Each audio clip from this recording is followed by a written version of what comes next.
All right, hello everyone. Peace of the Lord to all of you. I hope my voice coming good and clear. Today I decided to make a kind of introduction to Islam. I receive a request, and the request is to do so because some they are like they have zero information about Islam, so I've been asked to do so.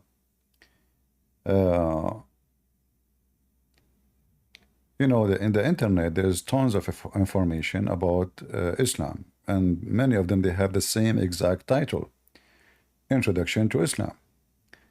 But as usual, every single one of them is not giving you the truth about Islam. And I challenge anyone from those who are listening, and starting from the very core of Muslims, if they are exist, to prove me wrong in anything I say. In fact, after we speak for some time, I'm going to open my line. I will go to Discord and take any challenge from any Muslim who can prove me wrong in anything I said. The first thing we hear from Muslims, you see, I put this picture for you in the screen. This is what Muslim they publish about their prophet. He is very good looking according to them. And as you see, he have eyeliner. And yes, Muhammad, he used to have eyeliner, which is very weird. And Muhammad used to be like a woman, which is very weird. And Muhammad, he dressed his wife clothes, which is very weird. And Muhammad, he allowed men to kiss him down his belly and even rub their back with his chest, which is very weird. However, the Muslims always they draw Muhammad as a very, very, very extreme white man. And then in the internet, we notice that the Muslims they say to Christians, you worship white God. But in Islam, their God, Allah, is white. Muhammad is white. The angels are white. The virgins Allah will give to Muslims in heaven are white. The boys, they are like pearls. And Allah will make everyone enter Islam, enter heaven, very white.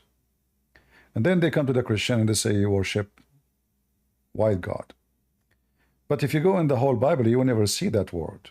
We never mention, nobody speak about Jesus' color. It's not even important. We Christian, we don't care because we follow the Messiah. We don't follow ethnic group. However, we have tons of reference about Muslims and even videos speaking about Muhammad, how white he is. In fact, there is an order, holy order, it says, the one who said the prophet is a black, kill him. Why is that? Because simply this is the purpose of it is to say something not true, to insult Muhammad. But today, this is not our topic. We want to focus about how Islam is started and what is Islam. In fact, I might open Discord right now, and I might take a Muslim call. Let me see.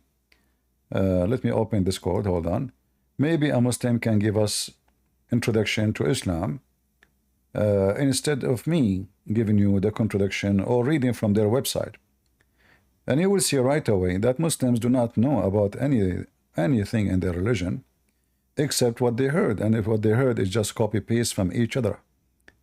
And the second you examine what the Muslim he says about Islam, you will find Islam fail immediately. Immediately Islam will fail. Let me open my Discord and start my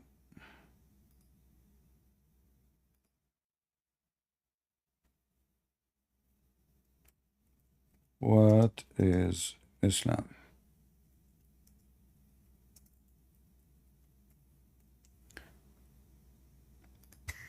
All right, I just started my Discord. Any Muslim would like to join us, just to click at the link. You see it in the info of the video. And you can be with us, and I will hear you. Do you guys hear me in Discord? Am I heard?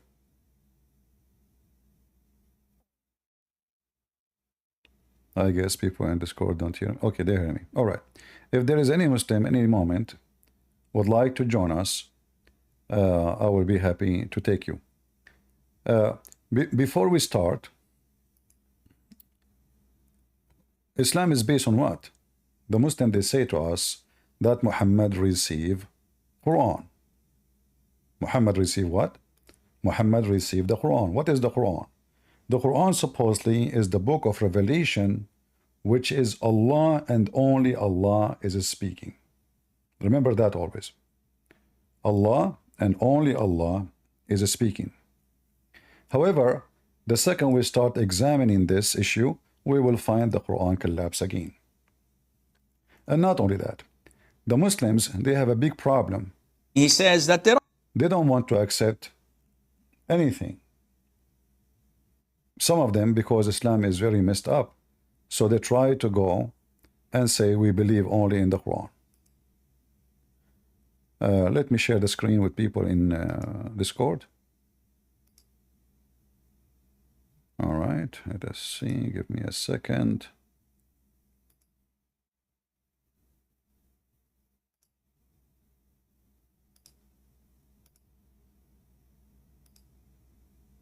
All right, you guys, you see my screen right now in Discord, right? So the Muslims, they have a big problem because Islam is total fabrication. Many and a lot of the Muslims don't want to accept what their prophet said.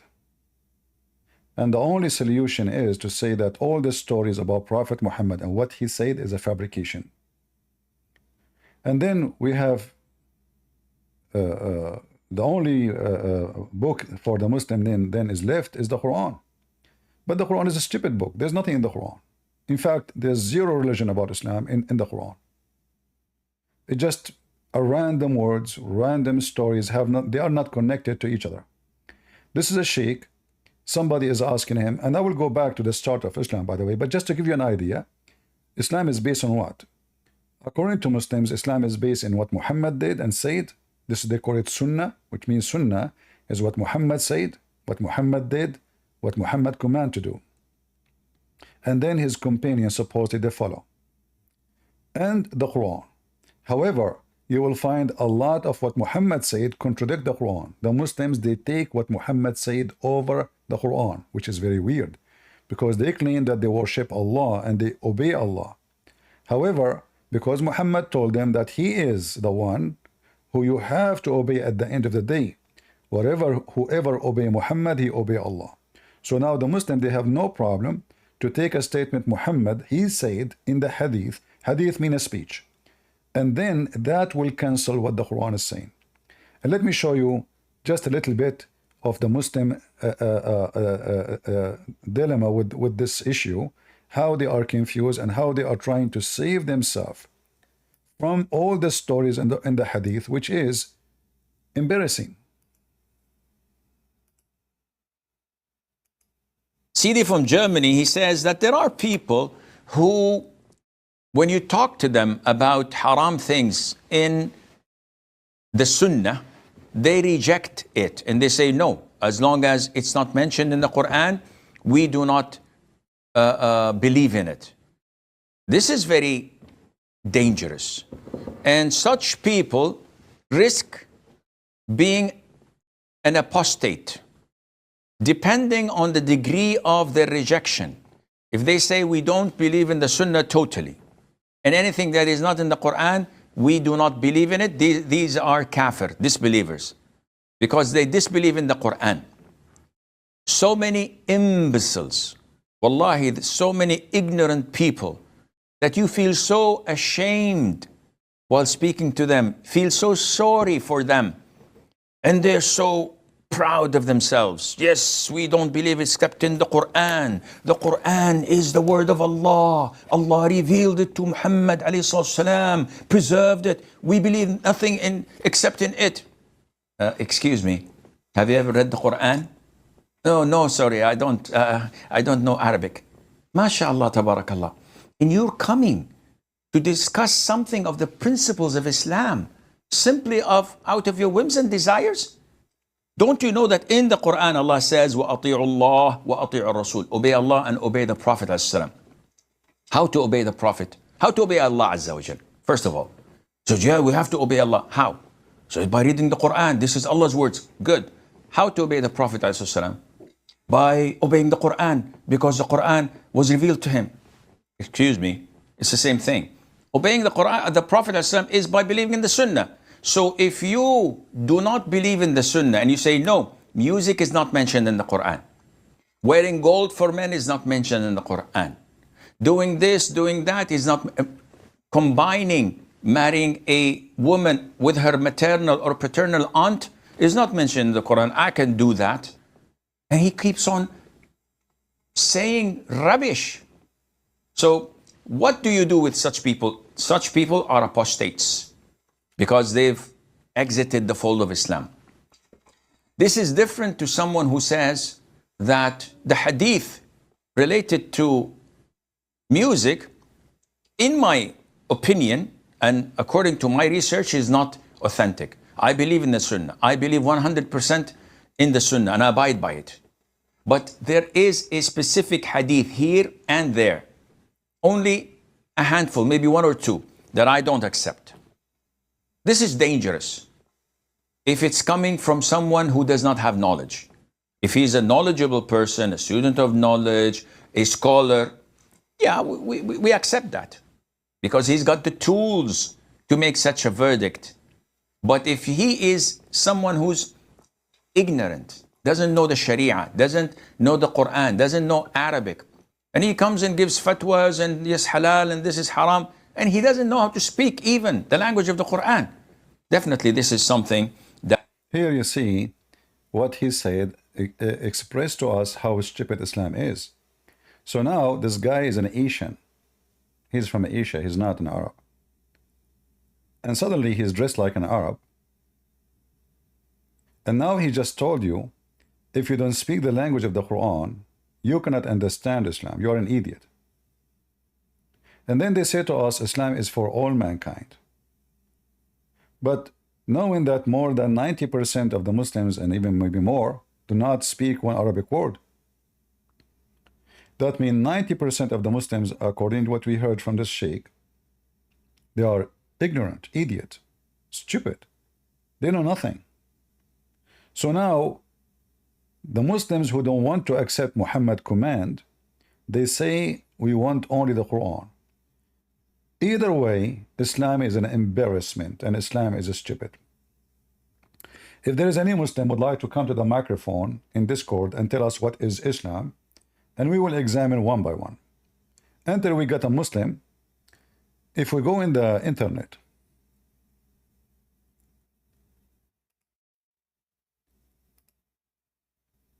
you will find many written articles made by Muslims, and right away you will see the lies is coming shiny. Islam is an Arabic term which means submit. That is a big fat lie. Islam does not mean submit, Islam means surrender. And even some, they say to you the word Islam coming from the word salam. In fact, this is the opposite.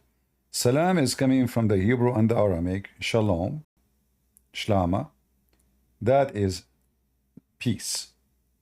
Islam is the opposite. Islam is put down your weapon, you surrender, we will not kill you.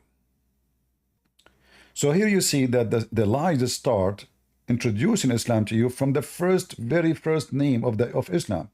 They say to you Islam means submission, and you will find a lot of ignorant Christians who they claim that they have knowledge, even they are attacking Islam.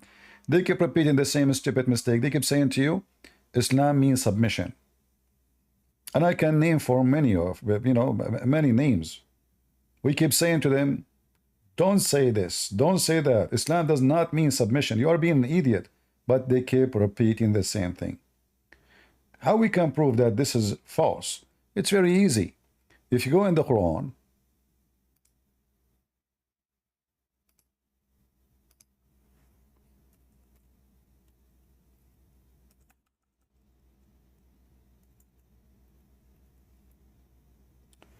you will find a clear evidence that Islam means surrender.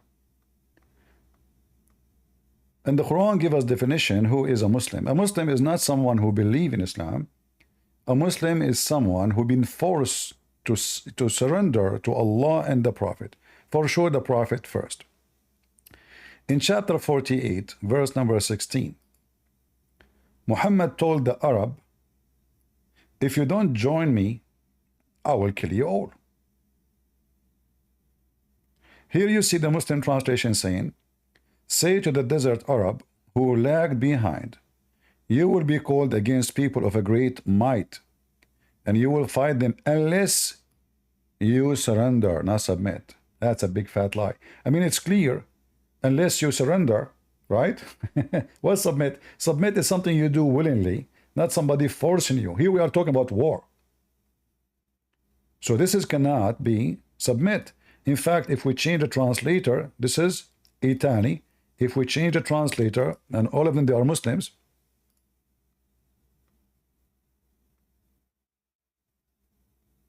Look what happened. This is the translation of Muhammad Hilali Khan, Muhammad Hilali and Muhammad Khan. Both are Muhammad. So we have Muhammad S2. Muhammad is square translation. Unless you surrender. All right? So Islam does not mean submit. And how we can prove that Islam does not mean to believe, mean only surrender? Well, the Quran. The Quran say clearly, you don't need to believe. In fact, those Muslims who that joined Muhammad, they did not believe in Muhammad. And the Quran confirmed that. Chapter 49, verse number 14. The Bedouins say, the same Bedouin Muhammad, he just a threat to kill them if they don't convert to Islam. He will fight them, he will kill them, and he warned them to surrender. Well, those people now, they surrender. All right? But look what happened. The Bedouin says, we believe. Say, Allah saying now to Muhammad, telling Muhammad to say to them, Muhammad, you believe not. Remember, the one is talking supposedly is so-called Allah, which is Muhammad fabricating Quran. You believe not, but only you say, we have surrendered, which mean what in Arabic? Aslamna, which mean become Muslims. Become Muslims. But what become Muslim mean? We surrender. So as you see, they did not believe. Allah telling them, you can say we are Muslims, but you cannot say we believe. For faith has not yet entered your heart. So how those people become Muslim, but faith never entered their heart? Do you see how obvious it is? He forced them to convert. The sword in their neck, say Shahada or we will chop your head. They say Shahada. But look what is important in Islam. It's not important to believe in Allah. It's not important to believe in Muhammad. What important is to obey Allah and His Messenger. Do you see it? So the whole idea of Islam is to surrender to Muhammad and become his slave. Allah is just a decoy toy to make people believe that Muhammad is just a servant of God. But if the second you start looking carefully, you will notice that everything in Islam is about one person. His name is Muhammad, not about Allah. Allah is not even exist in Islam. The whole purpose of Islam is to serve Muhammad. Muhammad, he claimed that he is a servant of Allah, the slave of Allah. But everybody have to serve one man. So the introduction of Islam given to you in the internet, as we see here, full of massive lies, fake, hypocrite, like this woman here, the blonde woman, she said she converted to Islam because she met some Muslims and she found that Islam is not the one in Fox News. What she mean by Islam is not the one in Fox News? Oh, she mean, ISIS. She mean Al-Qaeda. Okay. Well, can you name for me one thing ISIS did Muhammad did not do? Just one. Can you? Name for me just one thing. From burning people alive. Ali, he burned people alive. Muhammad, when people they were not coming Friday prayer, he said, I'm going to burn their houses. And then he changed his mind. What about chopping the women to pieces when she's alive at the age of 86? Kidnapping, raping, all things Muhammad did is in total agreement with Islam. Total agreement. And then you will find tons of articles written saying that Islam is not ISIS. Tons of articles. But the easiest challenge is, name for me one thing ISIS did Muhammad did not do. Muhammad, he made it clear, and the Quran make it clear. As you see, this is terror. You surrender, you live. You don't surrender, I will slaughter you. I will rape your women. Muhammad is a gang leader who wanted to establish a gang system, a political system. Have nothing to do with God. God is just a decoy. God is just a toy. So we can get the authority. So I say, God told me. It's not me. So going back to zero. Until now, we see no Muslim would like to join us and introduce Islam to us. But if we go and we check what Muslim they say about Islam, the first lie we expose, Islam does not mean submission, Islam means surrender. Submit one to the will of Allah. That's false. You have to submit your will to the will of Muhammad. In fact, the Quran make it clear that whoever obey Muhammad, he obey Allah.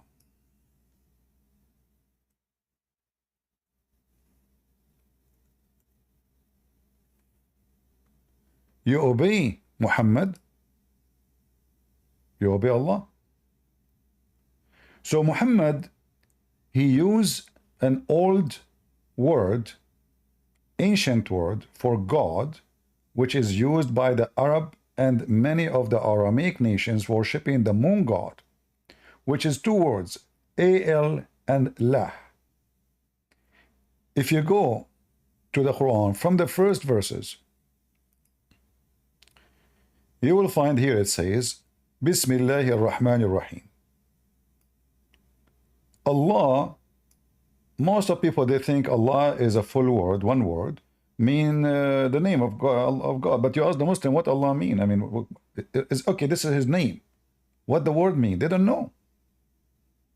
Not a single Muslim can answer you. You will find tons of articles written about what Allah mean. They don't know. For this is a foreign word taken from foreign language, which is Aramaic. Allah contained two words.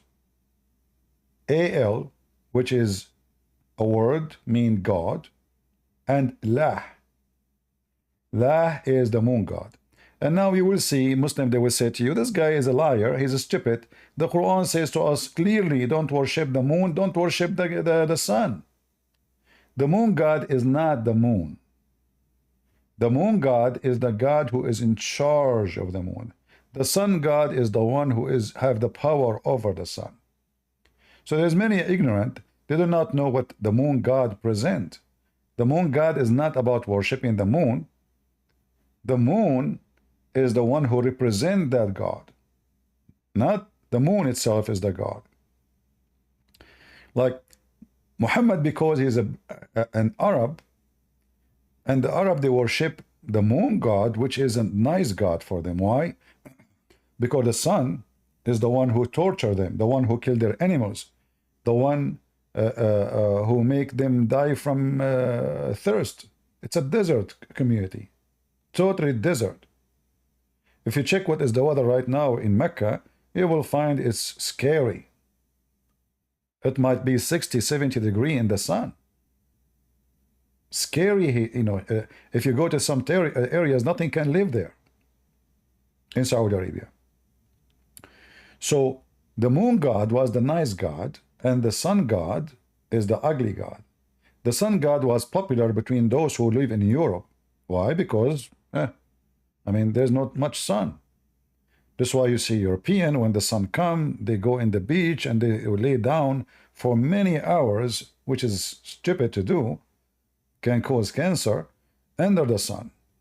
But you will never see someone as an Arab laying under the sun because you have too much of it.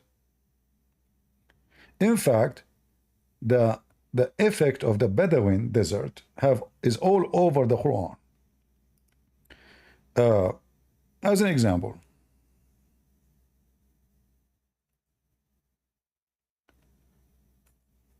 the heaven of Islam, all of it is about green. Even your clothes will be green.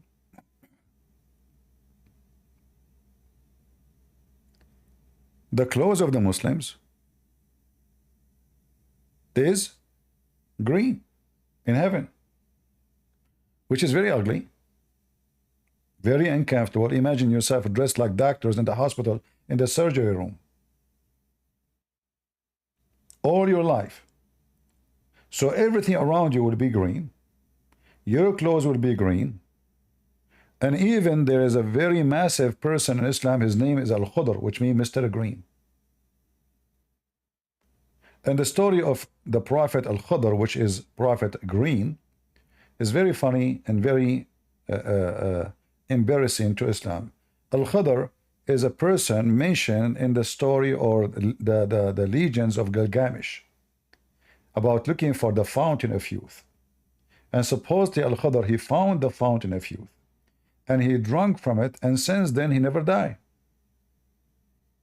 And the reason they call him Al-Khudr, which means green, because now he drank from the fountain of youth.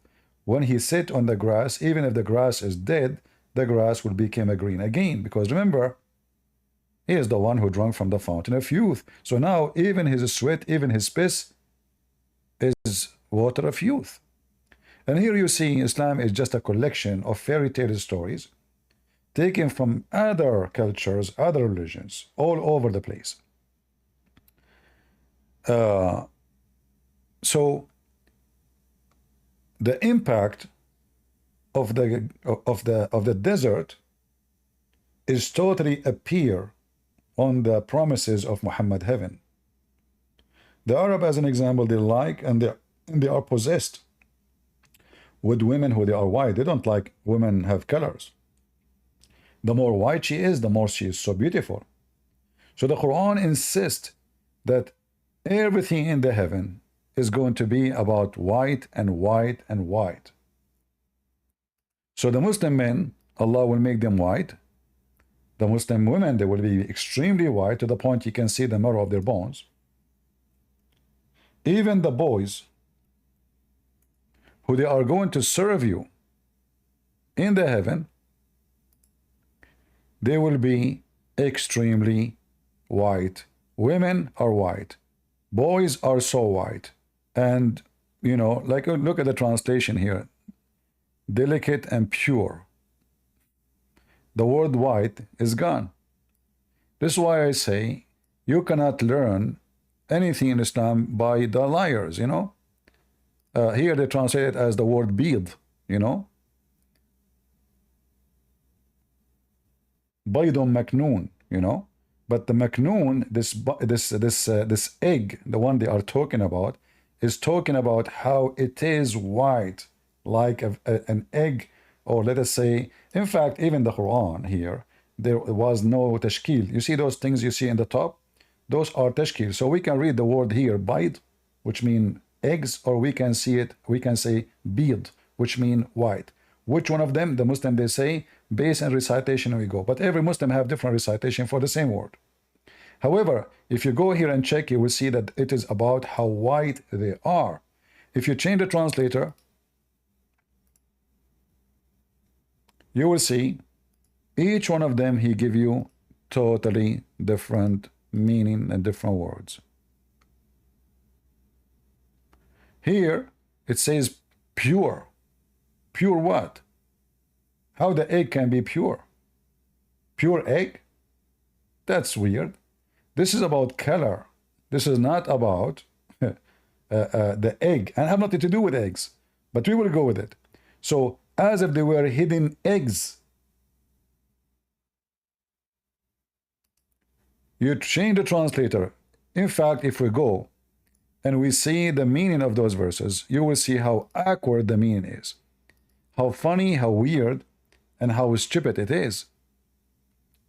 So the second you open the interpretation of the Quran, you will find how the language of the Quran is very stupid and very funny and very dummy.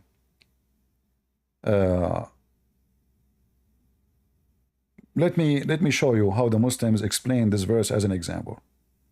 If you go to Ibn Kathir, this is chapter 37, verse number 49.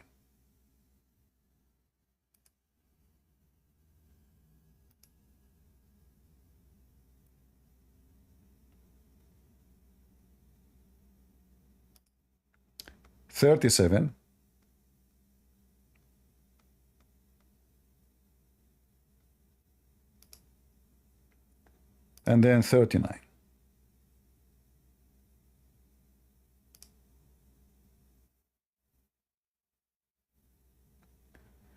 If you read with me here, you will see some very, very funny description of the promise of Allah. Let us see. So they will be in the garden of delight, facing one another on a couches, not a throne. This is false translation, the throne. In a couch or on beds. Mujahid said, Mujahid is one of the companion of Muhammad, said, one of them will not look at another back. So we will face each other, which is very weird. And then those Muslims around them will be servants who they go around them with the pure wine. White, delicious. Do you see white? You see the word white? You see it? White. I don't know if you can see my mouse in the top of the word. And who is the one who's going around them? They are boys who they are extremely white too. Around them, those serving boys who they are very white, and I will show you the verses. They are going around them, and the Muslim will drink non-stop, and they will not get drunk. All of this about the heaven. All of this fit perfectly with the nature of the Arab. They love to drink. They are lazy. They don't like to work. They like to sit down. They like to gossip.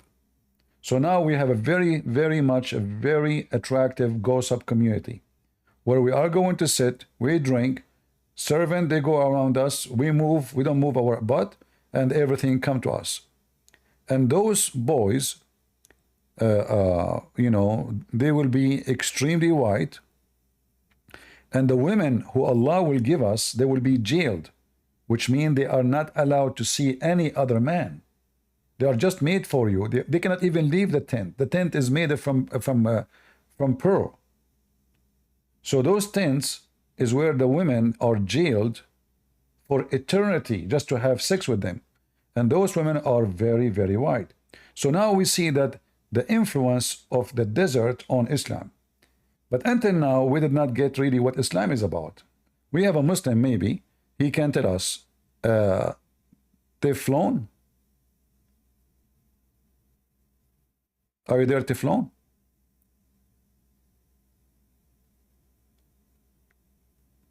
Are you there?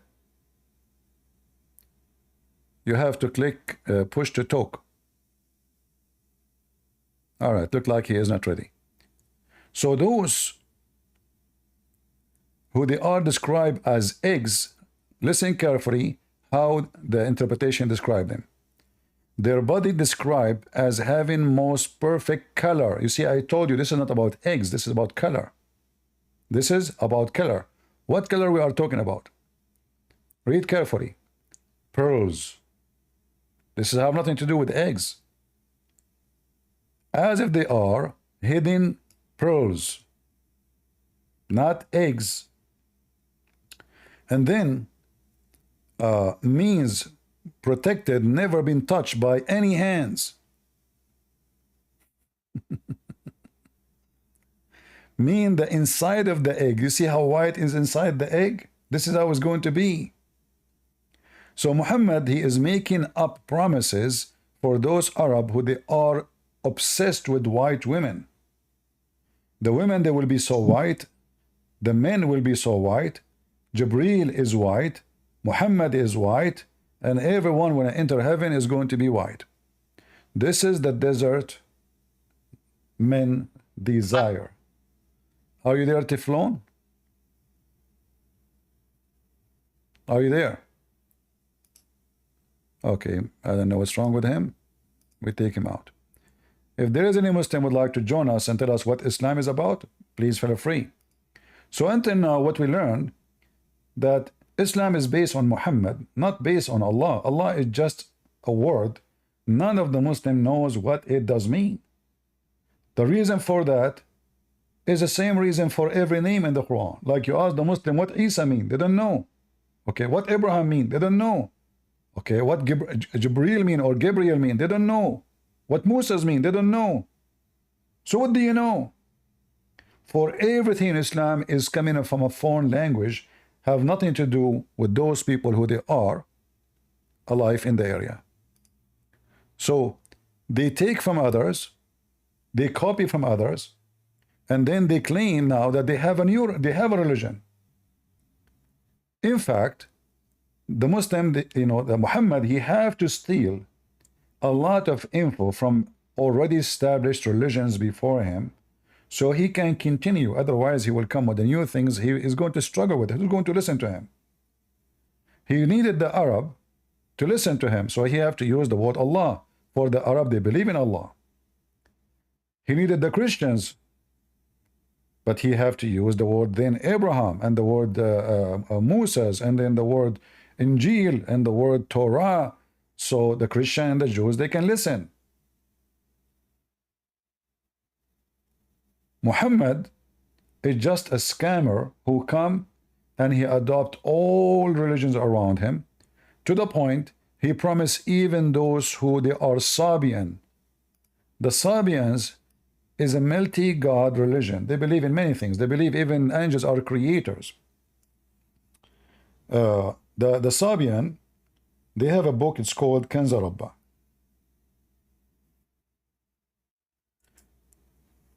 The book of Kanza Rabba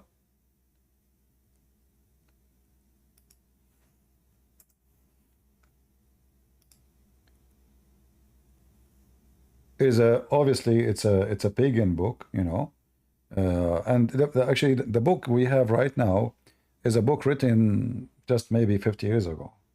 Nobody have the original books, and those Sabian, when they wrote their new book, they tried to make it like sound more about monotheism, so the Muslim will not kill them in Iraq. There's only a little number left in Iraq from the Sabian. If you remember the scenery of ISIS kidnapping women, raping them, they were Sabian. They attacked them, and because they are not people who believe in Allah, they attack them, they rape them, they enslave them, etc. But here you notice Muhammad in chapter 2, verse number 62, saying that Sabian and Christians and Jews, they will go to heaven. Sabian was the biggest religion spread in the Middle East at that time, in specific territories like Iraq, all the way to Egypt.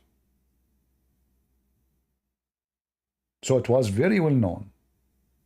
In fact, the Sabian, they believe that Pharaoh himself is a Sabian, and they believe that the God of the Jews is evil because he killed the Pharaoh. So the Sabian, they believe that the God of the Jews and the God of the Christian is Satan, and then Muhammad, he promised them to go to heaven. How that work? Because simply Muhammad is trying to comprehend and take everybody under his arms. So say, you know what, you are Sabian, I believe in you. You are you are a Christian, you are okay. You are just follow me, just believe in me. And this is a statement of a false man, because the Jews who refuse the Messiah, how they will go to heaven if they refuse the Messiah? How you say to the Jews, as you see in the verse, it says it clearly, those who they are Jews. Okay, hold on. If I promise the Jews to go to heaven,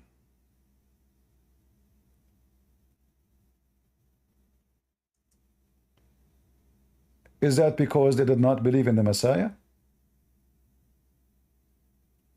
They will go to heaven? Is that because they refuse to accept the messenger of Allah, as the Quran says?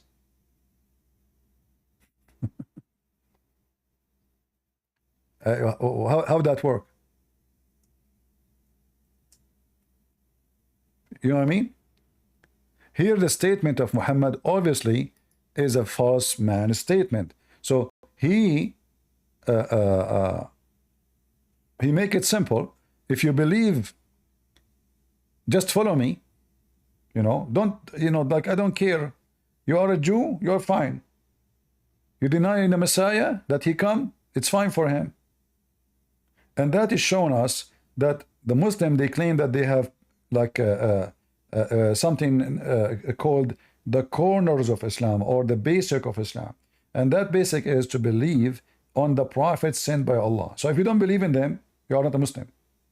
So how Muhammad now, he accept the Jews to be in heaven, and they are the one who the Quran speak about them in a very aggressive, bad language. Do you understand?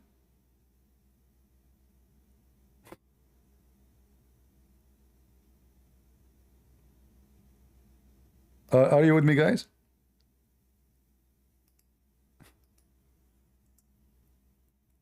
According to the Islamic religion, the one who deny one messenger of Allah, he is not a Muslim.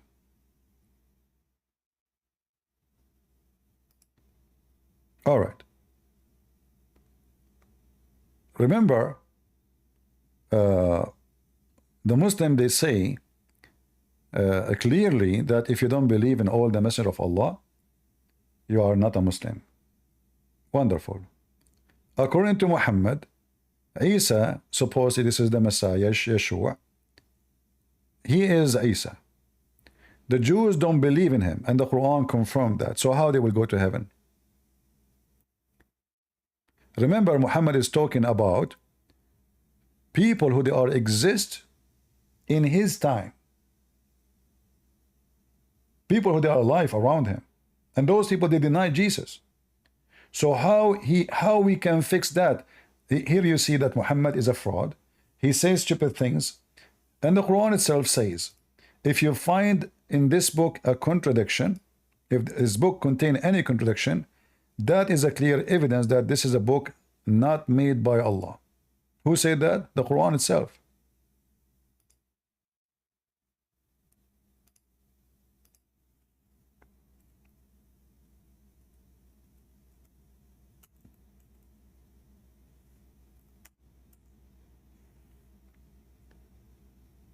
In chapter 4, verse number 82, it says, how come they cannot consider the Quran carefully?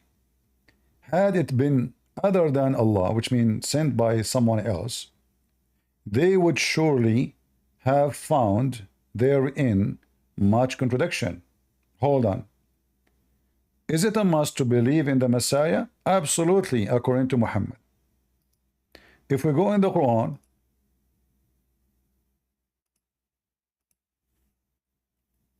you will see Muhammad saying this in chapter 4, verse 159. And there is none of the people of the scriptures but must believe in him. Hold on. It says there, before he died. When? Before he died. Anyone see how stupid Muhammad is? So how you promise the Jews, according to Muhammad here, you might be confused. The Quran says before he died. That means before the crucifixion. Though the Muslim know, they will say no, no, no. The Messiah was not crucified. This is when he come back, he will die, which is very funny. He did not die first time, he will die now. Why? I mean, the judgment day is tomorrow. Why he would die now? You see the stupidity? So the Quran confirmed that everybody have to believe in the Messiah. But hold on. Why everybody have to believe in the Messiah, not in Muhammad? Isn't it Muhammad the last prophet? And here again, stupid Quran again contradict itself. In one hand, the Quran, the Muslim, they claim that Muhammad is the last prophet. In the second, here we see that the one who will come at the end of the day is Jesus, not Muhammad. So the pagan Islam, who tried to hijack Christianity, Judaism, Sabian, and Hinduism, Black Stone, which is coming from the Hindus and the Buddhists, all those things are mixed together, and that make a huge messed up cult full of contradiction.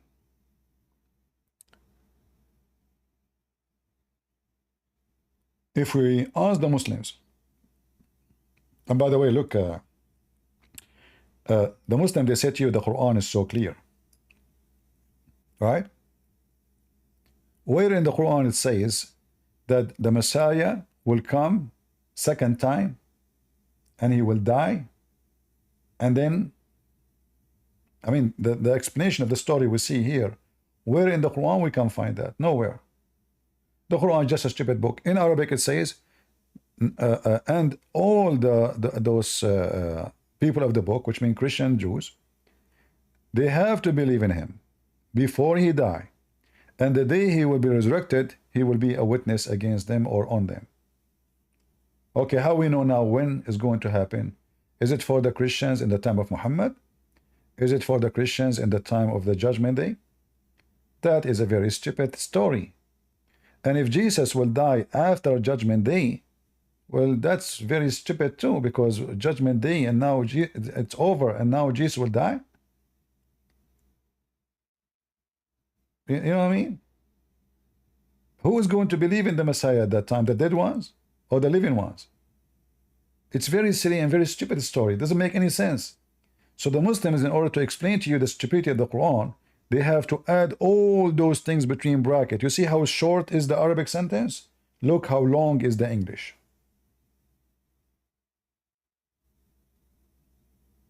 Do you see it? So they add all those things because the Quran is a silly, stupid books, and all those stories cannot be found anywhere except here and there. This guy said, the scholar said, the sheikh said, some Muhammad said, some even don't. Muhammad never said. Islam is just a messed up collection of lies and stories. But why Muhammad needed to use the name of Jesus? For if you are a Christian, he will be a lot easier for him to get inside your sleeves. Same using the word Abraham. Why he used the word Abraham? For the same reason, because you accept Abraham, the Jews accept Abraham. So in order to get in, nobody will close the door on us. Listen, we believe in Abraham. The same as Jehovah's Witnesses, all cults, all garbage. All garbage, they have the same method of deceiving. They have to adopt what the community agreed upon so they can thrive. It's like the weeds, you know, the weeds, they have to climb over something that already exists. They have, most of the weeds are like vines. They cannot stand up by themselves. They need an assistant. So they use beliefs and faith, which is already exist, to climb. And this is what Muhammad used with the word Allah. Allah and the Kaaba was the pagan Arab god, which is taken from the Aramaic, which is the moon god. And he adopted the Kaaba, which is the pagan practice. He adopted kissing the black stone, which is the Arabic practice. He adopted going around the Kaaba 7 times, which is the Arab practice. In fact, the Arab, when they go around the Kaaba, they practice sexual ritual.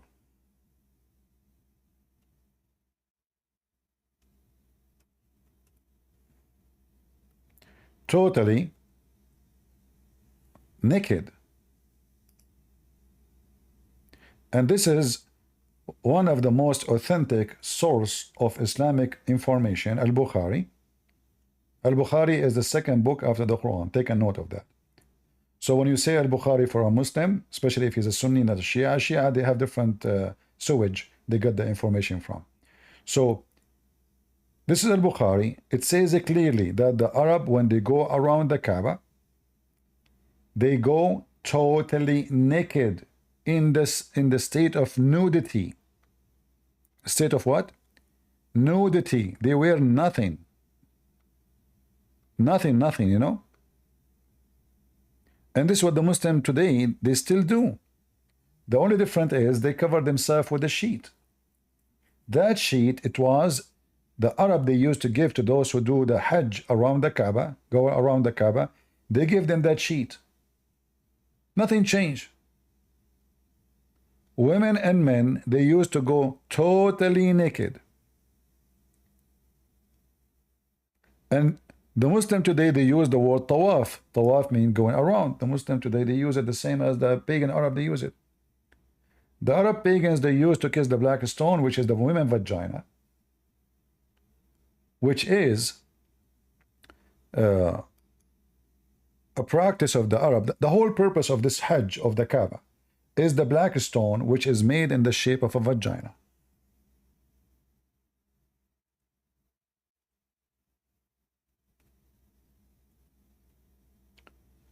Why it's made in the shape of the vagina? Because simply it's a vagina. It is a vagina.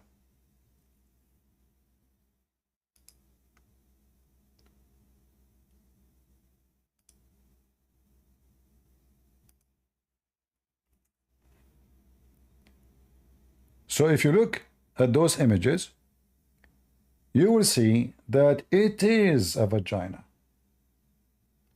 And by the way, the frame they have right now is just to represent how it used to be, because the black stone is totally gone. There's only few tiny rocks, and the rest you see, the brown, this is just wax.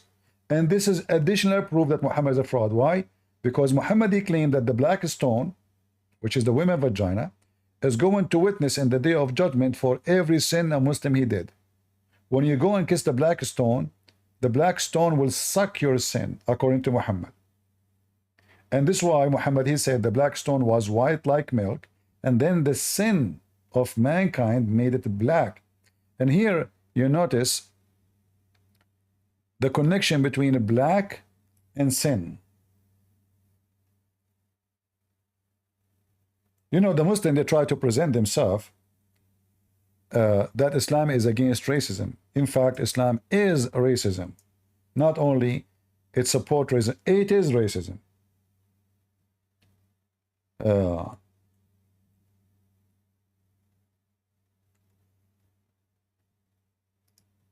Muhammad, he said that the black stone was whiter than milk.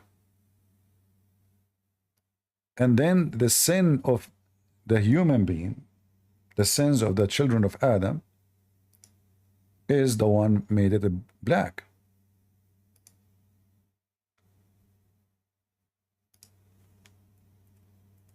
So what Islam teach, that you sin, black come. The black stone sent down from heaven as white as milk. This is how white it is. However, the problem that there is sin, and sin turn things black. This is why in the Quran it says that in the day of resurrection, Allah will make all those who don't believe in Him black, and all those who don't believe in Him white. And the Muslim, they try to hide this, and they will say to you, well, this is not about literally. It is about literally. You can go and read the interpretation for every Muslim scholar. And when we say Muslim scholar, we are not talking about people in YouTube and those garbage stuff.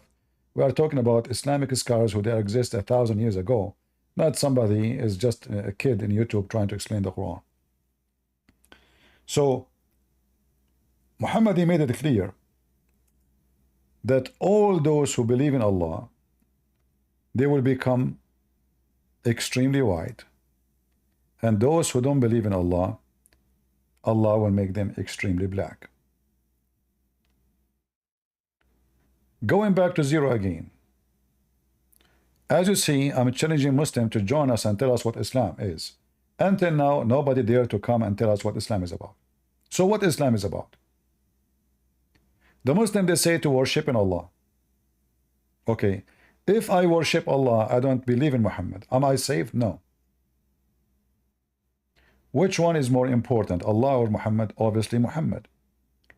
The Muslim, they say that if you believe in Allah and Muhammad, then you are a Muslim. But we just showed you the verses in the Quran saying, don't say we believe, say we are Muslims. You remember? Anyone remember the verses? Who remember?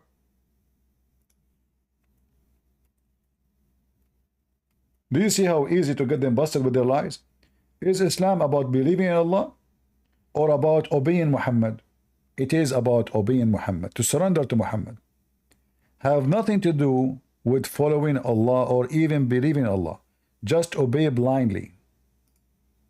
Don't say you believe. You don't believe. Say we are Muslims. So the Quran confirms that a Muslim is not someone necessarily believe. Believe is not even required. And if you obey Muhammad, you're fine.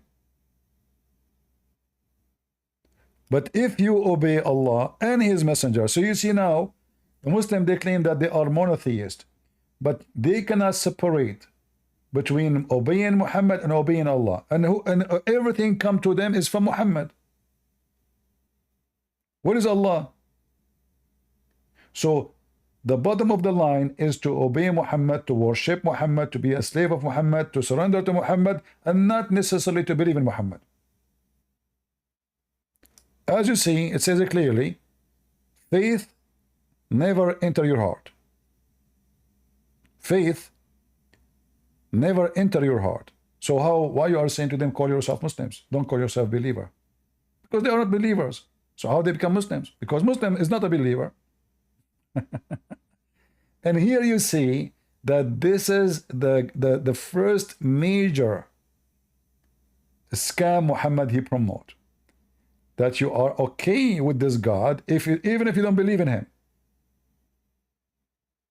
Just obey. You don't need to believe in Allah. You do not need to believe in Muhammad. Because if faith never entered their heart, that means they do not believe in Allah. They don't believe in Muhammad. So what is the required? Just obey. And this is totally the opposite of Christ's teaching.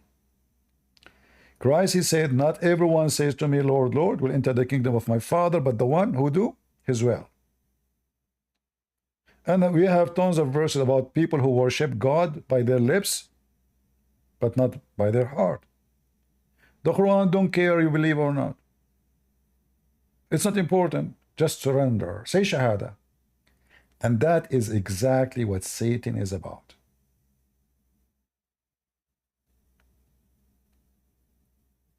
Muhammad is Allah. The moon god hijacked by Muhammad, and now Muhammad, he replaced the moon god. He is the moon god.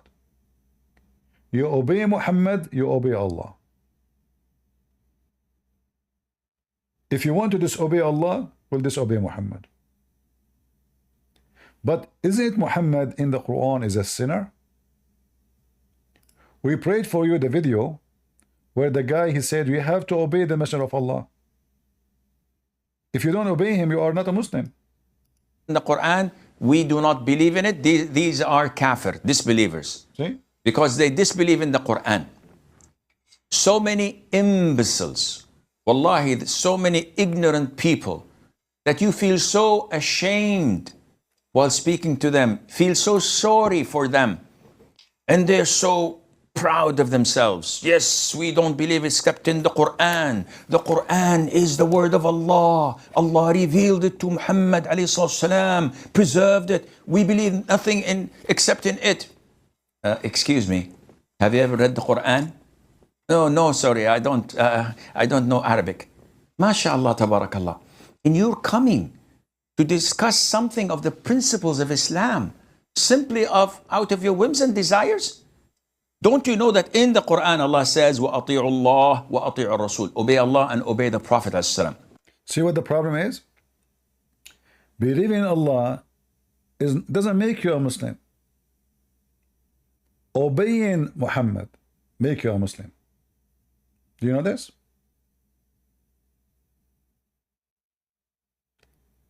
He's talking about a massive group of Muslims, especially new generation. They are defecting out of Islam. Because the second they start reading the stupid stories of Muhammad in the Hadith, flying carpet, and etc., they think they can escape the humility and say, okay, you know what? I'm not going to believe in those stories. But those are in the Quran too. But as you see, the one who don't accept what Muhammad said, he is not a Muslim. Obeying Muhammad is everything, for he is the God of Islam. Until now, I keep asking if any Muslim dare to come and tell us what Islam is about. There's a major lies we hear always about Islam, that the purpose of Islam is to worship one God. False. The purpose of Islam is to worship Muhammad. And as you see, I just gave you the proof. If the purpose of Islam is Muhammad is to deliver the book of Allah, well, he delivered the Quran. Why the Quran is not enough? Because the Quran is a stupid book, it's empty. The ant is talking, Suleiman is flying carpet, the birds are looking for women have no hair in their legs, all kind of stupid stories. There's nothing in the Quran. Islam does not exist in the Quran. And the funny is, the Muslim, they claim that Islam is a preserved. How Islam is a preserved? They say to you, Islam, the Quran, preserved by recitation. But then you will find that there's tons of Qurans are different from other Qurans. This is a big fat lies when they say so. Additional to that, the Muslim, they claim that all the books of Allah are not preserved. The same Muslim, they say the Quran preserved. Okay, if Allah failed to preserve all his books, how he can preserve this book? So again, what is Islam? Islam is about surrendering your will to Muhammad and become his sex slave. How I can prove that Islam is about being a sex slave?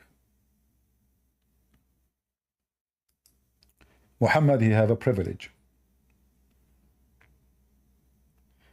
You will find many interview made by Muslims. They say, Prophet Muhammad, they asked him to be a king. He refused. He said no. They told him, we can give you anything you want. He refused. The Quran, all of it, is about Muhammad, sex, and money. Are we lying? There's nothing in Islam. The whole major thing in Islam is about Muhammad and Muhammad and Muhammad.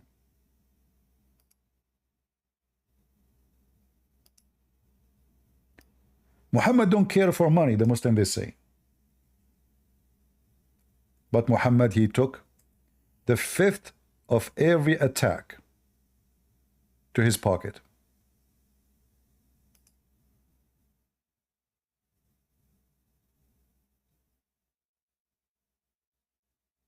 And Muhammad, he claimed that when you give him the fifth, that fifth,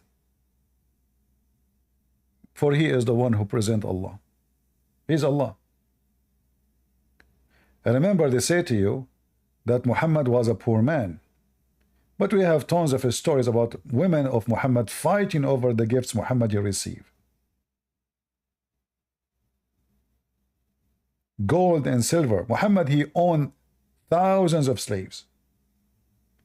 How you can even feed them if you are so poor? Muhammad, according to Muslims, many references, he have 25 wives. Imagine I have 25 houses and I am poor. Who in the world want to believe this? And each one of them, she have many slaves and servants. And then they said to you he was poor. And then Muhammad, he dictate the whole Quran for his sake. Like here you see, it says for charity, etc., orphan. Okay, what orphan? Why you want to give the fifth to Muhammad and then you give the to charity? What charity? Why Muhammad, his name is mentioned to take the fifth? They say to you, will the Prophet have to make living? Okay, the fifth from what? This is a fifth from the theft. And the Muslims around Muhammad, they used to be very savage gang, to the point they accused their Prophet that he stole an underwear. So now they are the fifth we are talking about is including sandals, clothing, underwears, jackets, pants, fabric, jewelries, gold, silver. So even the Muslims accuse Muhammad to be a thief. And that is telling us, who are they, those Muslims around him? They are a bunch of thieves.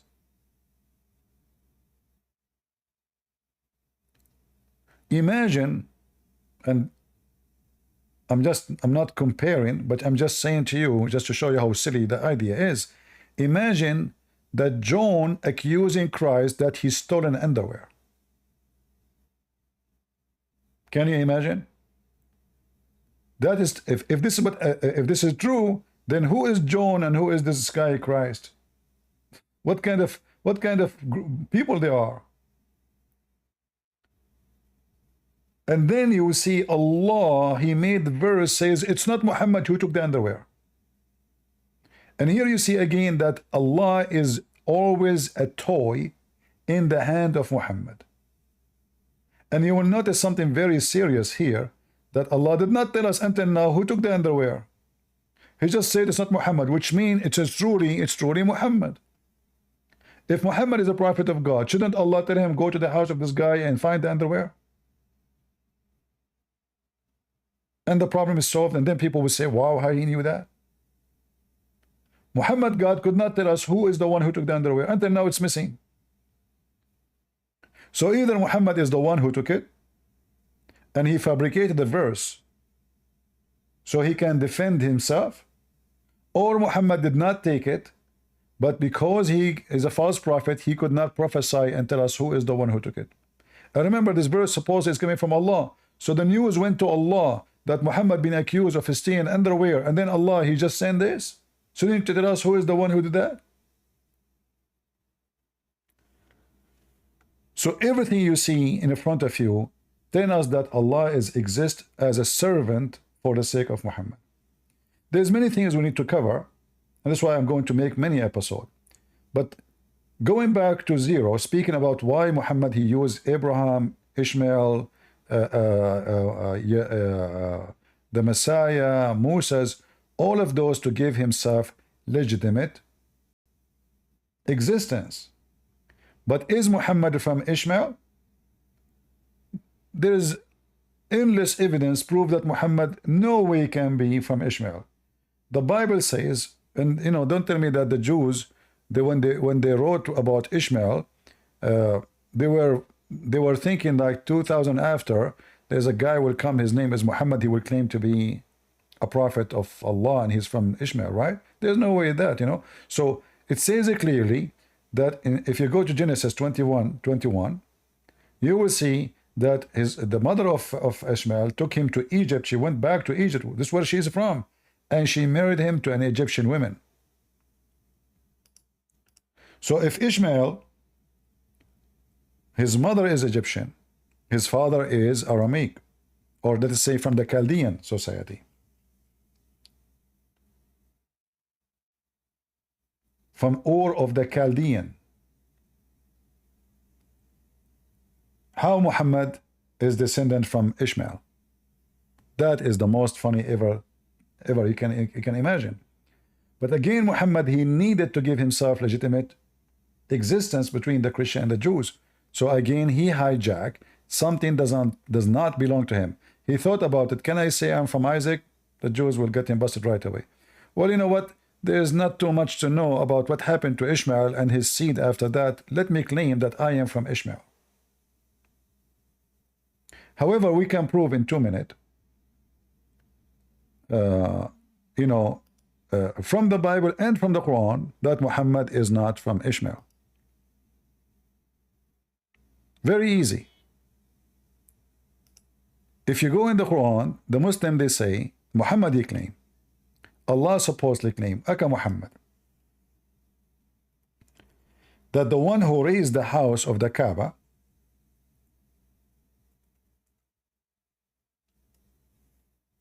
is Abraham and Ishmael. So the Quran confirm in chapter 2 verse 127 that Abraham and Ishmael, they used to be there. All right? This is clear in the Quran, that Abraham and Ishmael, they used to be there. But then, if you go in the same stupid book, in chapter 4, verse 82, it says, if this book is written by other than Allah or made by other than Allah, which means the God of Muhammad, you will find in it a lot of contradiction.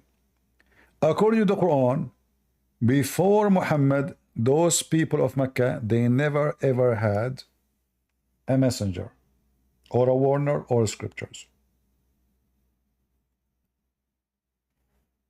Never. And the Quran is so clear about that.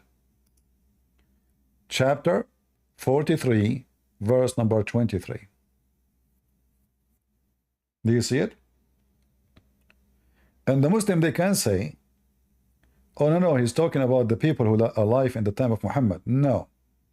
It says, min qablika, before you. Before you. Before you came to existence. Nobody. Period. So how Abraham is the one who built the Kaaba, how the people of Mecca, they are children of Ishmael. And remember, Ishmael in Islam is a prophet. So, did Abraham warn his people about to worship Allah? According to Islam, they will say yes. Okay. Did Ishmael warn his people about worshiping Allah? They will say yes. So how the Quran says clearly that before you, Muhammad, those Arab people, they never had ever a warner, and not only a warner.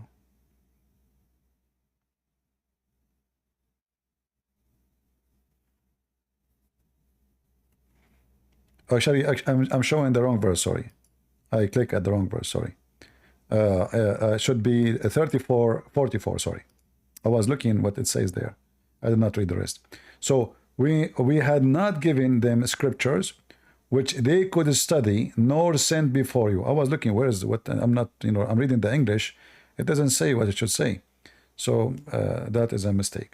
So, and we had not given them scriptures which they could study nor sent to them before you. Never, never. They never have scriptures, and never have a warner, and never have a messenger. And this is the Muslim translation. So how Muhammad is from Ishmael? Now, if we go in the Bible, we will find right away, if we go to Genesis 21:21,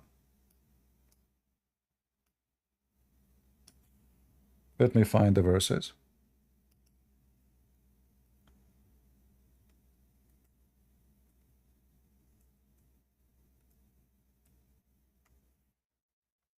Which will confirm that Muhammad is a liar again.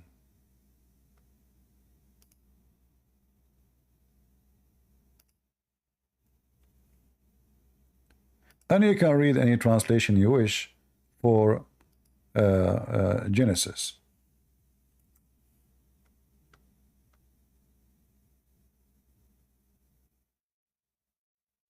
You see it? She took him, his mother, she took Ishmael to the wilderness of Paran, and his mother married him to an Egyptian woman. Do you see it? So now we have confirmation from the Quran that before Muhammad, not a single one, including Abraham, including Ishmael, ever been there. Never exist. Muhammad is a liar, is a fraud. And he is the one who said the rule. He is the one who said, if this is a book made by other than Allah, you will find in it a lot of contradiction.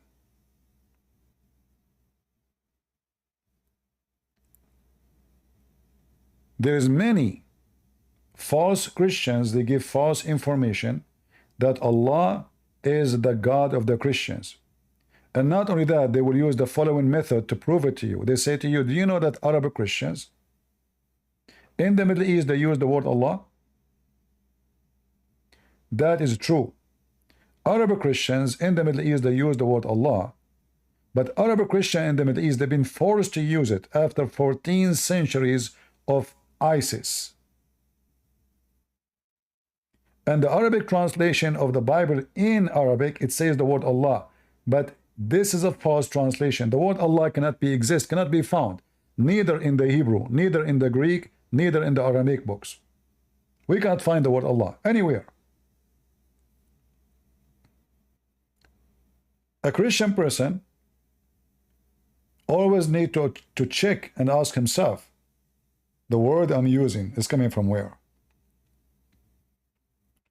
And you will find that only in countries occupied by Muslims, Christians use the word Allah. Like Indonesia, which is absolutely wrong. Like Malaysia, or any of the Middle East. The second you get out of the control of the Muslims, you will find Christians don't use the word Allah. And that is telling you the whole story. So it is the existence of Muslims ruling them, subduing them, forcing them, enslaving them is the one who forced them. And most likely, not only they force them, those silly, stupid leaders, they say to themselves, well, if we use the word Allah, maybe the Muslim will stop killing us. In fact,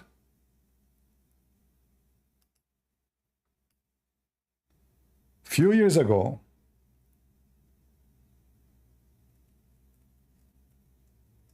Muslim, they made a case in Malaysia that anyone who used the word Allah should go to jail. And at that time, the Malaysia government, they agree. Anyone who will use the word Allah, he will go to jail. And I believe the Muslims are right. And I support this. Anyone who used the word Allah, he is just a false person, a false Christian, a false believer. He don't believe in God.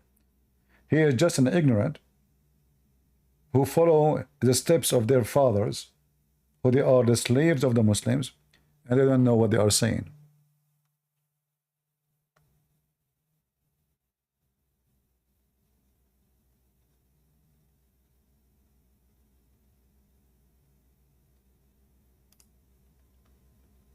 Now, for sure, we support the freedom of speech, right? But you being a Christian and use the word Allah, that's because you are an idiot. Allah is the devil. Allah is the Antichrist. Allah is Muhammad. What the Bible says? The Bible says, who is the Antichrist? Is the one who denied the Son and the Father. Right? Well, this is what the Quran, all of it is about. Denying the Son, denying the Father. Plus, all the sources take us that Islam is a pagan cult. All of it is about kissing stones, going around the stones, bowing to stones. Islam is a stone religion. Their God, Allah, is an ancient God, which is Lah. Al-Lah. Al is a word meaning God. Lah is the word, the name for that God. And nobody knows what the name means actually. In fact, in front of you, I can challenge any Muslim can tell me what the word Allah means. They don't know. If you type right now in Google, you will find everybody give you his own article saying the word Allah is coming diverted from the word Al-Ilah, which means God. So why you say this is a name? If it's just a word mean God, this not a name.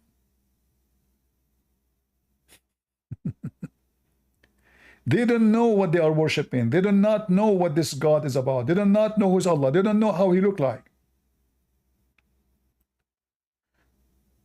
So going back again to zero. You as a Christian, you need to remember, Anyone who teach you in church that Muhammad is from Ishmael, you have to confront him, even if he claimed to be a priest. Ask him, can you show me where it says in the Bible that Muhammad is from Ishmael? Where even in the Bible it says that the Arab are from Ishmael. The Arab are not an ethnic group. Many ignorant people do not know. Arab have nothing to do with ethnic.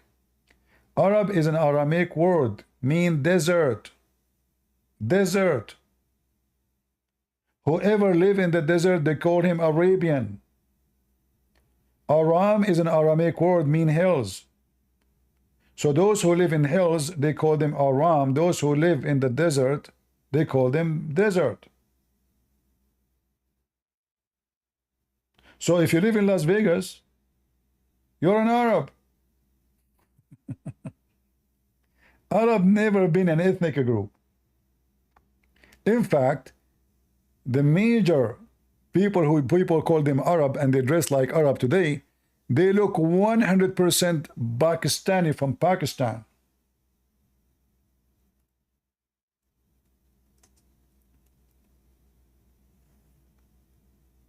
Go check them out. Their look, their hair, their faces, all those things. They are from Pakistan. They have nothing to do with the, those are, in case you do not know, Pakistan is so close to the Arabian Gulf. In fact, never called Arabian Gulf. It's called the Persian Gulf.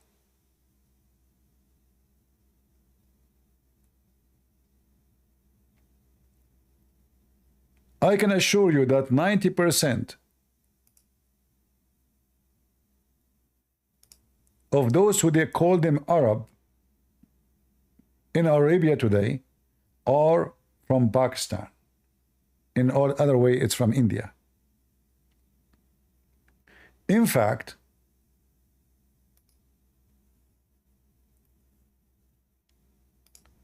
Muhammad, he told them something very weird.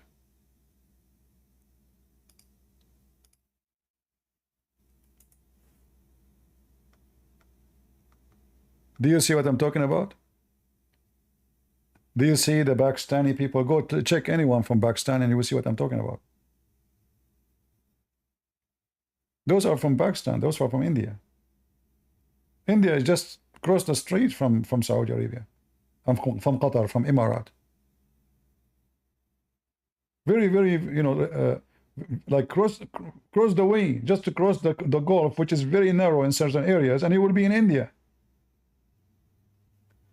And Muhammad, he made it so clear that Adam was Indian.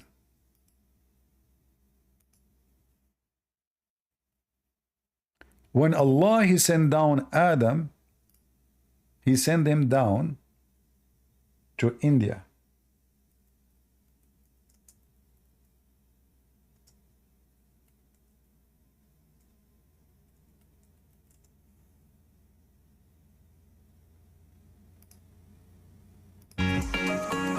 Let us show you.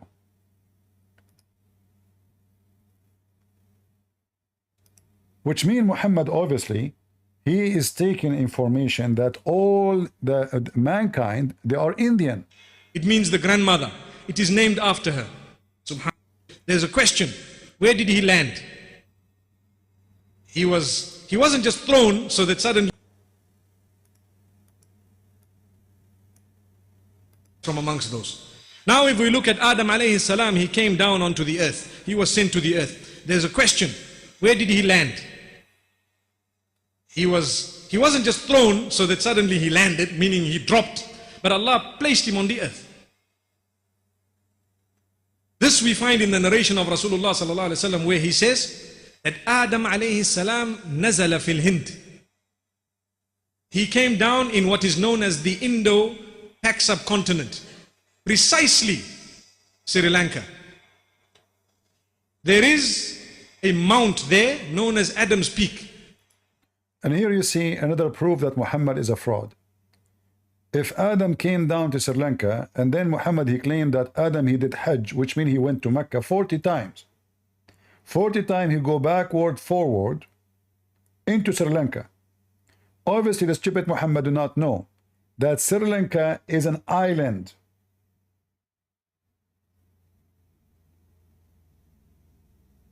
The stupid Muhammad, obviously he have zero knowledge of geography. How Adam was able to go 40 times backward, forward, between Mecca and between Sri Lanka. It's an island. Not to forget to mention how long the distance is. Why Allah send him in Sri Lanka and then the guy he have to go to Mecca? Why don't send him to Mecca?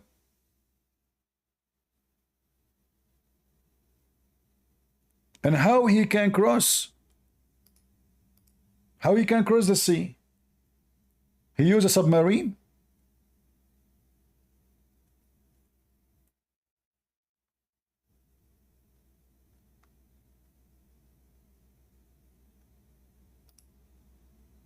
And then Muhammad he continued with his fictions, and obviously those fictions are stolen from somebody.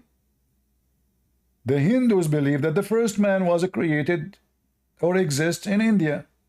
Muhammad is a Hindu.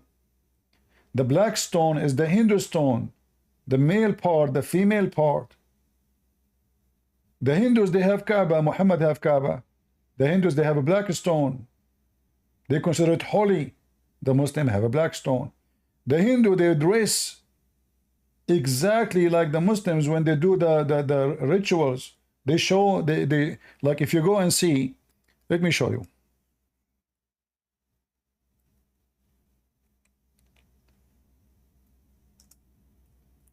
If you go check the Buddhist priest or Buddhist prayer, you will see how much it is almost copy paste of what the Muslim prayer is. When Muslim they do Hajj, what they wear?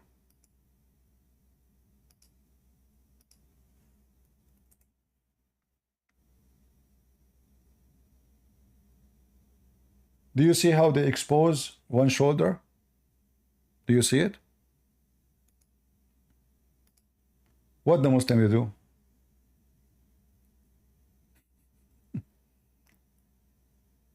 The same. Do you see how this guy, all of them, their head is shaved? What the Muslim they do? They have to shave their hair.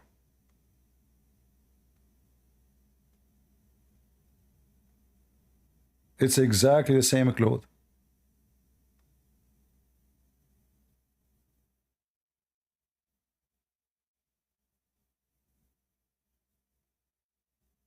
Wearing a sheet, wrapping themselves in one sheet, shaving their head, and walking naked in the street.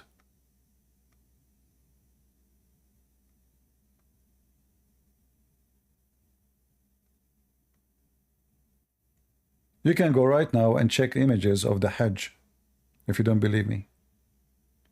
You will see how Muslims are, what they dress. Exactly like the Buddhist. You go to the Buddhist temple. Actually, I recorded some videos of Buddhists praying. It's exactly the same as the Muslims. Exactly the same.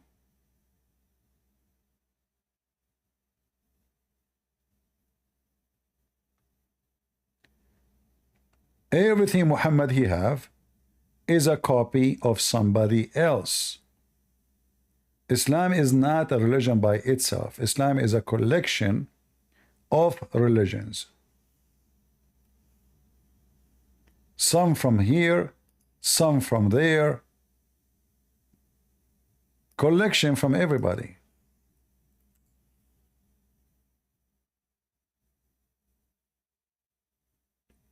Do you see how they shave their head and they expose the right shoulder? And even the sheet which they wear is the same as the sheet of the Buddhist. The difference, this one is white.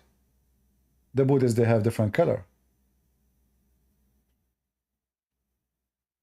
And mostly the reason for it to be white because they don't have the ability to color very well. And it's not easy, it's expensive to color clothing. So the cheapest clothes was the one which is white. You do not need to color it. You make it from cotton and you keep it as it is. Coloring will give it extra price. Not like now, it's a color is so easy.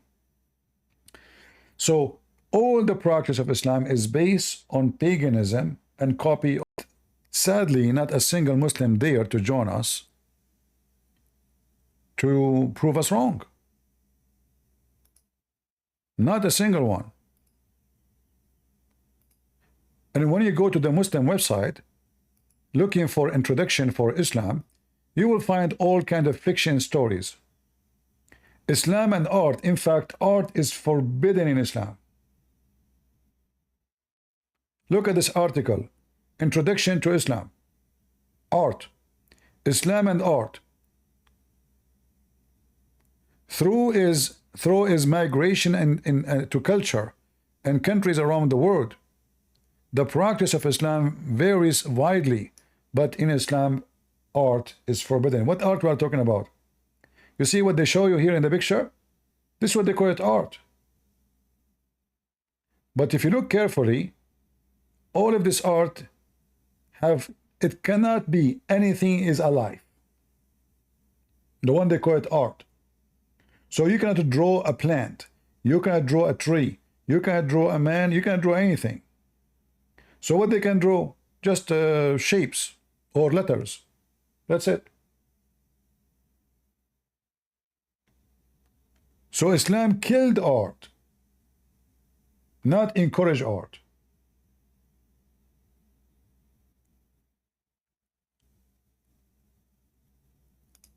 Muhammad, he made it clear that the angels does not even enter a house have an image in it. It doesn't matter what the image for.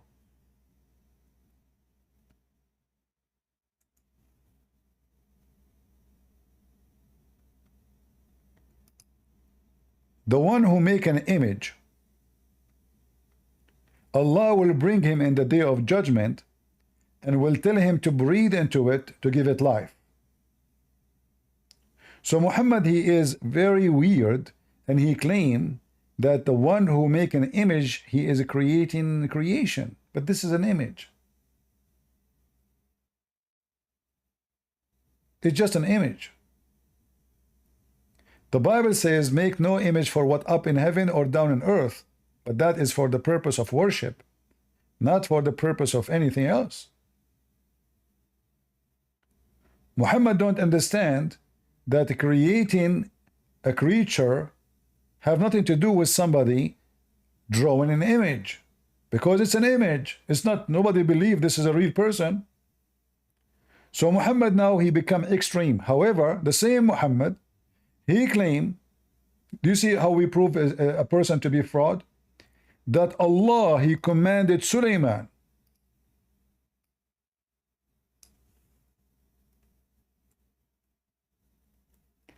to build a temple full of statues and images. You see a translation here, they took the word statues off. In Arabic here it says tamathil. Tamathil in Arabic mean statues. Not imaginary, actually, statues. Imagery. If you change the translator, let us see. Bigtal.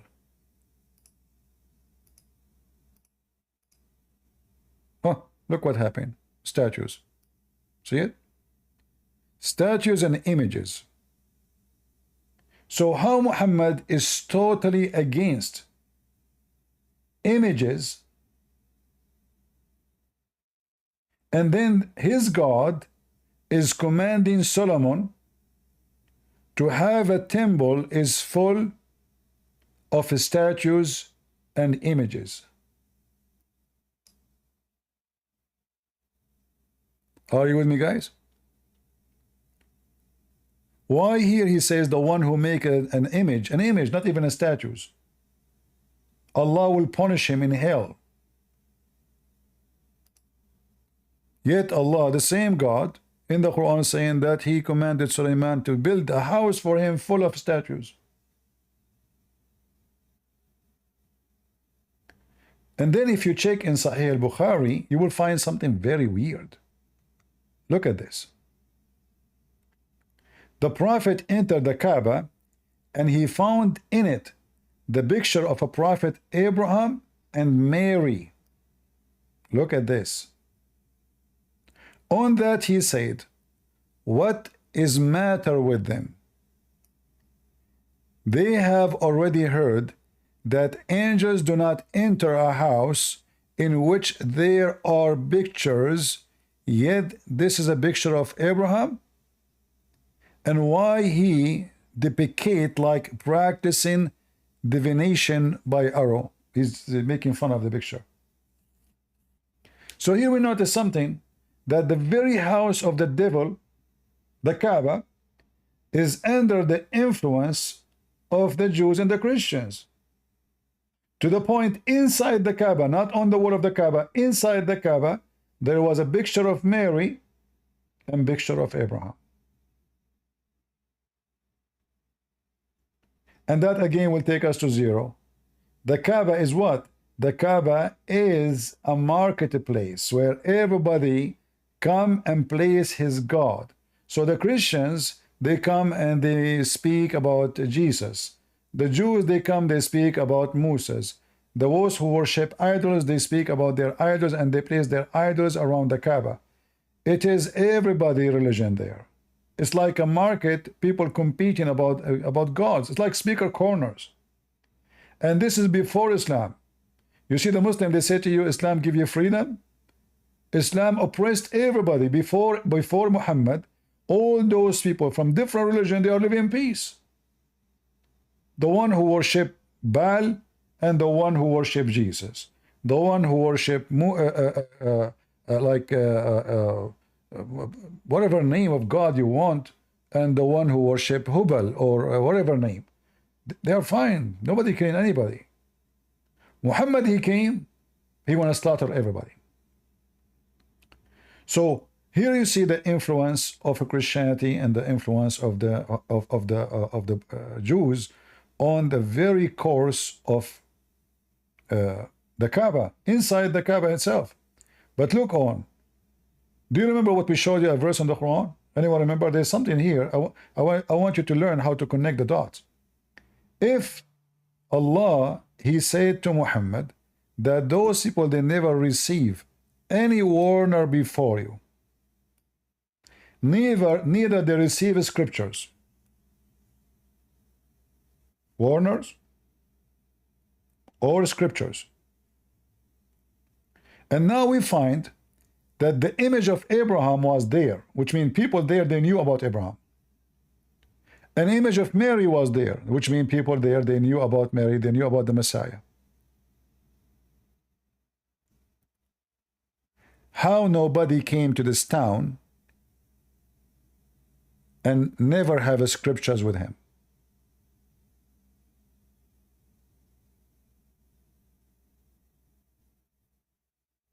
Do you see the stupidity?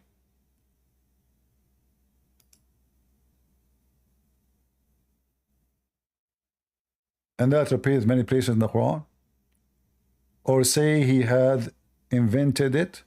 Nay, but it is the truth from the Lord, that thou mayst warn the folk to whom no warner came before thee. No warner came before Muhammad. But then we find that those people, they knew about Abraham.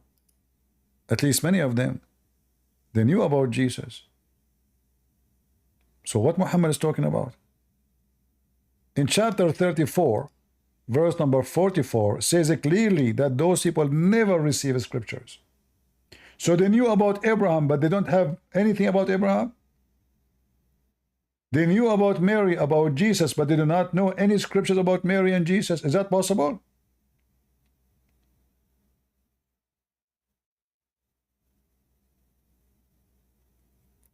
In fact, if we go in the hadith, we will find that Waraq ibn Nawfal,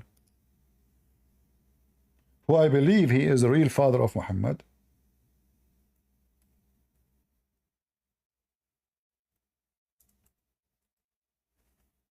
He was translating what is so called at that time the Bible.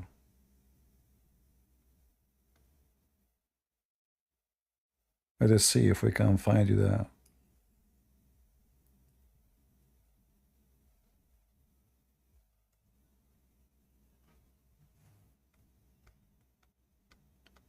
When Waraq ibn Nawfal he passed away, Muhammad he tried to commit suicide many times. Why? Because as soon Waraq ibn Nawfal he died, no more Quran is coming. The first one who announced Muhammad to be a prophet, it was Waraqah. The first one who told Muhammad that the one he see, that this is an angel, his name is Jibreel, it was Waraqah. The first person who met Muhammad after his wife, after supposedly he received revelation from the angel, it was Waraqah. You will find Waraqah all over his life. And when Waraqah he died,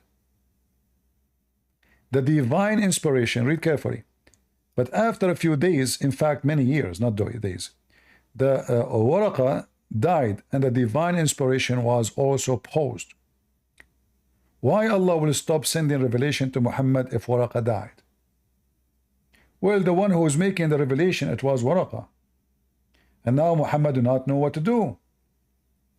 He was taking Quran from Waraqah. Who is Waraqah? According to Muhammad and the Muslims, Waraqah is a person.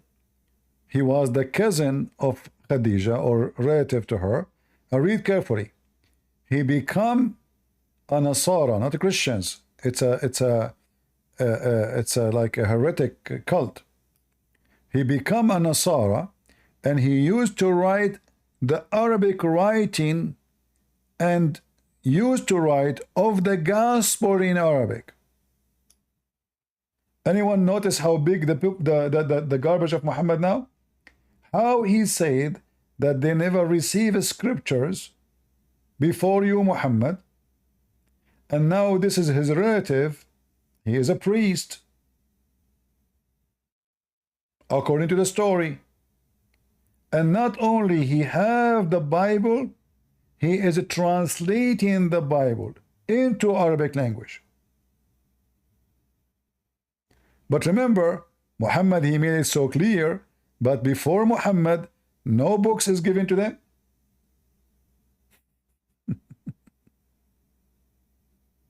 Are you with me? No books was given to people of Mecca, and no warners came before them. So who is Waraqah? And this is in his time. In his time. In his time, there's a picture of Mary in the Kaaba. In his time, there's a picture of Abraham in the Kaaba. In his time, there's a priest, supposedly. He is writing and translating the Bible into Arabic language.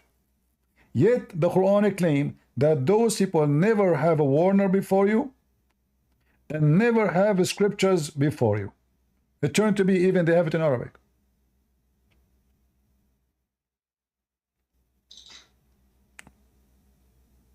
Are you with me? Vendem?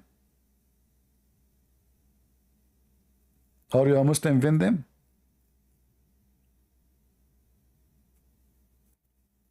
Hello?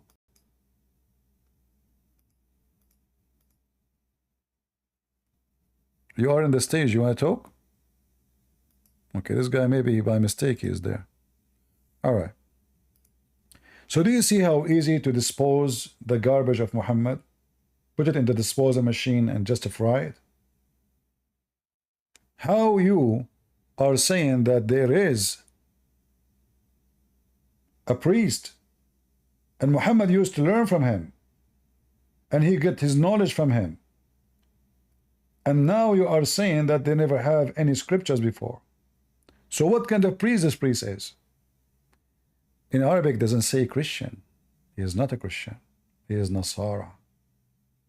Nasara are a group of people who they are called Nazareth, which mean the poor. the poor in knowledge, the poor in understanding. Those are rejected by the Christians. Those are a cult like Jehovah's Witnesses. Muhammad, he took the name from this guy. He took some from him, and then how he start mixing it with all his paganism. And then when Waraqah he died,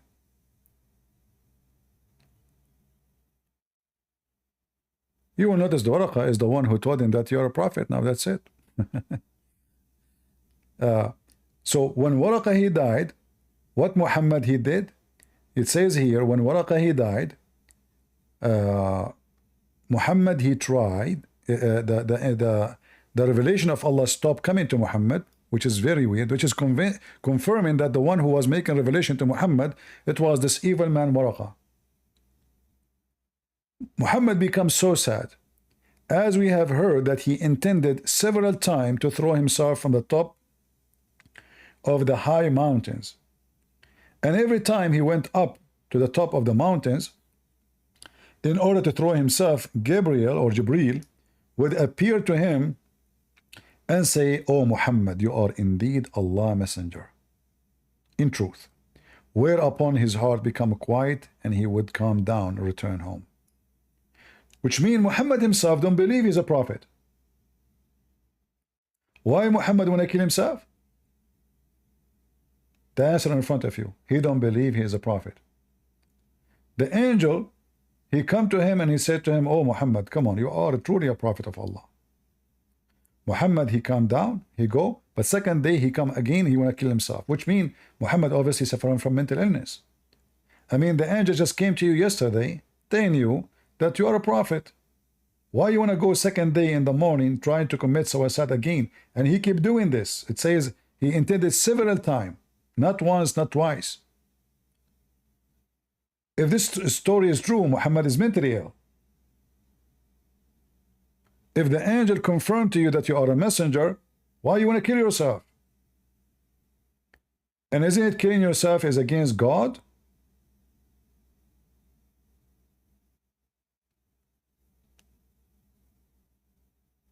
And this is the reference in the front of your eyes. So, what Muhammad tried to do, he learned from those false Christians, who they are not Christians, they are cults, some info. He adopted his God Allah, the God of the pagan Arab. He took Moses, he hijacked Moses from the Jews. He was trying to establish a religion which is going to become popular. And I will give you something at the end of this. Muhammad, he asked Allah to give him Quran, which is going to be accepted by everybody, specifically the pagan Arab.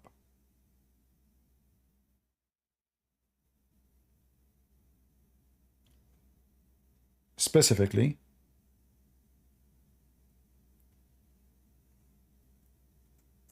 by the pagan Arab.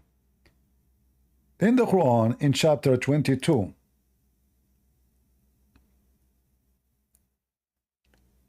verse number 53, Muhammad, he prayed to Allah that Allah will give him verses which will be accepted by the pagan Arab and they will join him in his religion. And guess what happened? Allah answered his request. And he gave him satanic verses. Muhammad, after he received those verses,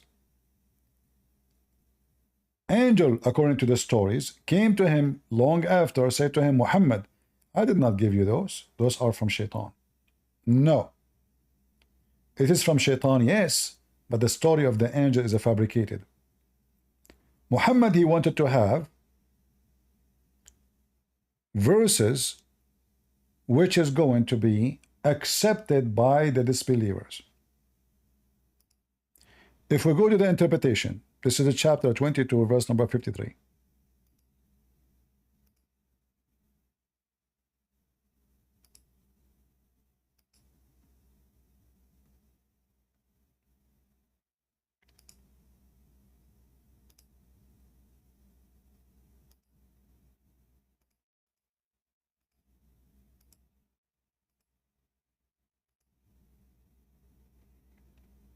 There is no English translation here.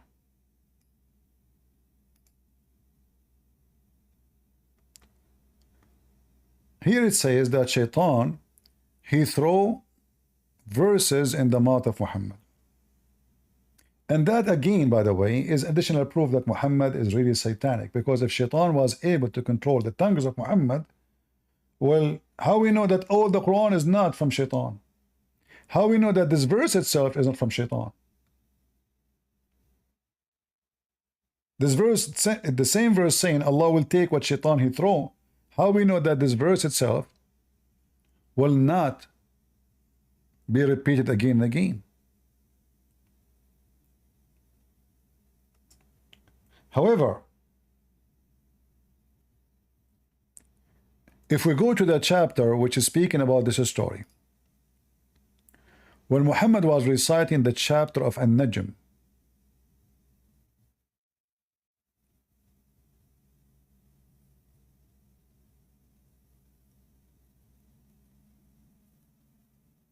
let us show you some reference.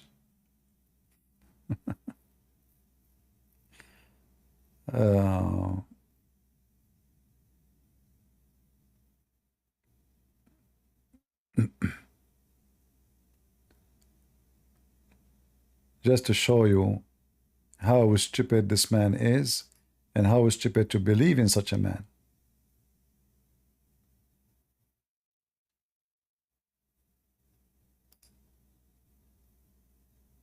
If we go to the chapter of An-Najm,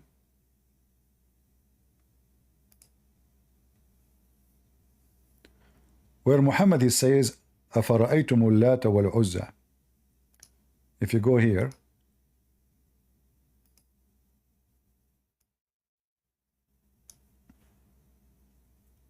and this is another story, the three daughters of Allah.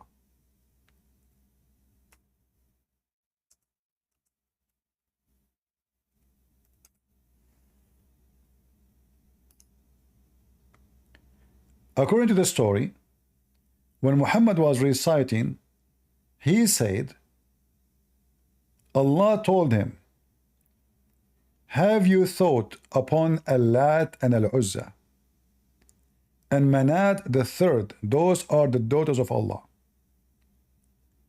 For you the males and for him the female. This is Allah talking supposedly. Look what the stupid Quran is saying. Allah is saying to the Arab, you give me female daughters and you take male sons? And for in real, this is unjust division.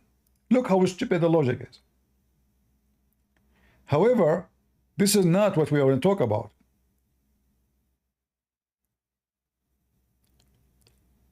Muhammad, he prayed to Allah to send them verses will make the people of Quraysh believe in him. And Allah answered his prayer. He gave him satanic verses.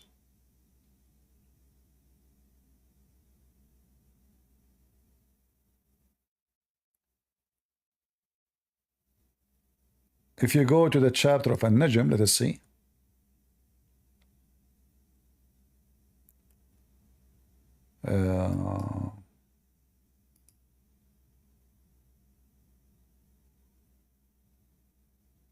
Very, very stupid, awkward, backward book. I wasn't supposed to make the you know, the broadcast long, but what you can do. Let us see. Hold on.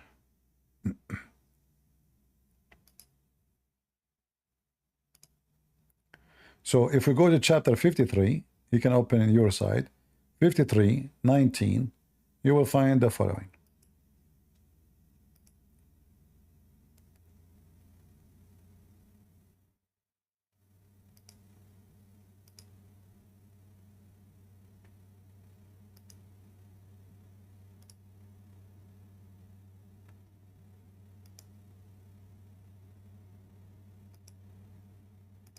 In fact, in English, we might not find anything. You know, in English translation, look at this. There's nothing. The story is gone. You know? The story is gone. However, if we go back to the other chapter, let's see if we can find in Arabic something to solve the problem.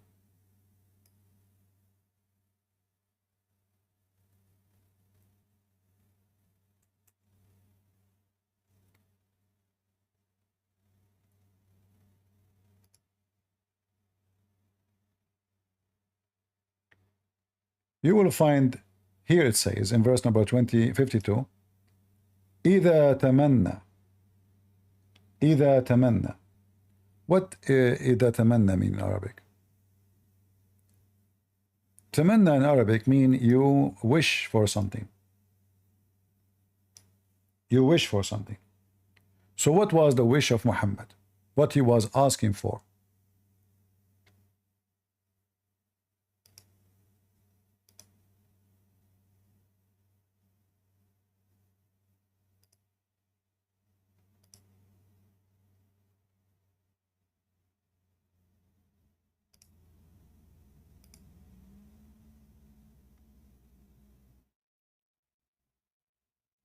Here it says, Shaitan, he spoke, Muhammad, he spoke, Shaitan, he put the word in his mouth. It doesn't say much, except Shaitan, he used Muhammad to speak. Which means Muhammad, he spoke for Shaitan, as simple as that. He is satanic messenger.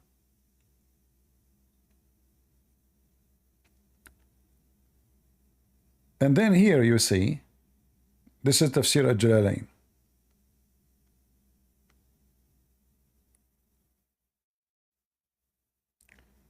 This is the prophet who has been commanded to deliver a message, or a Nabi, who has been commanded to deliver anything. But when he recited the scriptures, Satan he cast in his recitation satanic verses. All right? And what Muhammad recited is that he said that the three daughters of Allah, their intercession is a must. So Muhammad himself, he worshipped the three daughters of Allah, and he claimed that the three daughters of Allah are true exist, and we have to worship them. And this is why the pagan Arab, they bow down with him, because finally they agree, because the pagan Arab, they believe in Allah. Remember, Allah is a pagan God from the beginning. The only difference between Muhammad and the Arab is, should we have the three daughters of Allah or not? Otherwise, the Arab, they kiss the black stone, they go around the Kaaba, they get naked too. Everything they do to As-Safa al-Marwa, all the rituals Muslim to do, they do. It's exactly the Arab pagan rituals. Exactly the same, one by one.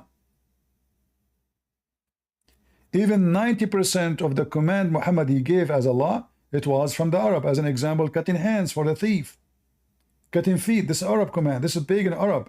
Muhammad, he copied them. So now, Muhammad, he wished Allah that he will send him verses which will make people agree with him, follow him. And Allah, he gave him the satanic verses. Muhammad, after he recited the satanic verses, as you see here, the Arab, they notice that Muhammad now, the Muslim, they notice Muhammad is being hypocrite. He said to us, we should not do that, and then he go in front of those Arab and he worship the three daughters of Allah. How he say to us something, he do the opposite.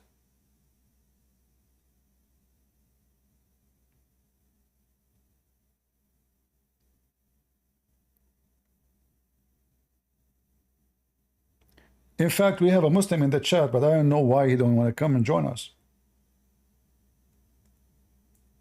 Why you don't come here? The one who called himself Moses. Hello?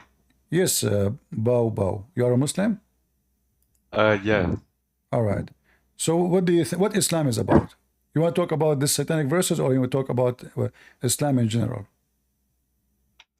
It's not satanic. It's not satanic? No. So why the verse says this is satanic? The verse says that. No, that's not the Quran. It's not what? It's not the Quran, so it's not reliable. Well, this is Quran. The Quran says whatever shaitan he throw, Allah will delete. Shaitan, the Quran says that. No, it didn't. It's in front of you. Yeah, you're not screen sharing. I am not what?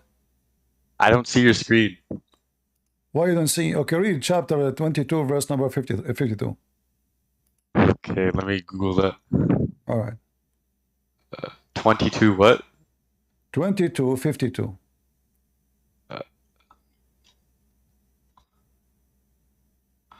Okay, it says,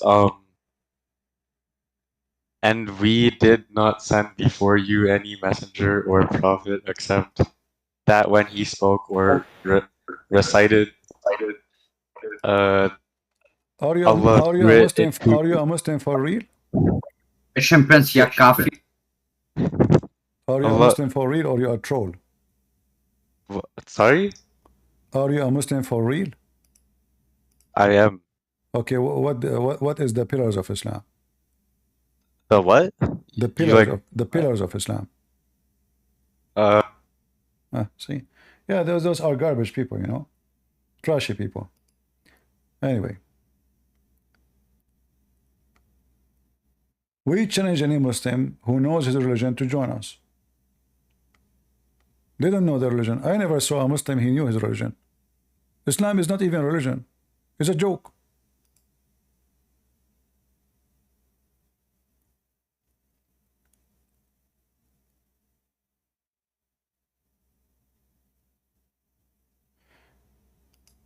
So as you see, Muhammad is all over the place. He is commanded by shaitan. Even Muhammad, he claimed that Satan, he command him. We have Malik here. Malik, are you going to play music for me like last time? You didn't like the music. Huh? You didn't like the music. Isn't it music is haram? Why you play music to me? Are you going to go to hell now? Or you will say Bismillah wa bihamdihi 100 times and your sin is forgiven? Or you will kiss the black stone so you can go to heaven? Isn't music is haram in Islam? It is not good, but I'm not a good Muslim. Yes. Oh, you are a bad Muslim. Who is a good Muslim? What a good Muslim do? If you want answers for your question, there is a live stream. Huh? Very good. Ah, there's live stream. Why you? This is live stream. Bring your Muslim to answer me. Go ahead. If you want, I can invite you to them. I'm here. They are very. Invite them here. Why you don't They are invite? very. Don't waste my time. You want to invite who you invite? Invite. Don't give me the drama. I can invite them. I can invite you. I can all this garbage. All of you are a bunch of idiots. You don't even dare to talk to me. So you know nothing about your religion. They don't dare to call me. They don't dare to let me call them. And you Muslims, all of you are doomed. And the Quran in front of you, Muhammad received satanic verses. You like it, like it. You don't like it, deal with it. In fact, Muhammad, he made it clear that he was commanded by the devil.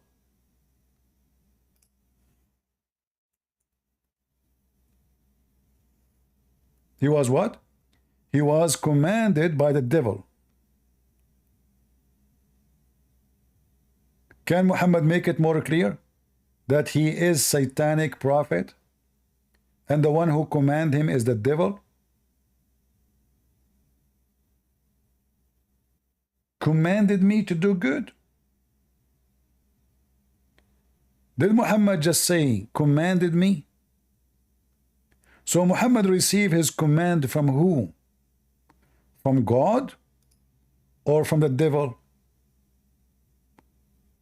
This is the words of the Muslims. The devil commanded Muhammad to do good. So who is the God of Muhammad? I will invite you, but don't give me this garbage speeches. You want to talk to me, you talk to me. You want to bring Muslim here, bring the Muslim here.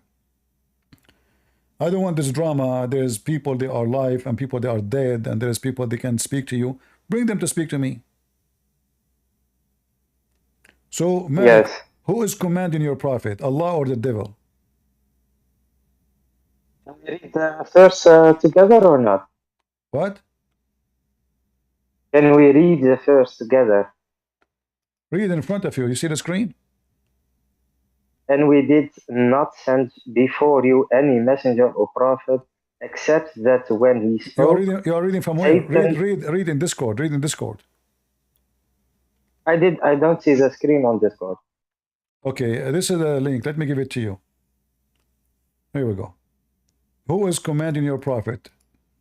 Is it true that he commanded from the devil? Which means the devil is his God?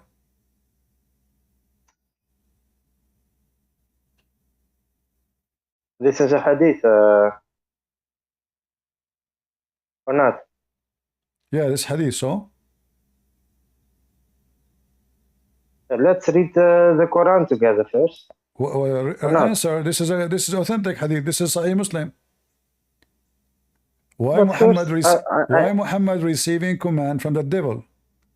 Who is the one who command Muhammad, Okay. Allah or the devil? Are you gonna let me speak or not? Don't complain. I keep repeating the same question 1,000 I times. don't. So I listen, I'm I not going don't to waste my complain. time. Listen, this is a warning for all Muslims. If you want to force me to repeat my question 20 times, I will kick you out.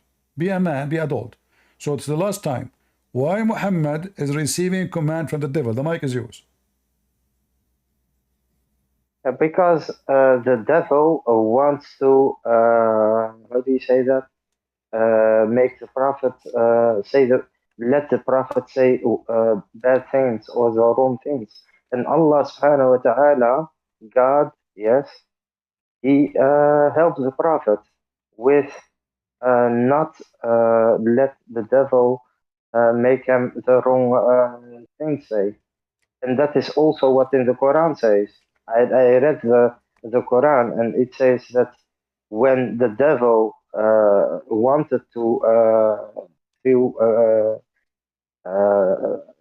Quran text in his mouth, Allah he yeah, he said, but Allah abolish that what which Satan throws in.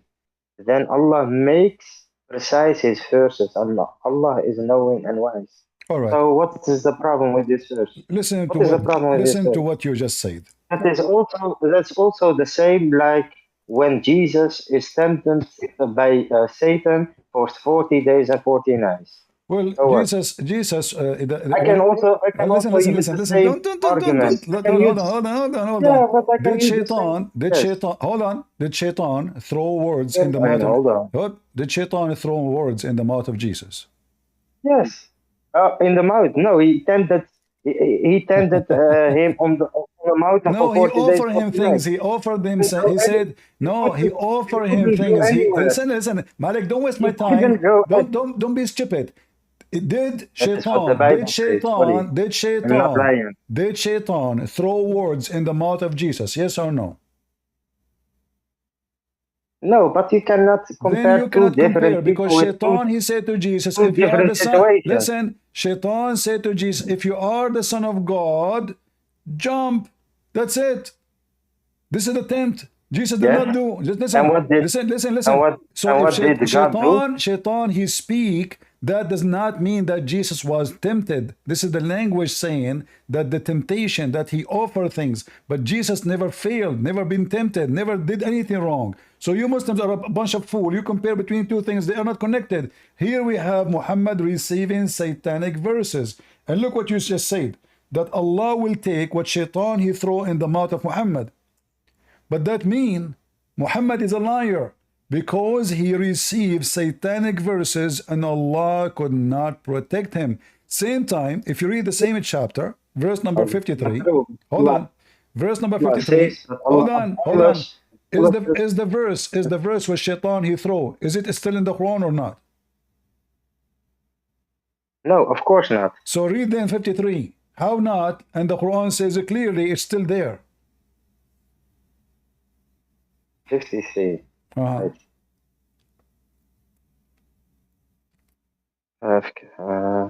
All that, so he makes Satan's influence a trial for those hypocrites whose hearts are sick and those disbelievers whose hearts are hardened. Surely the wrongdoers are totally engrossed in opposition. So how the verse is gone, and now the verse is going to mislead people, and they That's are the not the way believers. you, that's not the way how you must read it. No, It's no, no, not it's not up to you. What way? There's no other way. It says it's yes. going to be, is going to make, which the devil gave to Muhammad as a trial, as a causing trouble for people. So if Allah took it off and nobody can have it no more, why is going to be trouble to the believers? And he said clearly that those who have disease in their heart, they are the one who is going to follow it. So did Allah take it off? No, because the believers still they will believe it. Plus, when you said to me that Shaitan, he wanted him to do things, you said bad things. Who is the one who commands Shaitan to make Muhammad do command things? Is it Shaitan by himself or Allah command him? You don't believe in the shaitan? This is not a question, Abdul. Focus with me, focus. When In Shaitan, Christianity, focus, Abdul. When Shaitan, do he you command, believe hold on. in the devil? When Shaitan, he command Muhammad to do bad things, was that by the will of Allah or against Allah's will?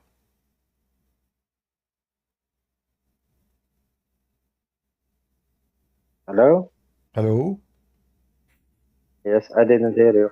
When It was Shaitan gave Muhammad satanic verses, was that by the command of Allah or Shaitan he did it from his own? Shaitan did it by his own free will. All right, but, guys, listen carefully. Shaitan, but Allah subhanahu wa ta'ala allow things, bad things and good things all to right, happen. all right. I Understand? will go with this garbage answer. So, guys, Shaitan he did it Why? by It's his not own. garbage. Hold on, you will see. Shaitan he did that by his own will. So let me repeat the question again. Who is the one who sent the Shaitan to Muhammad to mislead Muhammad? Is it the will of Shaitan or the will of Allah? But he didn't mislead him.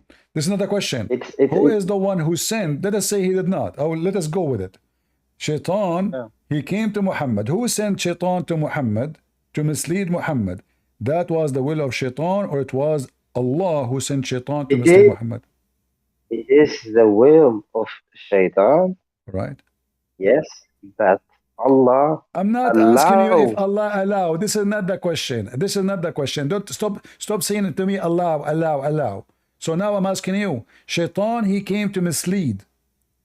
Was that Shaitan sent by Allah to mislead Muhammad, or Shaitan was not sent by Allah? It's a very weird question. I don't understand your question. Yeah, this is what the Muslims they do when the question is embarrassing. No, When no. Shaitan, he I came have, to Muhammad. Shaitan came to Muhammad.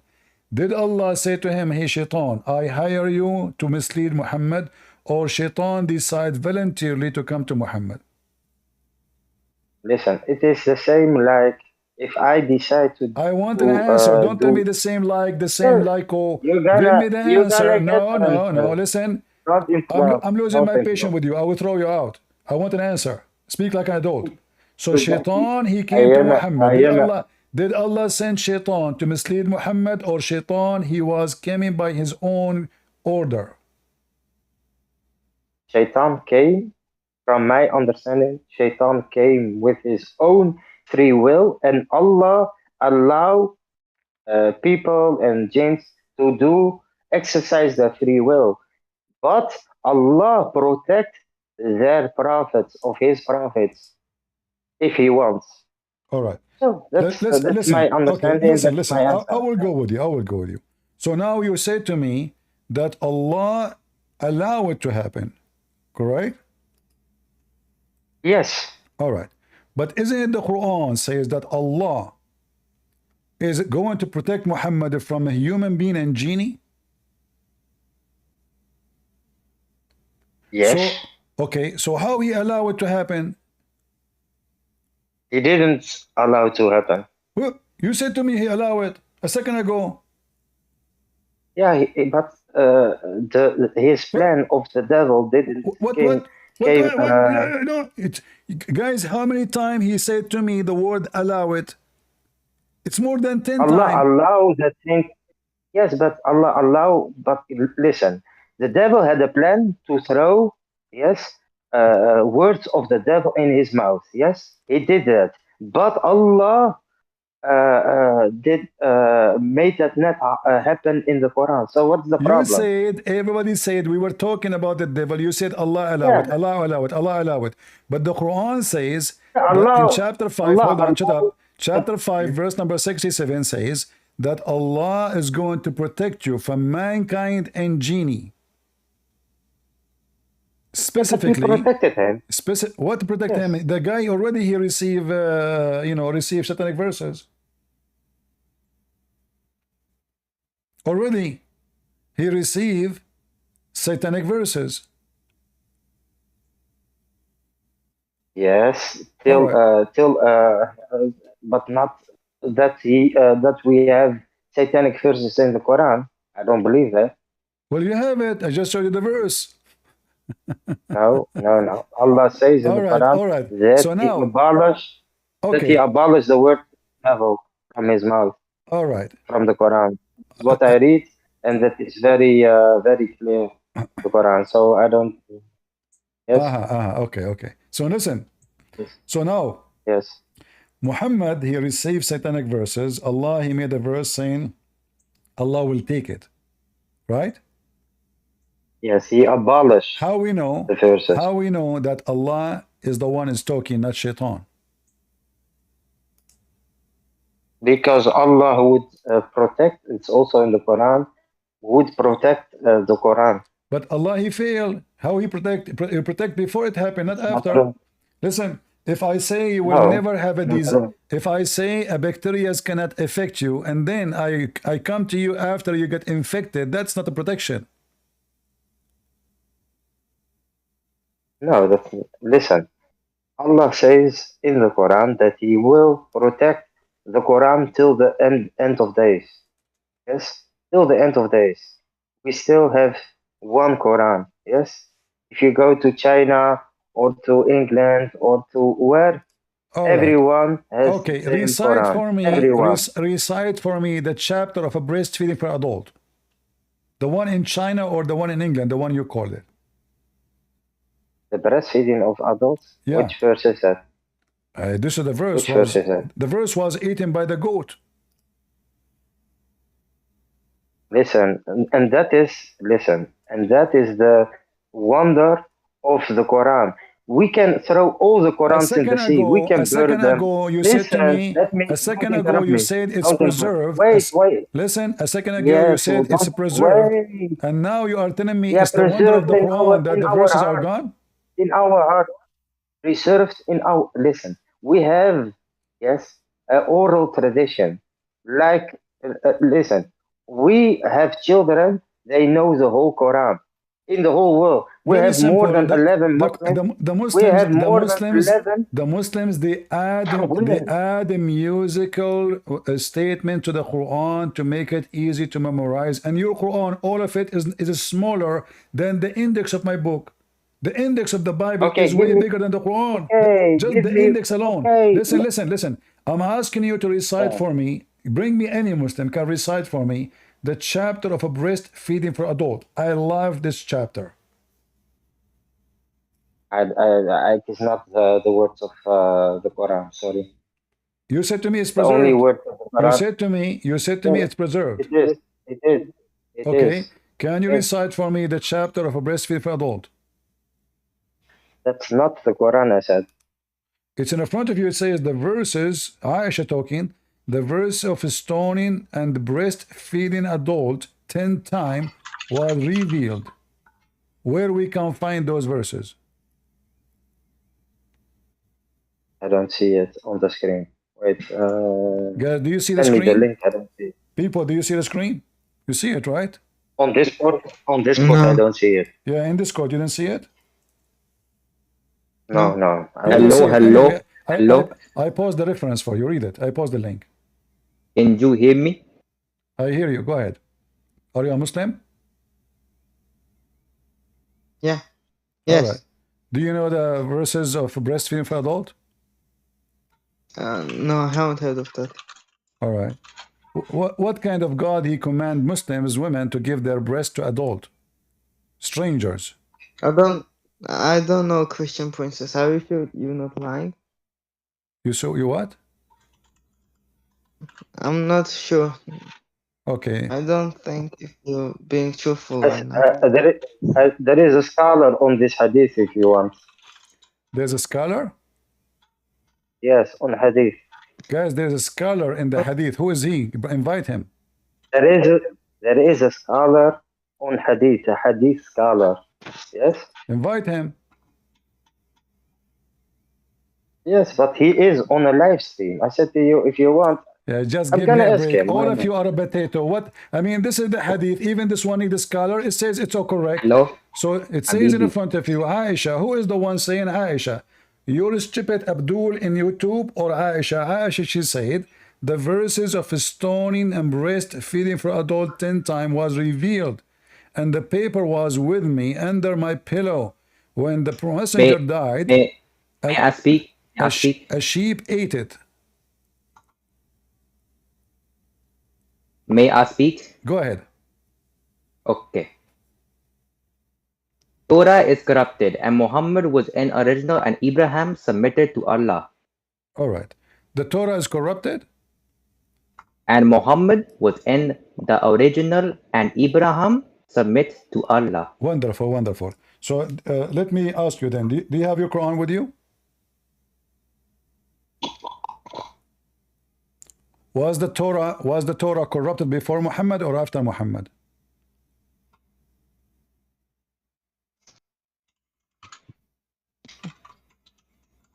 Abdul, was the Torah corrupted before Muhammad or after Muhammad? Yes, Ya Kafir. It was corrupted before Muhammad or after Muhammad? Before. Before. So why the Quran? So why the Quran believe in the Torah and the Gospel in the time of Muhammad? Give me 1 minute. I'll be back. You will be back. It doesn't believe. Where you want to go? It doesn't believe in Torah. Who don't believe in Torah? Quran. Quran? Read for me chapter 2 verse number 89. I don't know. So basically, the reason why I came here is because I feel like you have a lot of experience with breastfeeding already, don't you? I have a lot of breastfeeding. Yeah. Yeah, I mean, weren't you the one who told Minor to open a camera? I was the neighbor of your mother, so I have a lot of the milk of your mother, you know. Do you know that in Islam, if I have sex with your mother, you are my son, you are the son of your father, even if it's me who slept with your mother? Mr. Breastfeeding? Read with me. This is how filthy your prophet is. Muhammad discovered that men, they are sleeping with different women, and the babies are not the babies of the husband, the Muslim husbands. What the solution? Muhammad, he said the following: the father is the one who owned the bed, not the one who F the women. This is your religion. This is your religion. So if your father, he find out that his wife, which is your mother, she slept, she was the bike of the town, and everybody riding her. Still, even if you have witnesses, even if you have 4 witnesses, they saw the penis of the man going in and out, you are still his son, and you will inherit his money. So imagine, the neighbor, he sleep with your mama, and your baba, which is the fornicator, is going to inherit the money of the husband of your mama. This is Islam. So you marry a Muslim woman, she sleep around, the son of the one who slept with your wife is going to inherit his name, his money, his property. Go ahead, Sir. Hello. All right. So I ask you, why the Quran agree with the Torah? The Torah and the Bible is corrupt, okay? Why the Quran? And Rebecca is 3 years old. Listen, Abdul. Why the Quran says that Allah believe in the Rebecca Torah? is 3 years old. It does not say that. It does not It's in say the front of you. Rebecca is 3 years old, It's and in it does the, not it's in the say that front the of you. Torah and the Bible is corrupt. It's in the front of you. Read it. Sorry, my English is not good. Read it, read it. Stop being in my English, Abdul. Your English is fine. Chapter 2, verse number 89 says that Allah believe in what they possess in their hand. The The Christians. Surah doesn't say that. Read it. It's not corrupt. Read it.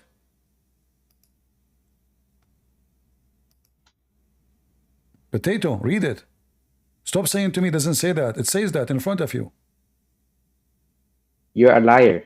It's in front of you. You lie. Read it. Here we You're go. not reading in Arabic. You're reading in English. Okay, read it in Arabic. You read it in Arabic. Tell us. Do you know My Arabic? Arabic isn't good either. So, guys, who do not know Arabic, this Abdul, potatoes, all of them are potatoes. They do not know Arabic. They will not read in English, and they keep saying, you're a liar. Not only I'm that, Muslim, leave it. you're a prophet. He took an oath on the Torah, you potato. He put his hand over the Torah in his time, and he said, I believe in thee and the one who sent thee. So you are a liar like your prophet. All of you are a bunch of liars. Breastfeeding for adult, working very good. This is your prophet. You see the hadith? Look at this. Look, this is Sahih. This is Al-Bukhari. This is all those references in front of you. They brought the Torah for him, and Muhammad, he placed his hand over the Torah. And he says, I believe in thee and the one who sent thee. Let's read this one here. This is your prophet. He told them, bring me the Torah. They brought the Torah for him. Then he would draw the cushion from beneath him and place the Torah on it, saying, I believe in thee and him who revealed thee. Did your prophet took an oath in the Torah?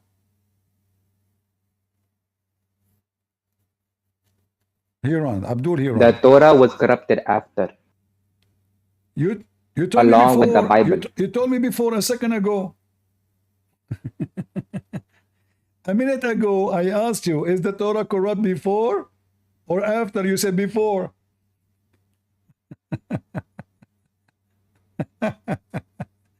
Same time, when a Muslim, he said the Torah corrupted, that means your God cannot be God. Because your God, he said to the Christian and the Jews, go and follow your book. Yet the book is corrupted according to you. So your God is stupid. Same time, if this is the book of Allah and Allah could not protect his book, who is the stupid here? You Muslim, you are saying to me that your God keeps sending books, but he cannot protect them, which means the Jews are giving Allah a screwdriver in his anus, and he could not protect his book. I can. I have many books written by me. I challenge you to corrupt them. Can you? You cannot. So if someone like me can protect his book and someone like your God cannot protect his book because he's an idol, he's an idol. Is the Torah I'm the going book to fuck your mother, you fucking bitch. Satanic religion again, you see. I do not need to prove to you that Islam is demonic, satanic. In fact, guess what? You know, Muhammad, the filthy Muhammad, and his followers, they always speak filthy language. Do you know that even once, the companion of Muhammad, they repeat what Muhammad said, and one of them he said to other person, I will eat the clitoris of your mother. Is that true? Hey Muslim, is that true? He will eat the clitoris of his mother. In fact, in different hadith says, I ate the clitoris of your mother. And this is very authentic hadith. Let me find you the hadith. Just to show you why I believe Islam is satanic, demonic. Not only Muhammad, he says, go and bite the penis of your father. And Abu Bakr, he say the same. Look. This is the hadith. أكلت بضر أمك. I ate the clitoris of your mother. Do you see it?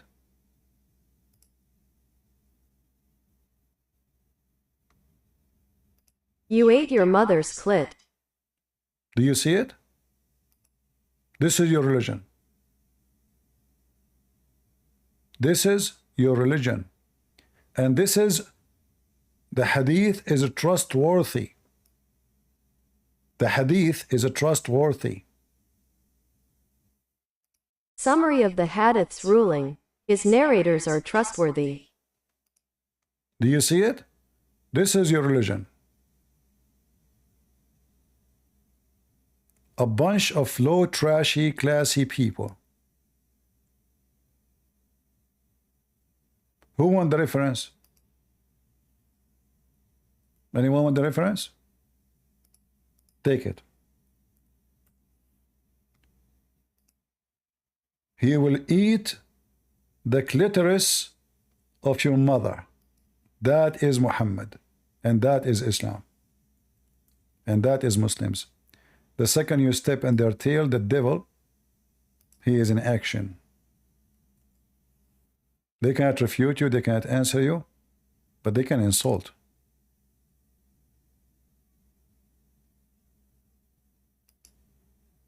All right? Anyway, I will make more episode about Islam. This is like introduction, like we spoke about many things. But as we say, all things lead to one place, that Islam is just satanic. Islam is pagan. The Kaaba is the Arab practice. Allah is the God of the Arab. Allat, Al-Uzza, Manat are the daughters of Allah. And this is telling us that Allah have nothing to do with the God of the Christians. There's nothing in Christianity that there's a God, he have 3 daughters. That is not the God of the Christians. Nowhere we can find such a thing. This is a proof, clear proof, that the origin of the God of Islam is a pure pagan, has no connection whatsoever with the Bible. Muhammad and the pagan Arab both are pagan. They share the same God who have 3 daughters. In fact, Muhammad, he said clearly that the daughters of Allah exist. In fact, he sent Khalid ibn Walid to kill her, one of the daughters of Allah, Al-Uzza. How Muhammad was able to kill her if she does not exist?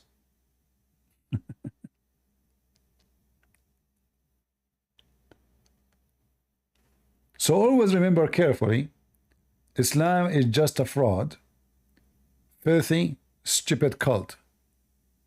From their fruits you shall know them.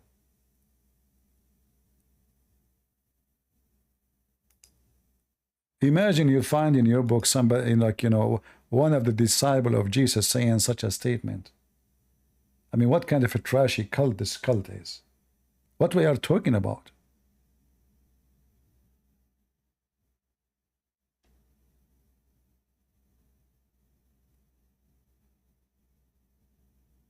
And those are the quality of the Muslims. Those are not the trash. The one saying he will eat the clitoris of the mother is not the trash, is not the garbage. Those are the high quality.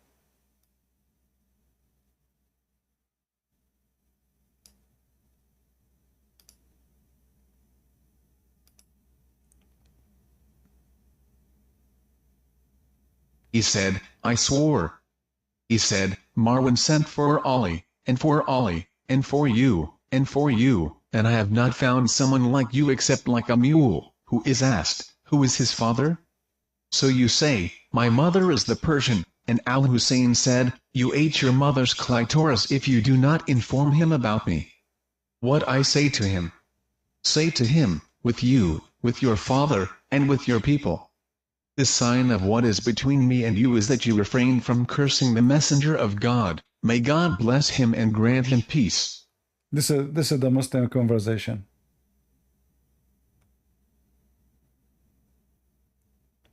This is the Muslims, the worshippers of Allah. Do we have any Muslim want to come here?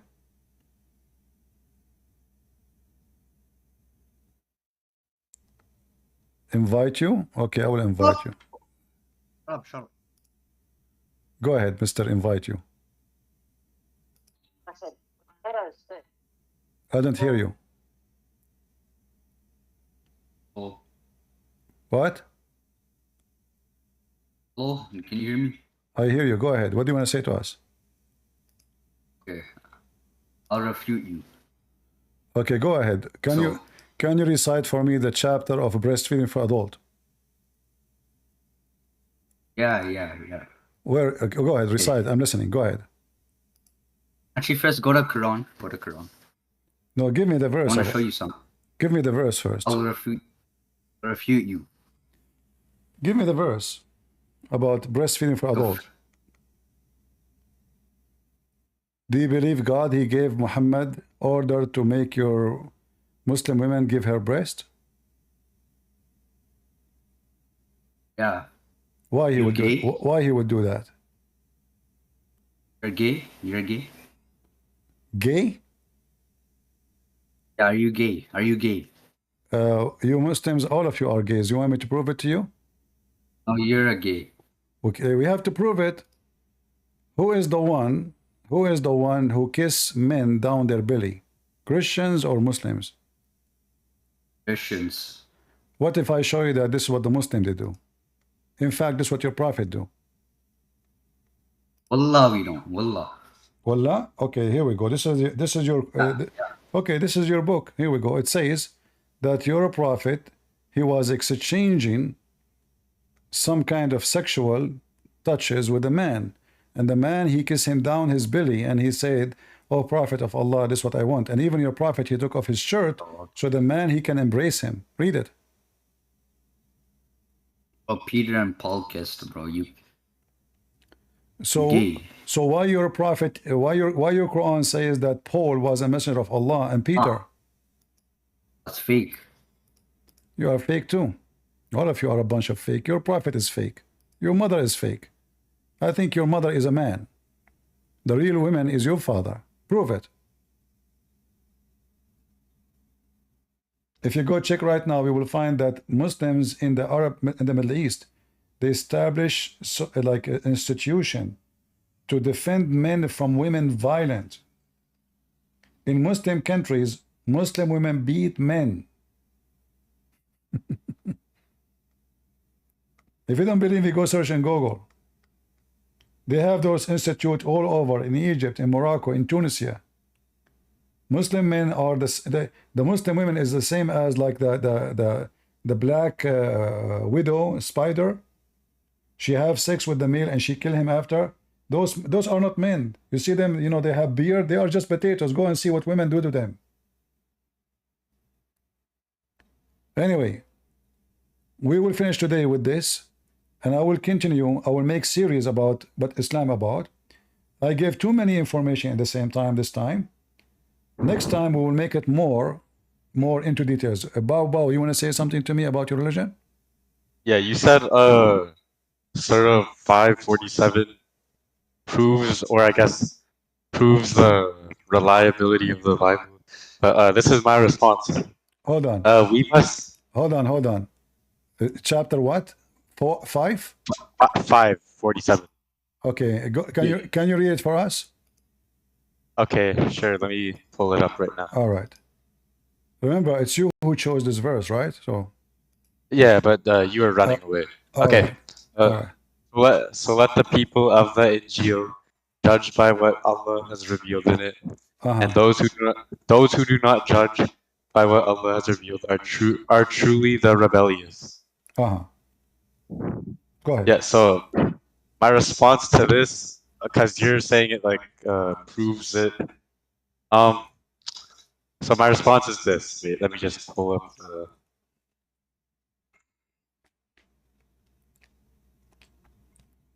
It's right. Do you need my help? I can give you the response for this. It's singular. It's singular noun. It's not supposed to be like. Oh yeah. Wait. Where does that even say Bible? It doesn't say that. What? It doesn't say Bible, so you're lying. Where it says Bible? It doesn't say that. No, you're lying. Oh, I'm lying. It says Yeah, you're Injil. lying. It says Injil there. يحكم آلة Injil. Yeah, but that's not. Is that the entire Bible? What? Is that the entirety? Is that what? Is that the entirety? Guys, anyone understand what he's saying? Is that what? Is that the whole book? Well, isn't it your prophet says the gospel? Did he say some of it? Did your Quran says the some of the gospel or all the gospel? It says the gospel. Yeah. Okay. Now, when the Quran says that he believe in what they have between their hands, the Christians and the Jews. What the Christians and the Jews have between their hands? The Torah? No. The gospel? Yes. Yeah, but that's not the entirety what what you're trying to say.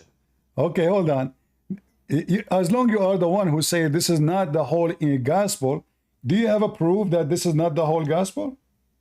Yeah, because it doesn't say that.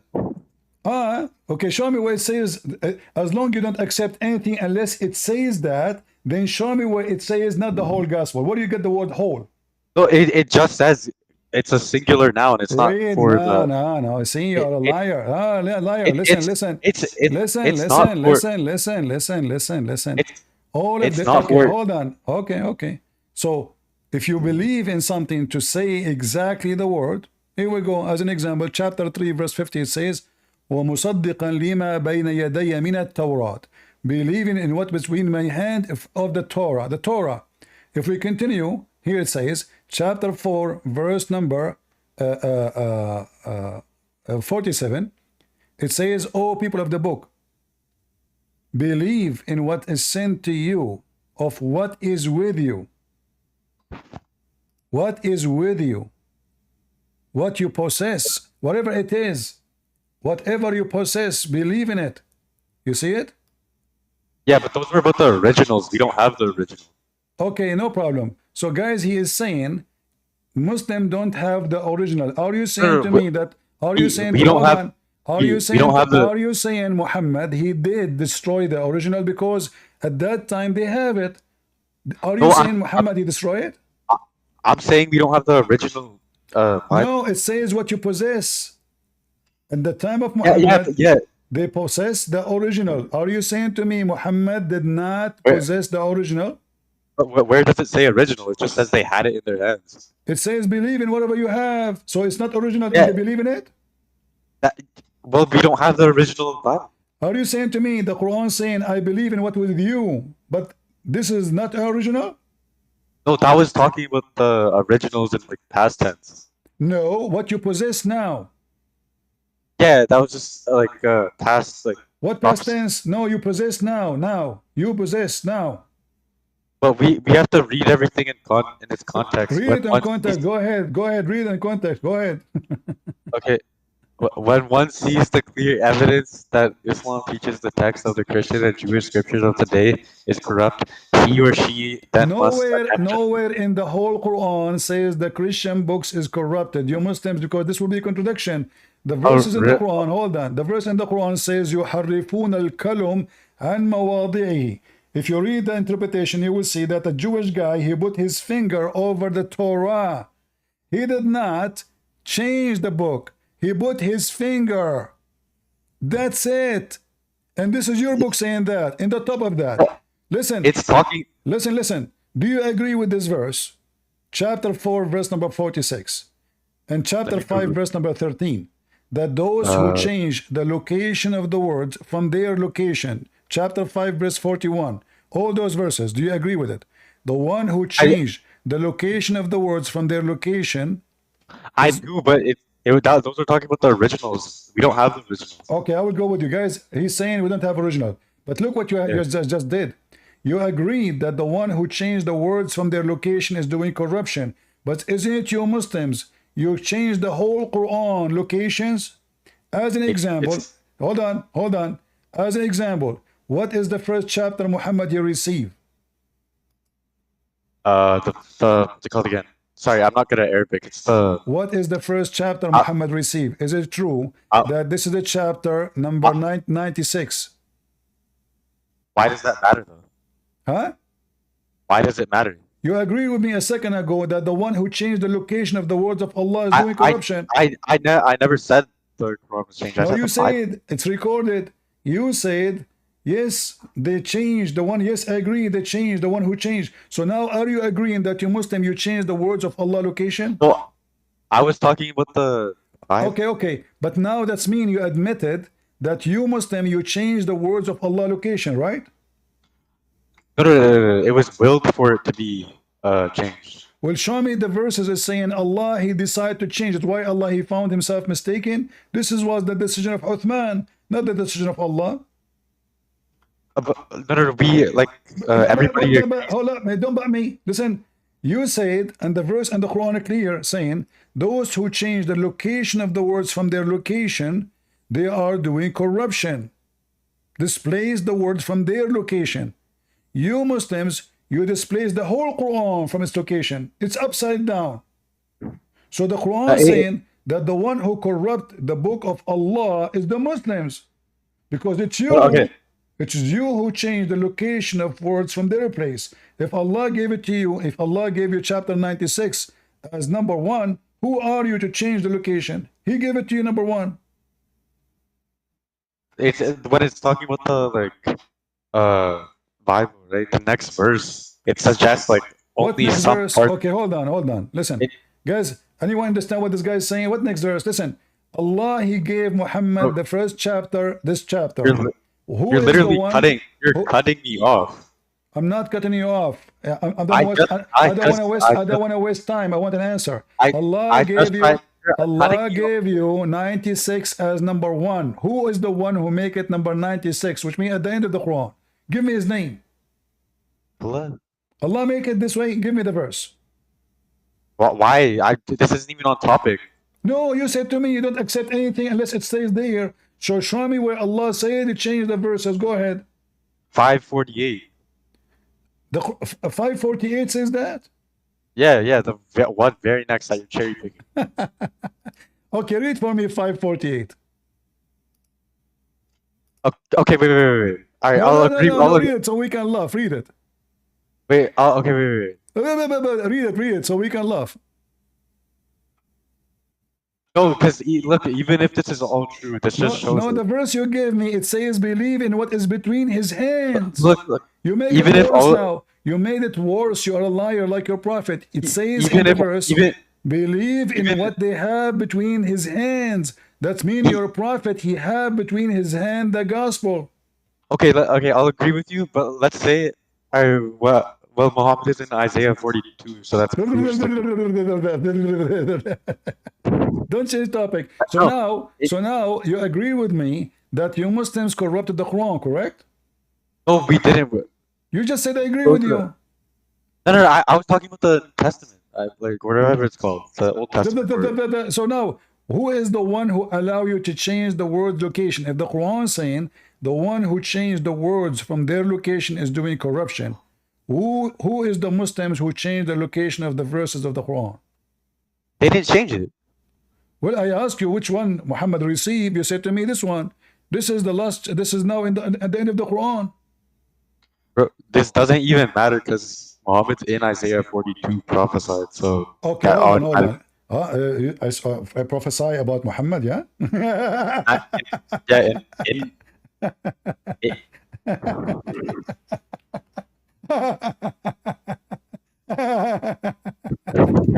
Okay, hold on. Listen. Who is the one who told you that Isaiah is prophesying about Muhammad? A second ago, you told me that the Bible is corrupted, you idiot. And now you are quoting for me. No, hold on, just to show you how stupid the Muslims.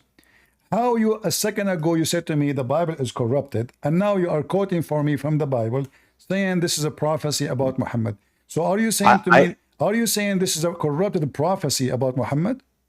No, I agreed with you. It's like not corrupted anymore. Oh, so the Bible is not corrupted? Not anymore, but that doesn't mean like it's true, because like it still agrees with the Quran. Like I'm asking you, is the Bible corrupted or not? I just answered no. The Bible is not corrupted. No. Well, my Bible says that Jesus is God. No, it doesn't. Are you sure? Yeah, no, it doesn't. Okay, if I gave you the verses right now, are you willing to read it? Wait, what did you say? If I gave you the verses to read, are you willing to read it? I'll read it, but yeah, sure. Okay. Let us see. I will put it for you on the screen, and I will trust that you will read it for us. But there's also places where Jesus denies being God, like John 14:28. Okay, we will go there. Here we go. Read for me what Jesus said. You see my screen? Yeah, I see it. All right. Can you read for me what Jesus said? This is John chapter 8, And this is the Messiah himself is speaking. All right. Read for me from verse number 12. And Yeshua spoke again with them, and he said, I am the living God, the light of the world. Whoever, what translation is that? This is not a translation. This is the Aramaic. No, but it was written in Greek. This is the Aramaic version of the Bible, because the Bible written in Aramaic, Yeah. in Greek, and Hebrew. No, the first. This is the original. Our This is the early- original. This is the original. Listen, and it doesn't matter what translation you like. All of them the same. Did You don't Jesus have say, the original. Listen, did Jesus says, "I am the light of the world"? No, but that's a different translation. That's like a. No. that's All a- translation agree. All translation agree. Did Jesus Is say, that- "I am"? Did Jesus is, "I am the truth"? Look, wait. I'll show you another translation where it doesn't say that. Don't change topic. Did Jesus says all translations say the same? Jesus is the light, and He is the light. Look. Who is the light? Who is the light in Islam? Muhammad or Allah? It's all the prophets. No. Yeah, collectively, it's all of them. Okay. Are you Yeah, saying it- to it me? does. Are you saying to me that the Quran did lie? The Quran says that Allah nuru samawati wal ard. He is the light of the earth and the heaven. Are you saying to me that now you Muslims you have two light, Allah He's and the- Muhammad? He's the main light. Like Allah's The main light, the beam, the beam. Okay, okay, hold on. Is Muhammad is the light? No. He's not like the main light. Is, but like is there's- Muhammad? You are a liar. There's nowhere it says that. You are just a. no. We get this from just logical reasons. Don't tell me logical. The Muslim they have 99 attribute, 99 attribute, and those are attribute of Allah only, and one of them is the Nur. Correct? Likewise, this translation is wrong either way. No, all translation agree that Jesus says, "I am the light. I am the light," and not only that, Jesus says, Yeah, I agree. He says, "I am the light," but he doesn't say, "I am the living God." No, he said each time he says "I am," he said the Aramaic language was saying "I am God." This is exactly even the Hebrew. The same when each time Jesus says "I am," he is saying when God he met Moses says to him, hey, "What I will tell my people? What's your name?" He said, "Tell them I am who I am." This is the in Arabic in the language. If you read it, you don't know what it's mean. You think it's a name, but it's not really a name. I am the one who exists by myself. So I am, each time Jesus says I am, he is saying I am God. And now here is Jesus saying, listen. Jesus saying to them, I am the living God more than one time, not only once, not only twice, not only thrice, all of it. He kept repeating and saying it clearly that Jesus said, I am from above, you are from below. Jesus says, my Father. Jesus says, before Abraham I am. Was Muhammad exist before Abraham? Like in a predestination selective type of way, yes. We don't believe in the predestination. That's a lie. But what this have to do? What this have to do? No, I'm asking you. Was Muhammad exist before Abraham? His predestination was, yeah. Okay, I will go with you guys. You just said this is predestination. If I show you a verse in the Quran, conquer what you say. Are you going to spit at the Quran? What do you say your mic cut out? According to your Quran, who came first? Allah? No. You are talking about predestination. Yeah, what about it? Okay. When you mention predestination, that means Allah destined to everybody to be to what he do, to what he believe, to what he exists, correct? Yeah. All right. So when Allah, he predestined the first person who? Muhammad, Abraham, Isa, or Adam? This isn't even on the topic. Like Jesus. It's you who mentioned to me. It's you who mentioned to me. I said Jesus before Abraham I am, and Abraham he saw my day. How Abraham he saw his day? I answered this by saying we just believe everyone was predestined, so it doesn't really matter. Predestined. So I'm asking you, when Jesus is a predestined, is he predestined before Abraham or after Abraham? Yeah. What everyone has like a Jesus said before Abraham I am. His existence is before Abraham. Yeah, but everyone's. So do you believe that Jesus was exist? Do you believe that Jesus was exist before Abraham? In a predestination sense, yes. No, there's no such a thing. Either you say he exists or not. According to my belief, yes. No, because it says before Abraham. Before Abraham. Not we are talking about Yeah, does it exist or not. everyone is. Before. So is Jesus exist before Abraham? Before. It doesn't matter because it. No, it John matter. It matter. Jesus, what he said, before Abraham I am. Before. And Then you Abraham, have he saw my day. uh, Listen, Abdul, you Muslims are sneaky potatoes. We laugh at you. So when you say, yes, predestiny, do you even know what does that mean, predestiny? I said predestined, not predestined. Predestined. Okay, guys, predestined. Is it predestined is different from predestiny? What? Is it predestined different from predestiny? I don't know. It just sounded confusing the way you said because I didn't say predestined. Suddenly you do not speak English now. What is destiny? Like your fate. Your fate. Does that include your sin? Yeah. Okay, you just said that the Christians corrupted their book. So does that mean Allah decide for us to corrupt our book? No, remember I agreed with you. It's not corrupted. What? Oh, okay. So okay. So are you saying to me that when the Christian refused to believe in Muhammad, it was a predestined for them to refuse Muhammad? Yeah. So what the problem, guys? Look at this stupid religion. Allah, He made us not to accept Muhammad. Listen to this. Listen to this garbage religion.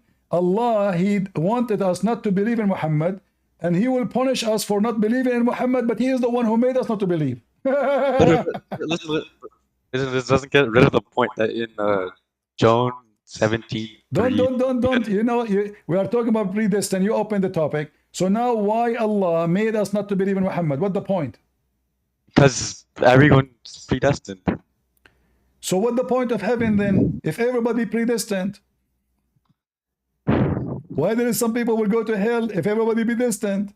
You see how stupid Islam is? So according to your prophet, if somebody have sexual intercourse with the women, is he choosing to do it or he predestined? He predestined, correct? It's predestined, yeah. Exactly. So why he's being punished? But how do you? But you don't have a right to criticize the omniscient and all powerful. I'm not criticizing. I'm proving that Allah is shaitan because God is about just. This is not just. He made you fornicate. He made you fornicate, and then He will punish you for fornication, which He made you do. But He didn't make it. He knew it would happen. No, you agree with me. You said this is predestined. Yeah, because He would. You can't have free will and omniscience. You cannot. Exactly, you cannot. So what the point of the whole garbage of it? So what the point of saying Shahada if everything is predestined? Believe, not believe, to be good, to be bad, to be thief, to be criminal, to be rabid, to be fornicator. It's a predestined. Islam is a joke. Admit. We don't have a choice to yeah. We don't have a choice. It's just predestined. Exactly. This is why Islam is satanic because Islam. No, but it still doesn't get rid of the fact that no. You see, you just said you don't have a choice. We don't have a choice. So the whole Quran is a big book of lies because the Quran says those who do good deeds, those who good deed, he will go to heaven. It turned to be even your good deed is a predestined. Even your bad deed is a predestined. So what this is about? What a stupid religion. No, bro, this doesn't get rid of the fact that in John 17:3, Jesus denied being God. Okay, in John 17, let's go to John 17. He's trying to run away. He's trying to run away from the topic. I will go to John 17. Listen. Everybody will laugh at you in 2 seconds. Are you sure you want to read John 17? Sure, you were just lying. Okay, are you sure? I'm asking you for the last time. Yeah, I'm sure. Okay, read for me from verse number 1. Okay, these things spoke Yeshua and lifted his eyes unto heaven, and he said, My Father, the hour has come, glorify your Son, so that your Son may glorify you. Just as you have given them authority over all flesh, He will give them eternal life to them, because you have given all things. Let us stop here. Who is the one have the power over the flesh? Well, He was given it, though. He was given. No problem. But who is the one who have the power over the flesh? Yeshua. Jesus. Do Muhammad have power over the flesh? Yeah. No. He was given it. No. Yeah, he was given it just like... No. Okay, show me a verse in the Quran says Muhammad was given the power over the flesh. Yeah. You're changing the topic. I'm not. I ask you, who is the one who have the power of the flesh? You said even Muhammad have it. Bro, you are such a liar. Keep reading. Show me. Guys, did I say to him read to, anything? You said Muhammad have it too. Show me. You're a bro, prophet read to the himself. ver- You're a prophet himself. You're a prophet himself. The Quran say he's a sinner. So what? Read to the third. Read to Hold the on. third. A sinner person, he cannot judge the flesh, for he is a sinner too. The one who will judge the flesh is only the one who is divine. God only can judge, for he is the only one, is not sinner. A sinner, he cannot judge sinners in the day of judgment. So Jesus just announced that he is the judge in the day of judgment. And not only that, look what Jesus says. And he is the Bro, one. go believe your fake stuff, man. Like, Who is the you're just one? a Who liar. is the You're one? just a liar, Listen, bro. it You're just is you. It's you who choose this chapter. Who is the one who will give eternal life to people?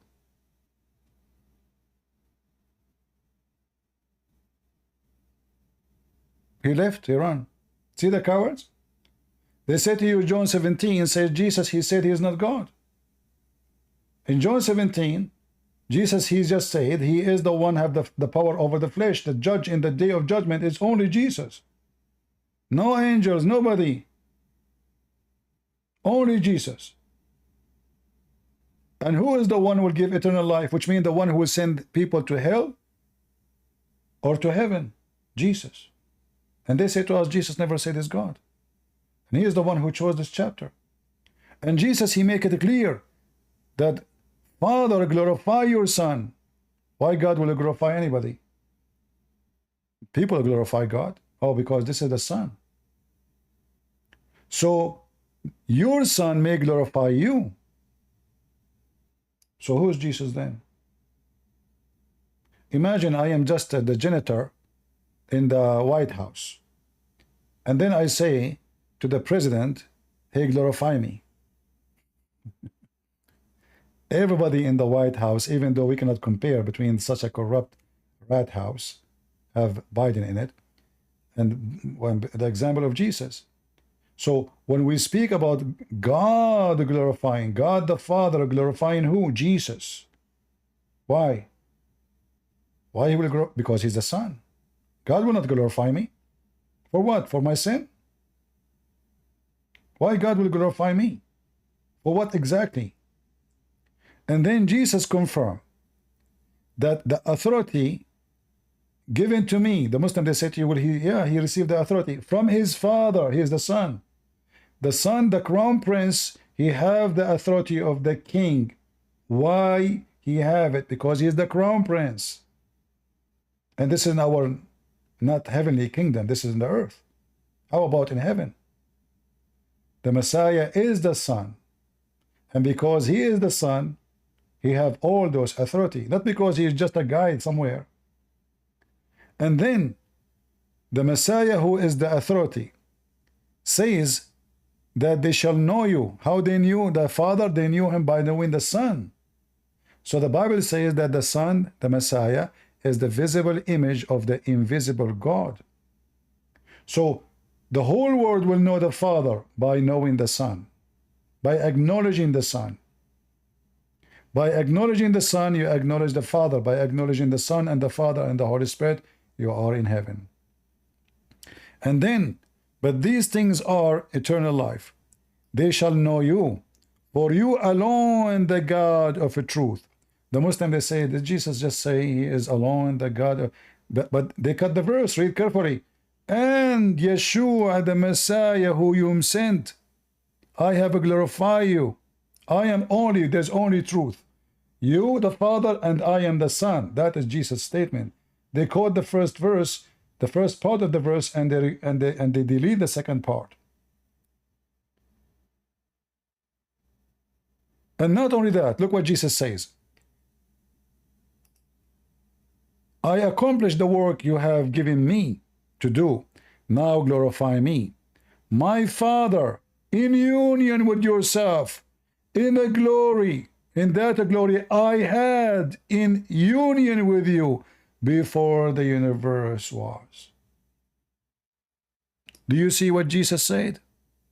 And you coward Muslim, you say Jesus never said I am God.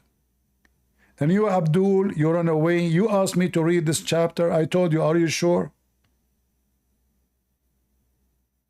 And then the second I start reading for you, you regret and you flee.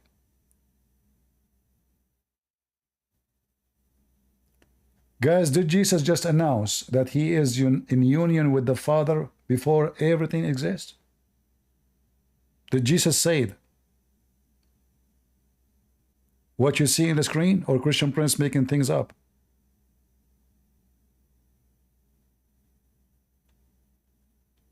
If Jesus is a prophet, I mean, all of this, Jesus not say is God? I am in union with you before the world was exist. Before the word. And yet the Abdul, they say to you where Jesus says, I'm God. And remember, he is the one who chose this chapter. Do you see the irony of this garbage cult? Every verse there is saying Jesus is God.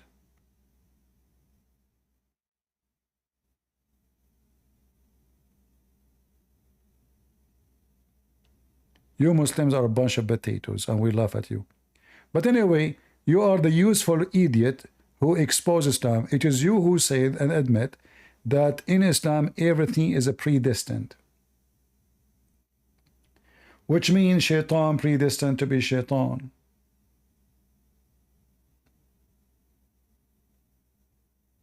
Muhammad predestined to receive satanic verses. The one who rape, he predestined to rape. The one who lie, he predestined. The source of evil is Allah. He predestined all evil, including rape. Oh, we have a Muslim. He is excited. Let us get him here.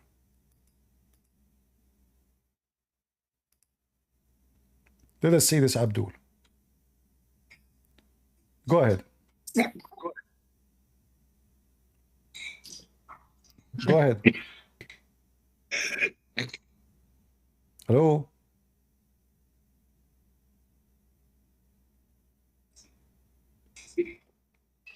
I don't hear your voice is cutting.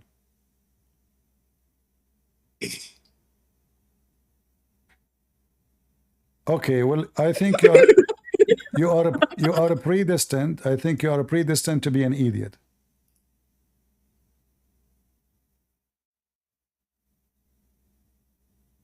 Correct, guys? They believe in everything predestiny. He is a predestined to be a donkey. In fact, I have a clear evidence that donkeys are more honorable than Islam and Muhammad. You remember the story of Yafur? Muhammad, he asked his donkey, do you like females?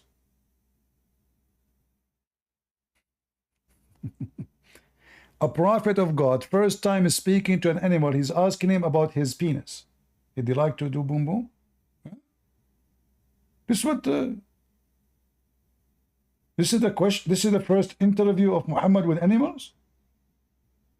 Why he was expecting maybe the donkey is a gay?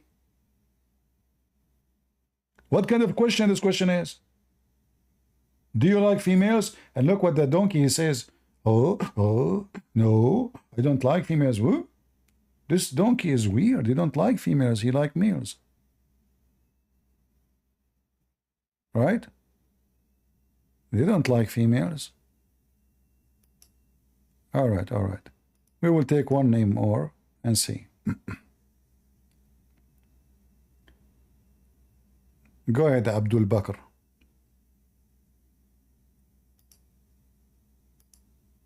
Hello? Hello? Go ahead. Are you a Muslim? Yeah, yeah. Oh, what Islam is about? Admitting to the one true God. Oh, when you say one true, what one mean? One. What one mean? One. Hey, what does that mean? One person. One God. Does that mean one creator? Yeah. So why the Quran says there's many creators? No, it doesn't. Are you sure? Yeah. Okay, read with me. You see my screen? Yeah. Okay. Go ahead, read. This is your Quran. Allah saying he is the best of the creators and he compare himself to Baal. He is saying Baal is a good creator, but Allah is a better creator.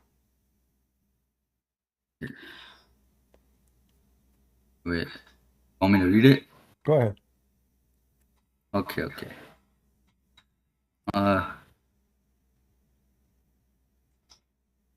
No, What? I don't want to read it Why you don't want to read it? because I don't feel like it. Oh, you don't feel like it. How I can make you read it? Trick me. Give you versions? Give you some versions? No, trick me. Do what? Trick me. Guys, understand? Anyone understand what he's saying? What he said? Give me head. Trick me, trick me. Okay. I will trick you, no problem. You know what? I will trick you the same way Allah he tricked Muhammad. What do you think? Oh. Okay. So don't read it. What? Don't read the verse in front of you. Yeah, I'm not. No, I just told you don't do it. You should do it. You should do the opposite. Okay, I will use a black magic on you and let us see if it's going to work. I want you to close your eyes. Actually, look at the screen. Look at the screen. Keep them open. Root, Harut, Marut, Champafut, Hartabut. Hoot, Hoot, Marut. Read it. What are you doing to me? Huh? The black magic did not work? What are you doing to me? The black magic did not work. Do you believe in black magic? No, my tip is itchy. Do you believe in black magic? Do you believe in black magic? No, I made my tip itchy. Okay. All right. A bunch of stupid people, you know. As you see, Allah, this is how stupid this cult is. In one hand, they say Allah is the only creator, and then Allah, because his Arabic is broken, copying somebody. His name is Abdullah ibn Sarah. He is the one, blessed be Allah, the best of the creators. Muhammad took the sentence, put it in the Quran. But by doing that, Muhammad, he exposed all his garbage, claiming to be believing in one God, but now he just confessed that Allah, he claimed that there's many creators and he is the best of the creators. In fact, in this verse, Allah, aka Muhammad, he just admit that Allah is an idol. Why? The Baal, at that time, people believe he is a god. The god of fertility. Allah agreed. He said that Baal is a good god, but he is the best. Allah is the best of the creators. So Allah, he made himself equal to Baal. Both are a creator, but Allah is better. And who is giving certificate to Allah? Allah.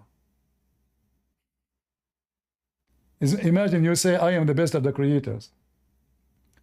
So when Islam, when the Muslim, they say to us they believe in one God, that is a joke. Because if you believe in one God, all the Quran is against saying that. You see, if I say I am the best, if Baal is a fraud, if Baal is a lie, and then Allah, he says he is the best of the lies. Are you with me? God, do you see how stupid the Quran is? If Baal is a fake god, and then Allah, he says he is the best of the fake gods because he's comparing himself to who? To Baal.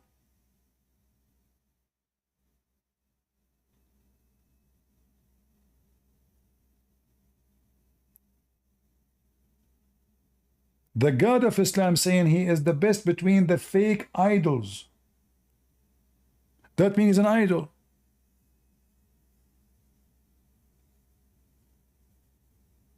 All the reference showing us that he is the fake idol. Do we have any Muslim would like to join us? Mayday, mayday. Every chapter in the, you know what? I have a challenge to Muslims before we finish today. Who is a Muslim can show me a chapter is not stupid? You have 114 chapters. I want you to challenge me to find you, choose for me a chapter, and I will find you something stupid there. If not many. Any Muslim? You have 114 chapter. Every single one of them is written by an idiot. Who wanna challenge me?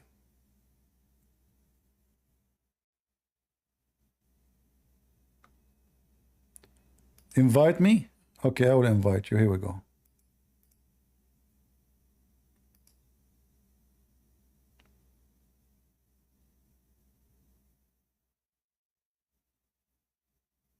I invited you. Why you don't come?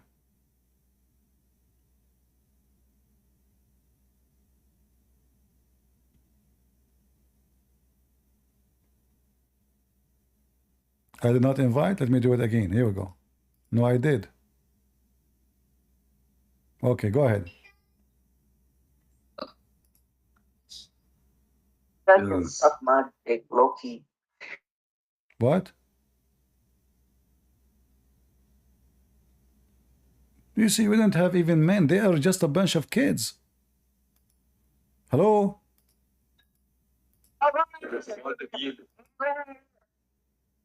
Yo, Dina responds will go cute. What? Give me a chapter in the Quran is not stupid. Choose one. Will go cute, yeah, Jahil. Is using filthy language. Son of Muta. Do we have any brave Muslim?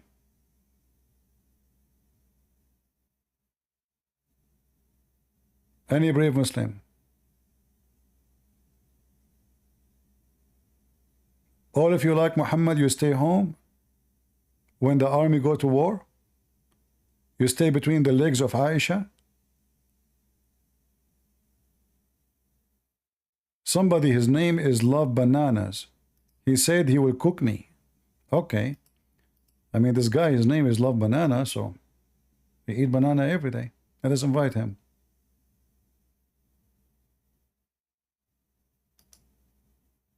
Come here, Love Banana.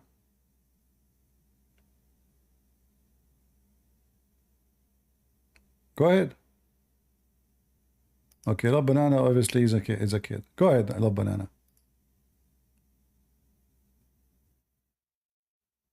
Hello?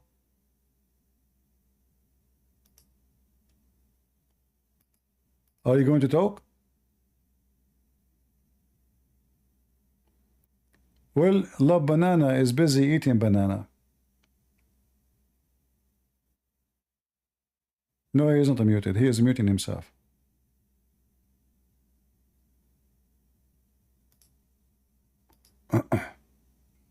Any Muslim?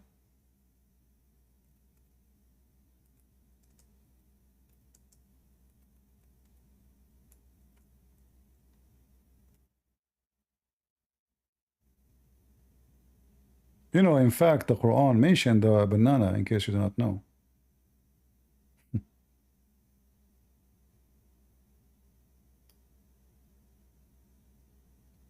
The God of the Banana Republic. Have you ever heard of a God he promised his followers bananas?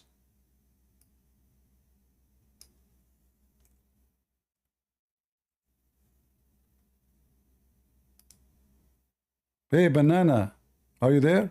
Mr. Love Banana, here we go. I get you a verse about you. You see, it's very funny. We asked him to show us chapter is not stupid in the Quran.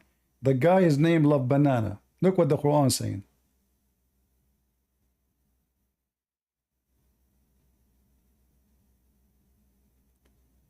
The God who promised banana.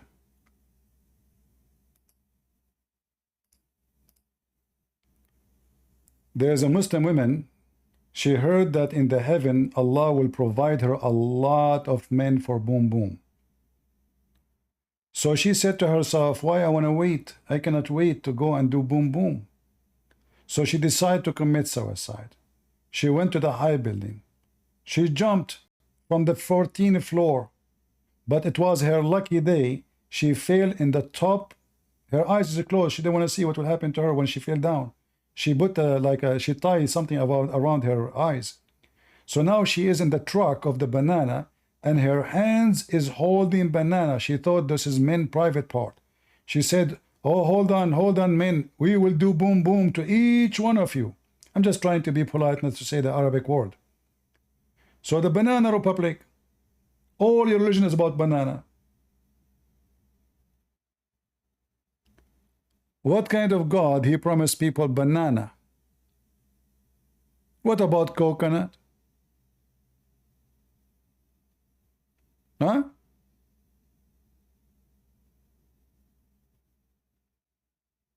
Do we have monkeys there? Bracelet. If there's any big TV, if there's like fast internet. All right, this guy is a Muslim. Let us invite him before we finish. Go ahead, Center. Hello. Hello, hello. Okay. So I am Muslim, but you have opened my eyes. I feel like everything you're saying has a point to it. I feel like you've opened my eyes, and I want to convert. Well, so did you decide to say Muhammad is a fraud? Yes, Why you think Muhammad is a fraud? because of everything you've already said. Like you have reasoning to everything you said, and like all the Muslims, they can't debunk you and stuff. Can you give me a major reason make you believe Muhammad is a fraud?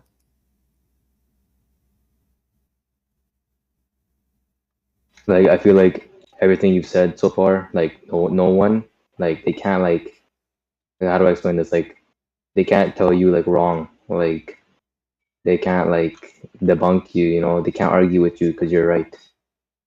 All right. So how I can help you? Oh, I just wanted to say thank you for opening my eyes. All right, my friend. Thank you. So you decide to leave Islam now? I still have to think about it, but But as long you know Muhammad is a fraud, I mean, already you are out of Islam. You just told me Muhammad is a fraud. I don't know if I should though. That's the thing. But didn't you just say Muhammad is a fraud? Yeah, but it's a big choice, I know, but already you made the choice. You said, everybody heard you, Muhammad is a fraud. That means you don't believe in Muhammad no more. I guess you are right. Yeah, so you're out of Islam. So what do you think about accepting Christ as your savior? I think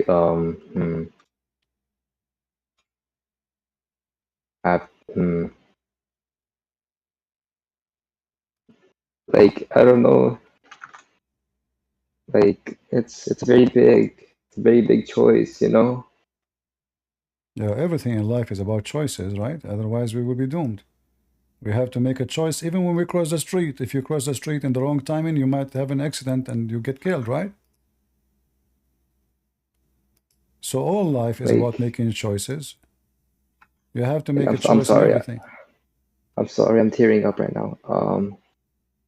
It's a big choice, and I don't know if I should go through with it, but I feel like I should and I shouldn't.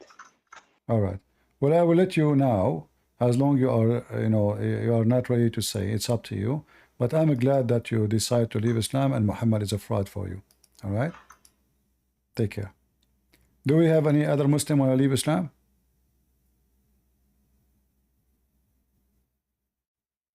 Anyone?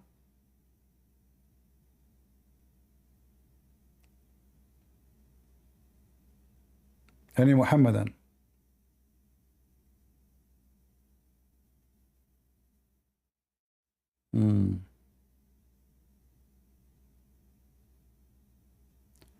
I wish I could come right now, but I cannot. Oh, okay. Any Muslim would like to get us busted?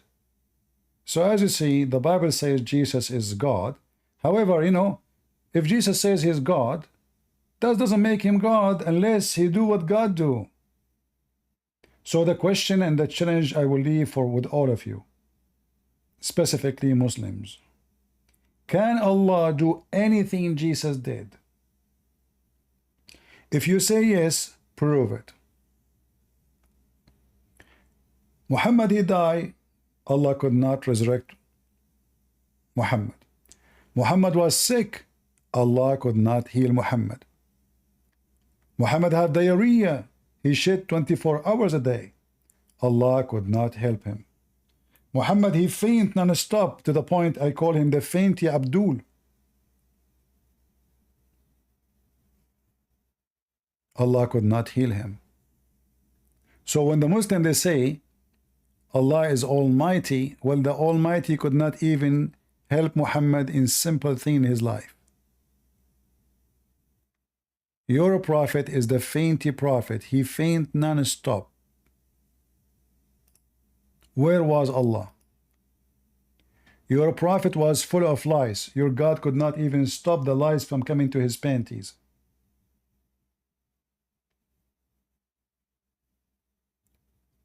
The Quran confirmed that the Messiah can heal the leper, make the blind see, create from the mud a bird, and he can tell you what you hide in your houses. When they accuse Muhammad that he stolen underwear, Allah could not tell who took the underwear. If you ask Jesus, he will tell you. If you ask Allah, Allah cannot. Clear evidence that Allah cannot be God. This is very easy. It's not even a miracle. Just tell us who is the one who took the underwear. Aren't you God? So Allah, he wrote a letter to Muhammad saying to them, oh, tell them it's not for a prophet to steal. Who took it then? Until now, nobody knows. Another example. When the people, they asked Muhammad about the 7 sleepers.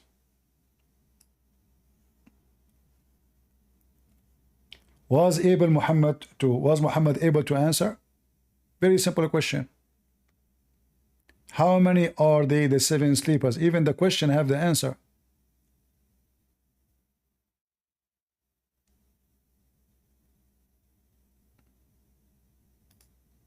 Muhammad could not answer.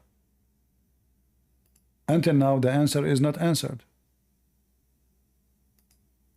And this is how you know that Muhammad is a fraud. To avoid giving the answer, he says, some they say they were 3 and their dog is number 4. And this is showing you that the one who wrote the Quran is an idiot, because you don't say number 4 is their dog. You say 3 human and 1 dog. You don't say that and the number 4 is dog. In Arabic it says Rabi'ahum, and the 4th is their dog. That is no in Arabic. Same in English. You don't count number 4 to be 4 unless you count him as a human. Some they say they are 5 and their dog is number 6. What?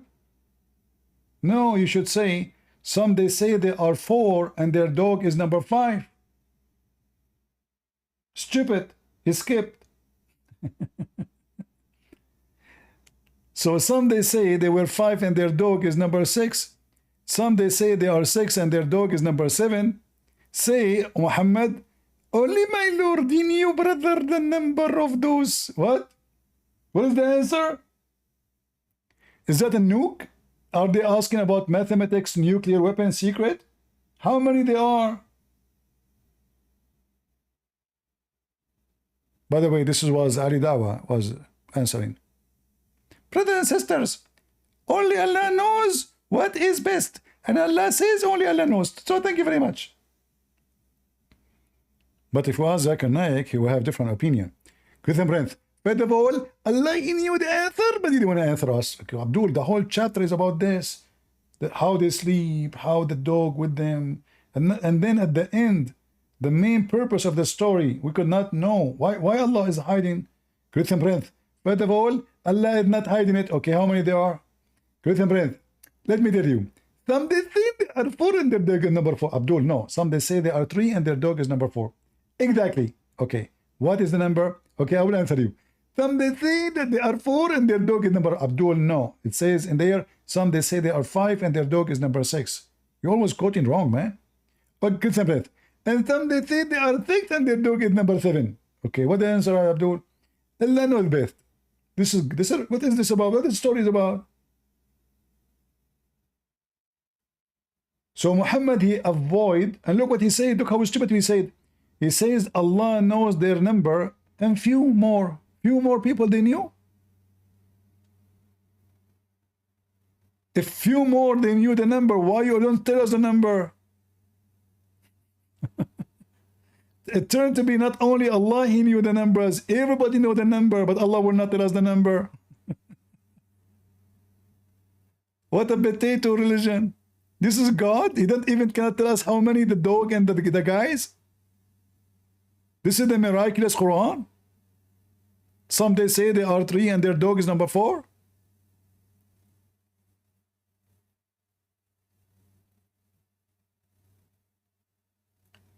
So the Quran says that Jesus can tell you what you hide in your houses straight away. So when Jesus in the Bible says, before Abraham I am, it's a statement, I can say it too, but people will laugh at me if I say it. But Jesus is capable to be what he say, or he prove it. He is the one who resurrect people from death.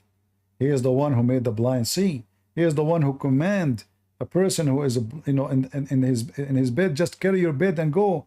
And they said in their mind, he read their mind, who is this person who is forgiving the sin of this person? Jesus said to them, read in their mind, which one is easier to say, to do? To say your sin is forgiven, or carry your bed and walk? The guy is born this way. He cannot walk. Immediately he carried his bed and walked. So it's not who say I am God is the one we believe. Is the one who do what God do. Not only by doing miracles, no. He have to be the example of ethic, pure of sin. Because remember, even Satan is powerful. So Muhammad could not even get the Satan to support him to be a miracle. Allah, he said in the Quran clearly, Allah, he refrained from sending miracles. The Quran says that. Allah refrained from sending miracles. So all the stories about Muhammad doing miracles is a fraud. Bahis? Hello? Yes, Mr. Bahi. Are you Baha'i? Hey, Sibi. I don't know if you remember me. We had I think it was like a couple of months before, me and you had a talk, if you remember. I don't remember. Go ahead. You don't remember? No, Or sorry. if you remember? I Okay. All right. No, I've been writing videos on Patreon. If you remember, I had some doubts. I'm a Muslim. And we had it was like 3 months before, and I have been also talking to you in Skype.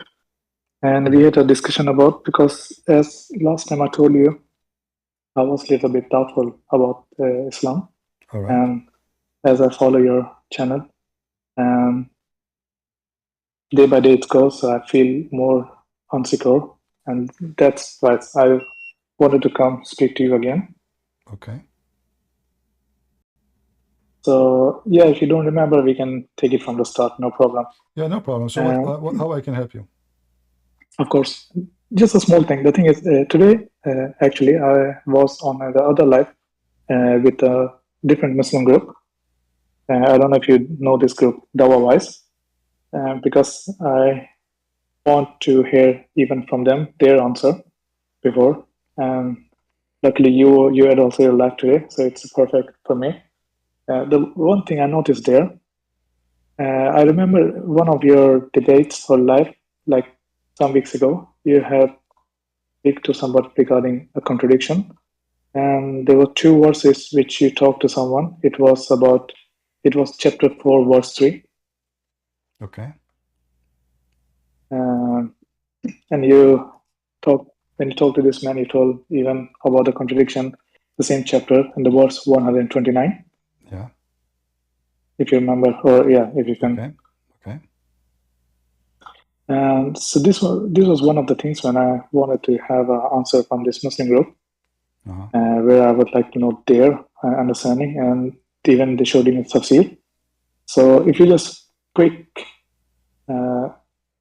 give me your understanding of the verse, because as I understand from them, which they told me because I mentioned that I have heard this about from other group, I didn't name you, and they told me when you speak to some Christian or you in the life, they always have the agenda.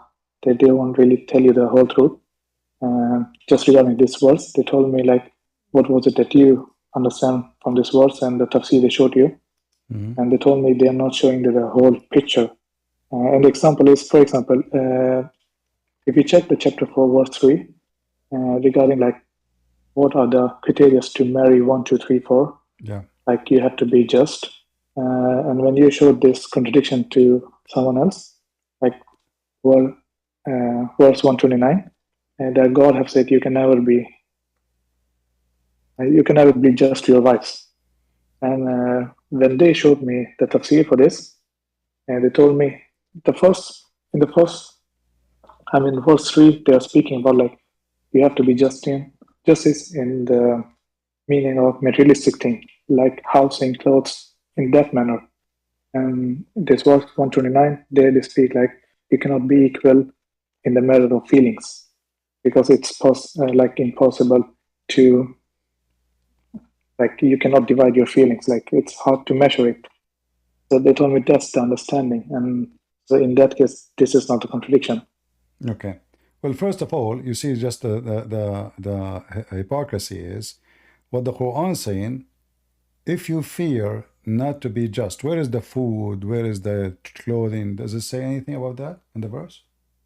I checked the commentaries. I was in this site, No. QuranX.com. Before we go to interpretation, because the interpretation, they have to bring it from the Quran anyway. They cannot fabricate their own, right? Right. But the Muslim, they always fabricate. Does the Quran says anything about if you fear not to be just with their food, with their clothing? Or it says if you fear not to be just, and that's it? The thing is, like, as we also spoke before, you have told us we have to check the tafsir because No problem. But remember, yeah. the tafsir is when there is a problem in the Quran, the tafsir is to defend, not to explain, because the verse is so clear. If you are afraid to be just, so one. Did the Quran ever says just about what? Just is just. This is marriage. You have to be just in everything. And if we go to the verse, the one you mentioned, chapter 4, 129, all right? Yes. It says, you will never be able to be fair as just as between women, even if you, here just to explain to you more, even if you try like to divert your feeling. But this is not about feeling, this is about being just still, because feeling is not to be counted. Because didn't you marry those women because you like them all anyway? So this is not about feeling. This is not about food. It's about everything. If we go, when they say to you, read the interpretation, what interpretation they told you to read? Now I don't have it, but I think it was Ibn Abbas or Jalalain. I just checked. I think All they right. refer to We will go to Ibn Jalalain. Okay, we will go to Jalalain. This is a Jalalain. And the good, they have it in English here in this website. All right.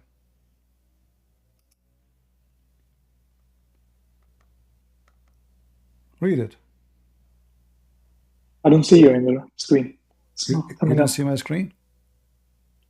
No, I don't see the tafsir. I just see the verse. Oh, maybe it's going to take time. All right. Okay. Yeah. So here it says, if you fear not to be equable, with the spending, money, etc., yeah. So this is their interpretation. But if we go by this condition, if you cannot be equal in your spending, then don't marry, correct? Yeah, correct. All right. Let us go now to Muhammad.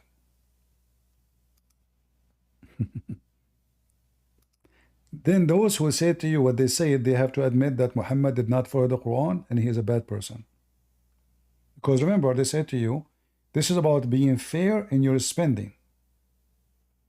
In the way, yes, as their understanding in material, right? Yeah. Okay. So if we go in the hadith,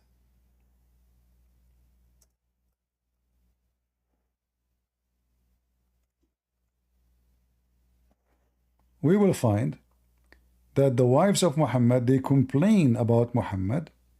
He don't treat them equally about what? About money.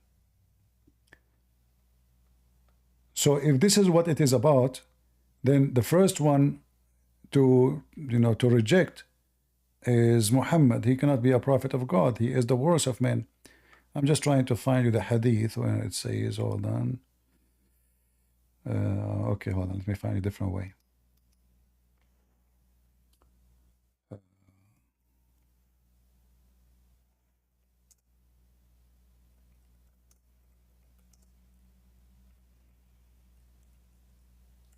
Let us see. Just a small comment on this. The reason why I just chose these two words, it was because I wanted to explain to me the contradiction, and they told me, as you look at the tafsir, it's speaking about two different things. In that No way, it's not a problem. But just to show you how Muslim they lie when even they make interpretation to, like Ibn Kathir, when he wrote his interpretation, he was trying to refute the Christian, not to explain the Quran. Read with me. Does it say that the wives of Muhammad, they are asking him to be fair?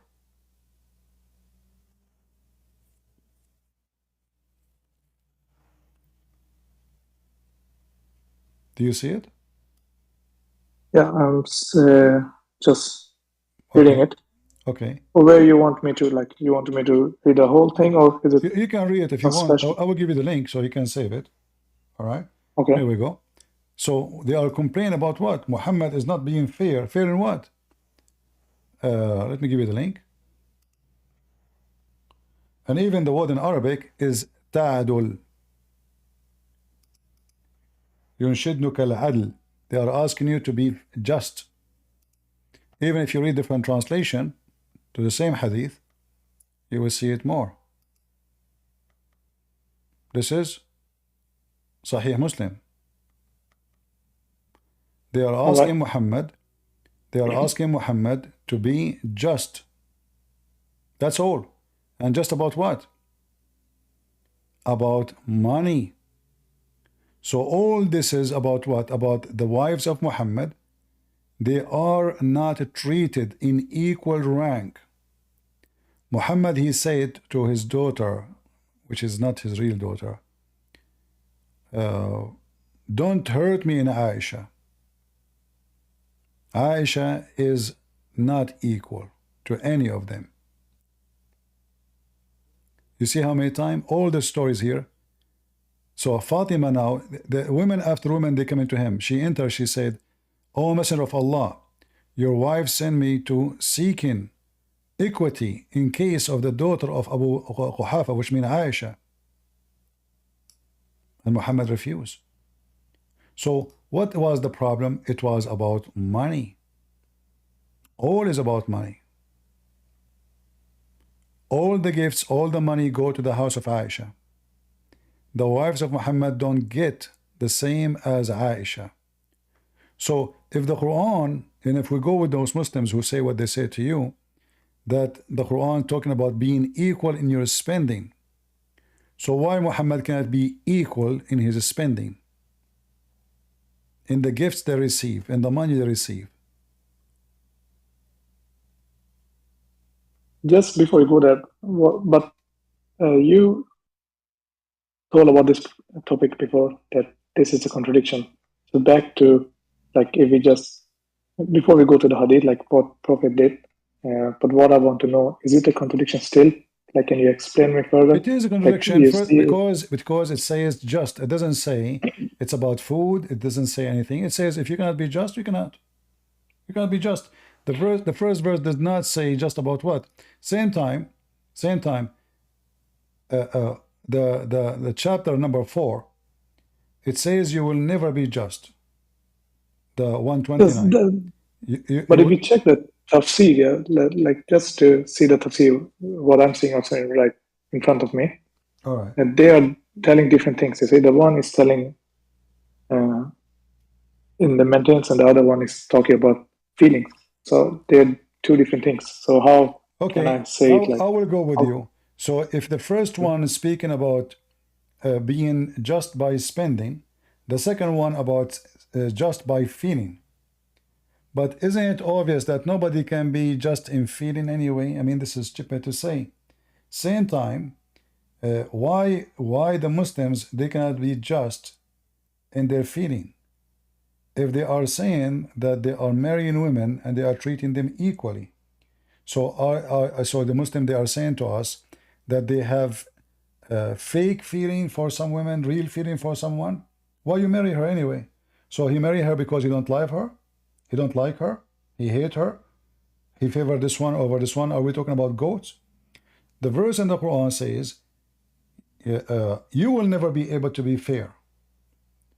And the continue is just saying to you, even if you try, even if you have a desire to do so, even if you desire to do so, this is not about nothing to do with what they are saying. Even if you desire not to do so, you will not succeed. We're speaking about a feeling. Do you see the word feeling? Yes, not in this translation, but they show me a different translation from this is Quran.com. No, it says tamilu kull al-mail, which means you, like, even if you try not to take a side. This is not about, there's nowhere the word feeling is mentioned. Nowhere. Where is the word feeling? You know what? I will use English translation, automatic. Even though sometimes YouTube, like, you take what Muslims say, but I will go with it. All right? Do you see anywhere it says feeling? No, not in this. And you will not be able to treat women justly, even if you strive. So do not incline completely, lest you leave her hanging. And if you are reconcilable and fearful, then indeed, God is forgiving and merciful. There is no, the word feeling does not exist. This false translation. But if they were showing the tafsir, so how to refute, like how to, even like, I had a talk with them, well, but you know, right at the if moment, the Muslims, because the Muslims, you see, the Muslim, they have to cover up for the contradiction. It's simple. If they agree, because many Muslim, they question this. How in the world one verse says you have to be just, and the other verse have it says you cannot be just. Same time, the verse I showed you, the hadith I showed you, Muhammad, he broke both. Because he is unjust in spending and he is unjust in feeling. You know what I mean? yes, I had just a question regarding that also. If I remember correctly, Prophet had like 9 wives. That was also one of the questions that what I asked him regarding like, okay, as Quran state, there are up to 4 wives, but our Prophet had more than 4 wives. And what's the reasoning, or like why is it in that way? The only answer what I get from them, which I didn't find convincing either, it was, they said this is special for our Prophet. They refer to some words in the Quran, I don't remember right now, but they said this is only for our Prophet. In that case, he could like break this rule, if you can put it like that way. But this is even more ugly. All cult leaders, they make a privilege, sexual privilege for them.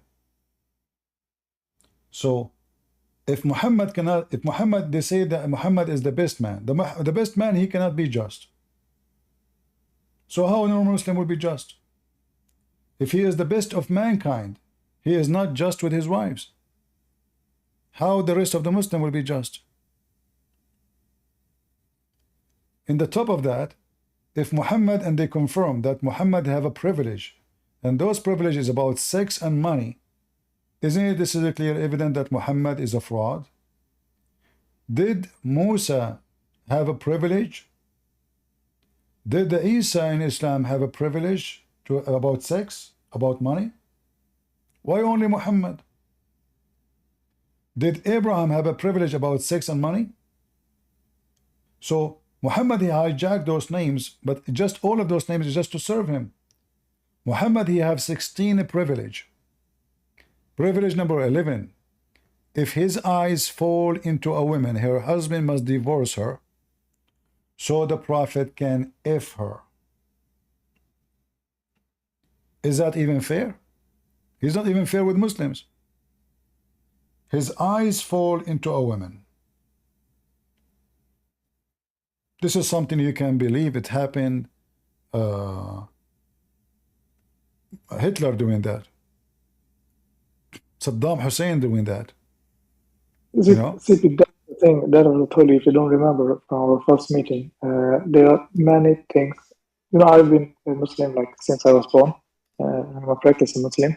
But lately, both due to like your channel, I follow many Sam Shamoun, God Logic, but I still don't feel like I'm not probably convinced.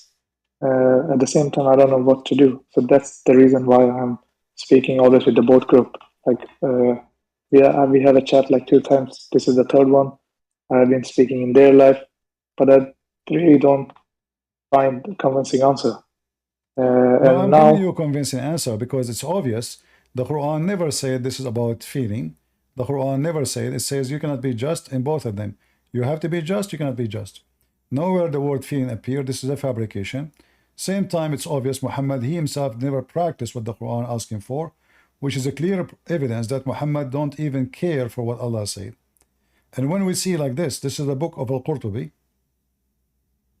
And as long as the Muslim agree with the interpretation, correct? yes, they told me. Well, this is the interpretation. Look what it says. Muhammad have a privilege. This is the interpretation. He have 16 privilege. 16 privilege. More than 10 of them is about sex and money. So here it says, look at this is privilege number 10 in this book. If the Prophet, his eyes fall into a woman, her husband must divorce her so the Prophet can F her. For the 10th, if he sees a woman, her husband must divorce her and it is permissible for him to marry her. This is false, doesn't say marry, it says to F her. However, why the husband must divorce her and why the Prophet like in a married woman? Isn't this is haram? So the privilege of Muhammad, and now if you show them this, they will say we don't accept the hadith, we don't accept the tafsir. This is the tafsir. So as long as we are talking about fair, is it fair that because he's a prophet he can steal my wife from me? Are we talking about chicken? No, this is good that you're showing me reference, because when I tried to speak to them, they told me always bring us the reference, so like bring us the tafsir. And at the moment I don't have it. That's the reason why luckily I'm talking to you, because this is not really like I don't trust, but for me to get convinced I need to like speak more times and give them a chance to explain, because of, you know, they can say if I talk to CP or some Christians, they can have their own agenda. And that's the reason why I still, even I can see as I told you, I've been following your life always, so I can understand. Can you explain to me one more verse, if it's all right? Okay, but don't expect Muslims to agree with me. Do you really think they will agree? No, they don't agree, but no. Do you expect them to agree for a second? They will not. So you know before you go there that they will not agree. And as you see, when we talk about fear, what is fear in Islam? It's a joke. What fear? He see your wife, he take her. The wives of Muhammad, they come complaining to him. And he proved that he is bad in both spending and feeding. And even he compared Aisha to the dish. He said Aisha is the same as a meat dish for me compared to the rest. So they were complaining about money. He confirmed that Aisha is his favorite. He liked her more. And that's why the spending is different. So Muhammad, he broke both. If the Muslim, they will say this is about spending, we have to be fair. Well, the best man of the Muslims, he was not fair. Same time we knew that nobody can be fair in spending.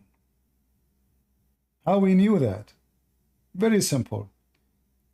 Muhammad himself, when Sauda, she got older, Muhammad even he stopped going to her,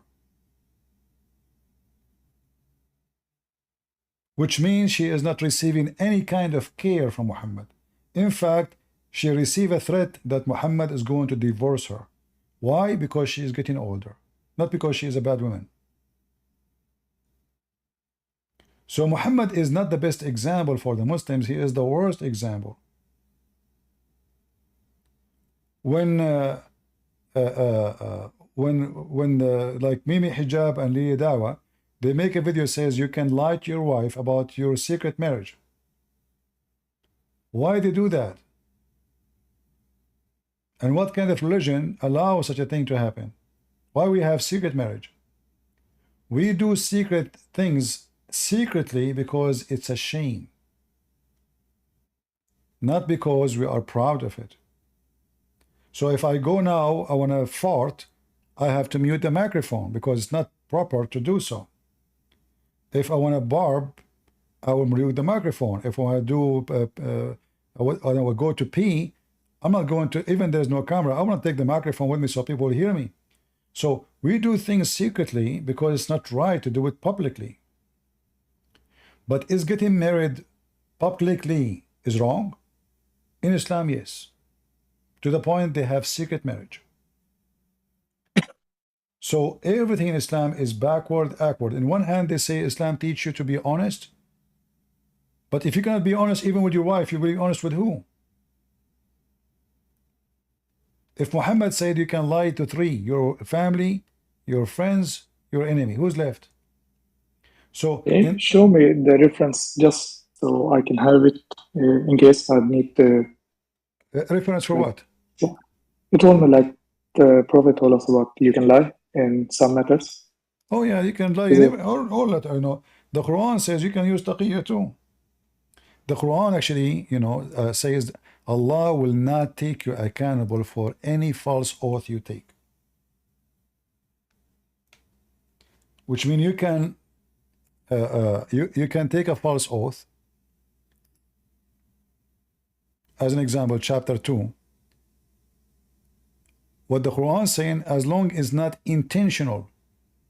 Well, all false oath, what they are, we make them, we don't mean them. That's why they're false.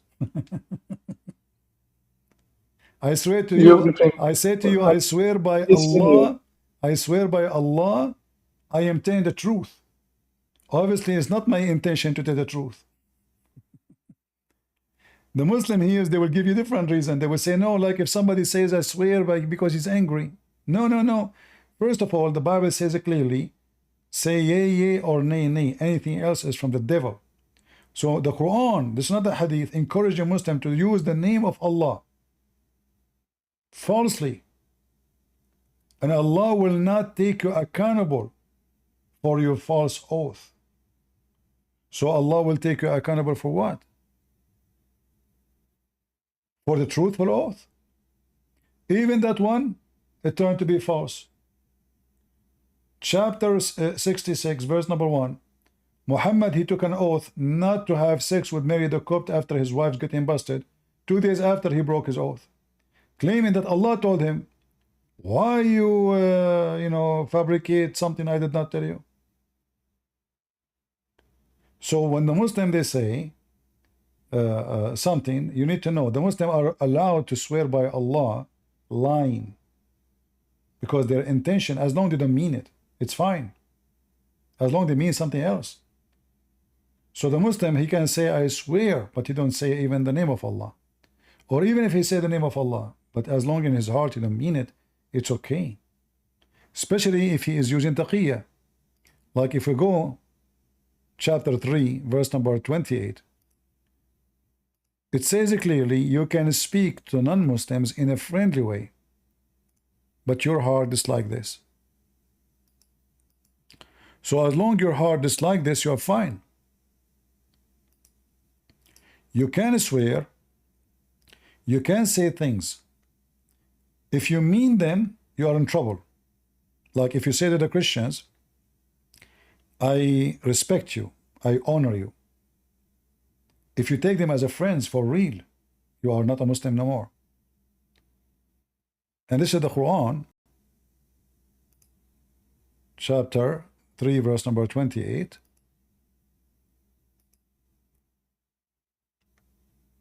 Read with me carefully. So the one who take the Christians and the Jews as a friends, and he is sincere. Do you see it? He is sincere. So what the problem here? He is sincere. The problem is not because he is not sincere. The problem established because he is sincere. So a sincere Muslim taking Christians and Jews as a friends, he is not a Muslim no more. Who is seeking honor by taking the hypocrite and disbelievers as a friends, he has no connection with Allah. What the problem? He is sincere. He has no honor. What the problem? He is sincere. No mercy, no protection, which means Muslim can rape his wife, kill him. All of this because he is sincere. Sorry, can you explain the word sincere? I don't really get your point. My point is, you are expecting the Muslim to be sincere when they are forbidden to be sincere.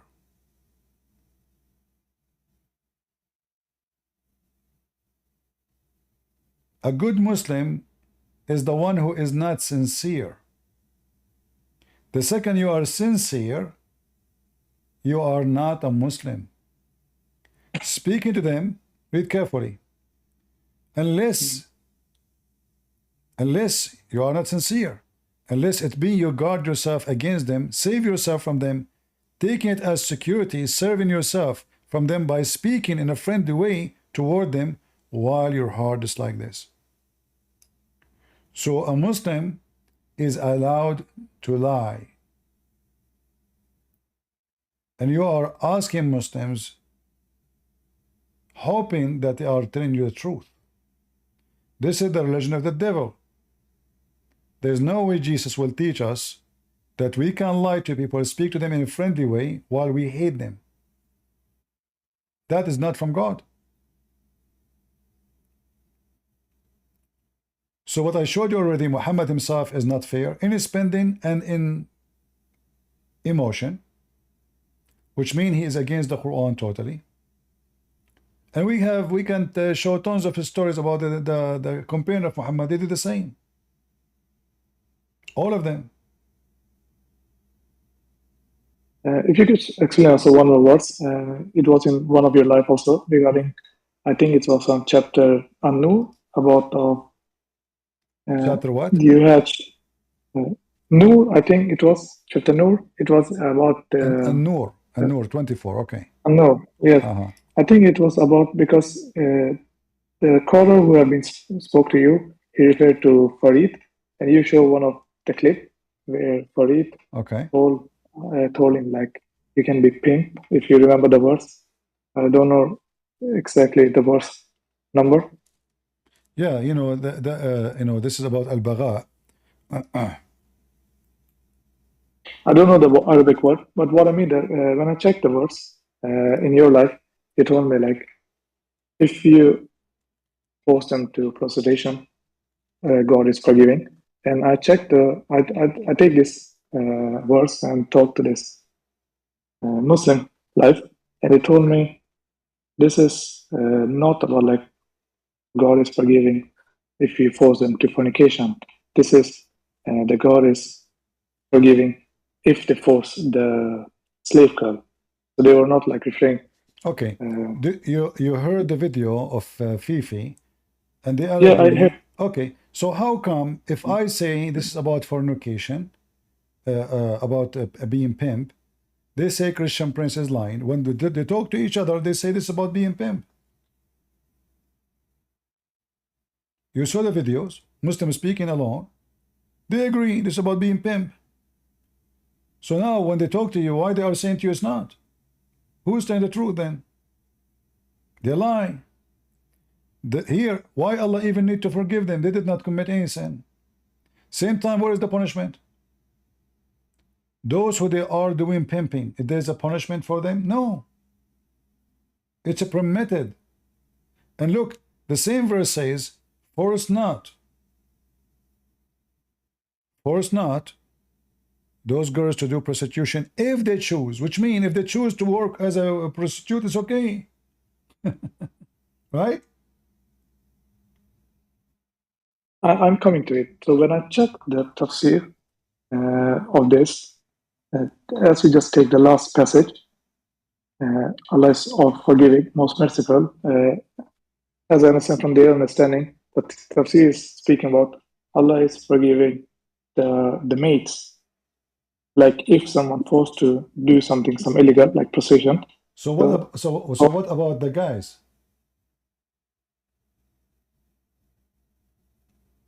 I didn't ask them about that. So for me, I wanted to ask them what about the guys? You see, after you force them, Allah is all merciful. It doesn't say merciful to them. This is a false translation. The word them does not exist. If you could show me the tafsir, because I don't know which tafsir they took it for me. You can go and read all tafsir you want. You keep coming back word tafsir. The verse in the front of you is saying it clearly. Force them not if they choose not. But if they choose, it's okay. So the verse here is not about it is not right to do prostitution and to be a pimp. It's about if you force them or not to force them. So let us say, for the sake of argument, Allah will forgive the girls, not the guys. Where in the Quran it says those guys will be punished? Where is the punishment for the pimp? Like here we go, the story in front of us. Those people are punishing, they are forcing girls to do prostitution. If there is a statement saying we will punish you, no. Where is the punishment? There's no punishment. Why? Because it doesn't make any difference. Force them not if they choose. If they choose chastity, but if they choose not, it's okay. What if the girls agree? No problem. So here, and those are slaves anyway. Let's just give you the tafsir, the whole tafsir. Like they give me the background information. They said this is a contract between the slave mates with their owner, and the tafsir, like it was a long tafsir. They show me the background is if the mates want to get free, that's the reason why they want to do this prostitution, to pay them the free money. So they are like what free money? To pay them so they can be free. Pay them to be free? The slaves, but in order for them to be free, like they have to pay amount. That's false. The slave don't make money. The slave, when she make money, the owner, he will have the money. That's a lie. The women, she don't get paid. She don't get paid. It says there in front of you, force them not to make money. The one who's making money is who? Is the owner, those Muslims. Those girls mostly are Jewish girls or Christian girls, or from the other Arab. So now they kidnap them and they are forcing them, and the one who's making money is the men, the owner of the slaves, not the slaves. Slave, she is owned by the guy.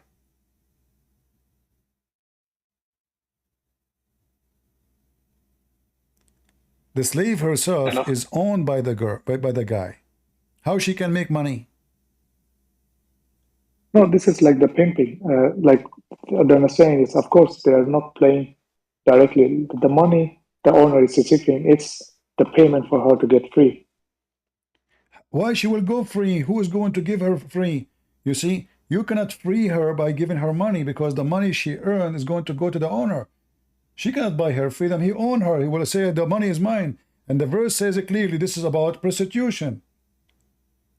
But sorry, is it my friend, also my friend, not? my friend. Just a second. No, this is for you me can to understand. argue as much as you want. You know, the verse is so clear. The Muslim men, they are forcing their girls to do prostitution. What is the purpose? They are forcing them? No, but what I see in the No, works no. right Who now, is forcing? Who is forcing who? the owner are forcing the slave Okay, maids. why the owner will force her if the money will go to the girl? The verse is showing to earn their freedom for a certain sum. Where it says freedom? Where do you get this from? No, the screen which you're showing me. In the screen here, it To, says that those women, they will get freedom? yeah, you see, to enable them to earn their freedom for a certain sum. Here in the translation says that? The one you're showing in your screen right now. Is You that in see, the, and is if that in the, any, is if that in the any, Quran? This is false. Don't you see this a bracket? This is false. There's nowhere it says that. What freedom? The money she make is going to go to the pocket of the owner. She cannot buy herself. He own her. Whatever in her pocket is owned by him. He is the one is forcing her. He do not need to do that. He can sell her if you want.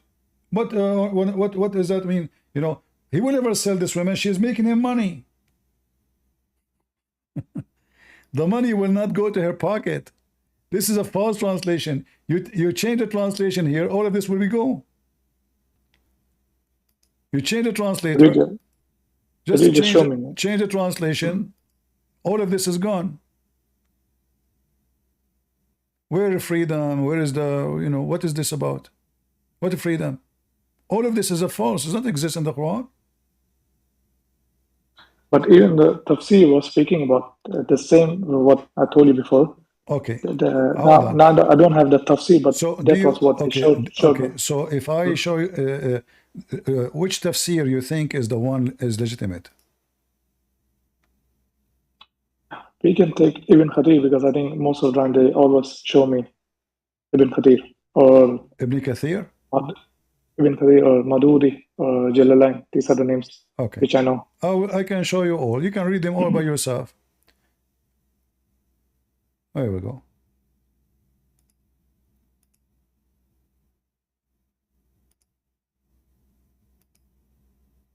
Just a quick thing. You showed me the verse before, and it was also written that to those women. So the God is merciful to them. Okay. So listen, here, this is the start. The verse is long, speaking about many things. Let us go to the prostitution part. Okay.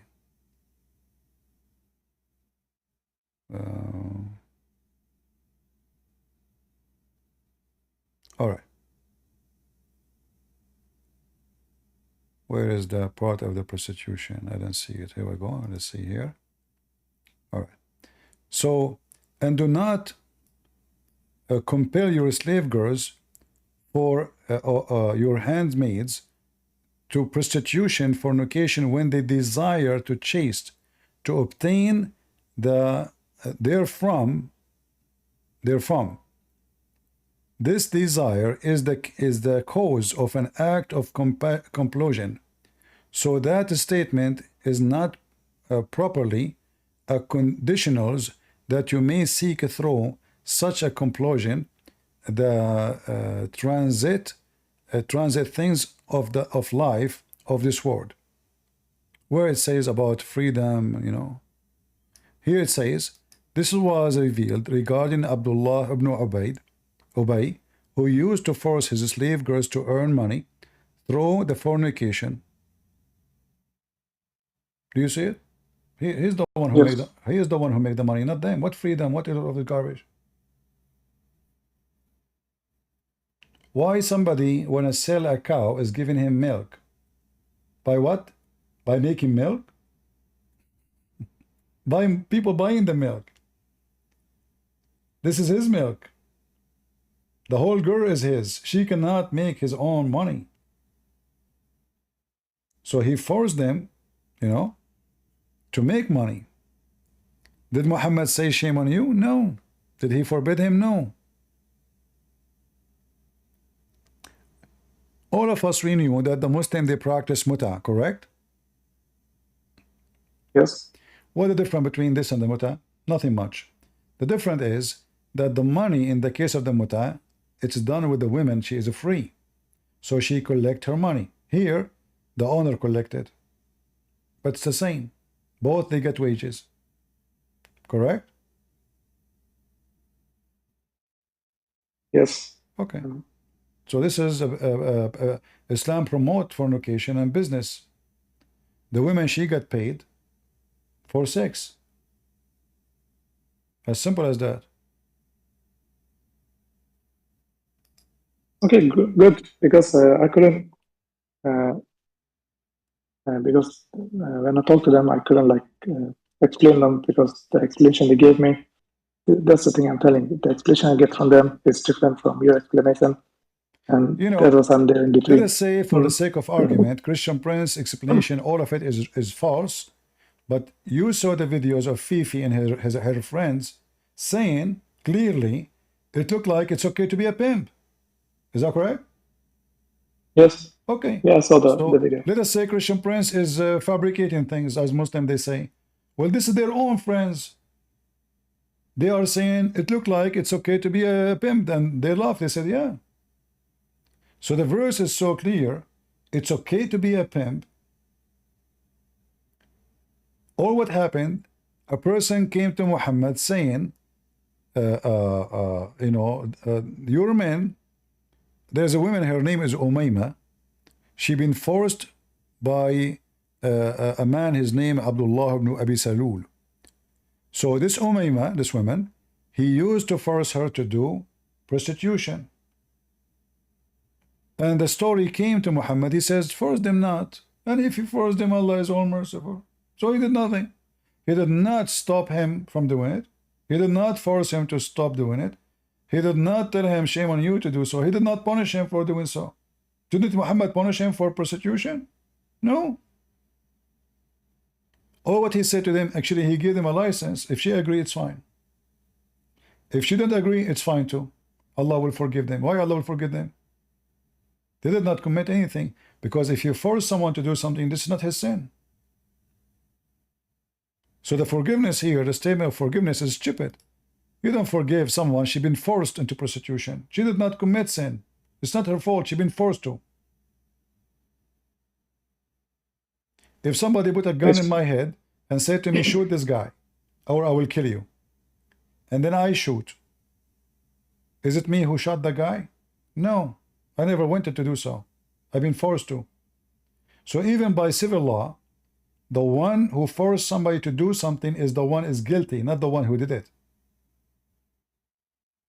I remember now there's a hadith, helped me with it. Like the slave mates of the, like, on the Prophet, they used to like, I don't really remember, they used to like trade it between them. Do you know this hadith? Did you remember? They use what? Exchange. Exchange. Like, yeah. Exchange, yes. Yeah, exchange, can you yeah. just show, can you show me there is because something, this is something I just remembered right now. Yeah, but you know, this is taking long, you know, I need to go soon. Or maybe next time you come. But there is something you can search online. It's called the exchange of vagina. In Arabic, it says isti'aratul furuj. Isti'aratul furuj, which means you take my female, I take your female. So you said that you speak Arabic? No, I don't speak Arabic, but I've seen, I remember you have taken it sometime in your life to someone. And that's why I remember, and we're now just speaking about it. I remember this hadith you showed once. Yeah, there's tons of them. They are not only one or two, or you know, there's endless, endless numbers of. As an example, let's see. Let me show you like one reference to go.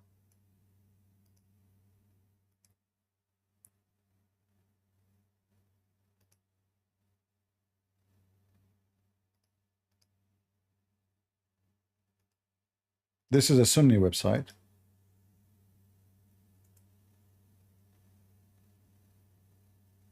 And this is a book, it's called Al-Muhalla bil-Athar by Ibn Hazm. Ibn Hazm is very well known, big name in Islam. So Muslims cannot say they don't accept him. All right? You see the name? Can you see it? No, I don't see it in my screen. It can be because of the All right. connection. So here it says, all of this is about exchanging, slaves and having sex with the slaves. Slaves is just for sex. Slaves is just to boom boom. Will you translate it in English? Or I can read in Arabic. You can use the translation. I will give you the link. You can use the translation yourself. Even Muslim women, they exchange sex, like they bring their husband a sex slave and they say sleep with her. Abu Muhammad, may God have mercy on him, said, whether it was a woman who made her slave woman permissible for her husband, or a relative of a mahram who made his female slave permissible for his relative, or a foreigner who did that, we mentioned Sufyan's statement about that, and it is clearly very wrong, because he made the child the property of his mother's owner, and he was correct in this, then he made him a follower of lineage through his mother's lineage, and this is a gross mistake. So here, he's not against doing that because they should not do that, but because what about the lineage? Who is going to be the father? So here you see, here you see other side of the Muslims. They are not saying this is wrong, this is evil, because this is evil. It's about who is going to going to be the father of this person. You are giving him a rod, and everybody is going to jump on her. And it's about, do they have the right to do that? Like, do you own her? Is she yours? So here we see as an example. There's many, actually, all those here is about those issues. All of this about slavery. All of this. About sleeping, as an example.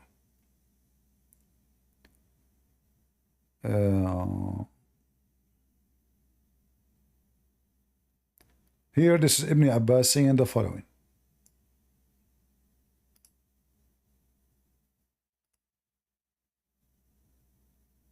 Ibn Abbas said, if a man's wife, or his daughter, or his sister makes her slave girl permissible for him, let him have sexual intercourse with her and she is hers, and let him put it between her hips. Ibn Juray said, Ibn Tawas told me on the authority of his father that he did not see anything wrong with it, and he said, it is permissible, and if she gives birth, her child is free, and the female slave belongs to his wife, and the husband is not fined anything. See? Because he is now the son, supposedly the son of a free man. So they are renting women around. She owned the women. She gave her to her brother. She gave her to her husband. She gave her to her neighbor. She gave her to anyone she wants. Sleep with her. She is like a goat. She said to her, go and sleep today with this guy. This is their books. Yes, I remember this. But Sibi, sorry to interrupt you. It's getting very late here. We can continue with this topic next time. And not this topic, there something else I would like to speak to you. Look at this one. Look at this one. Look at this ugly one.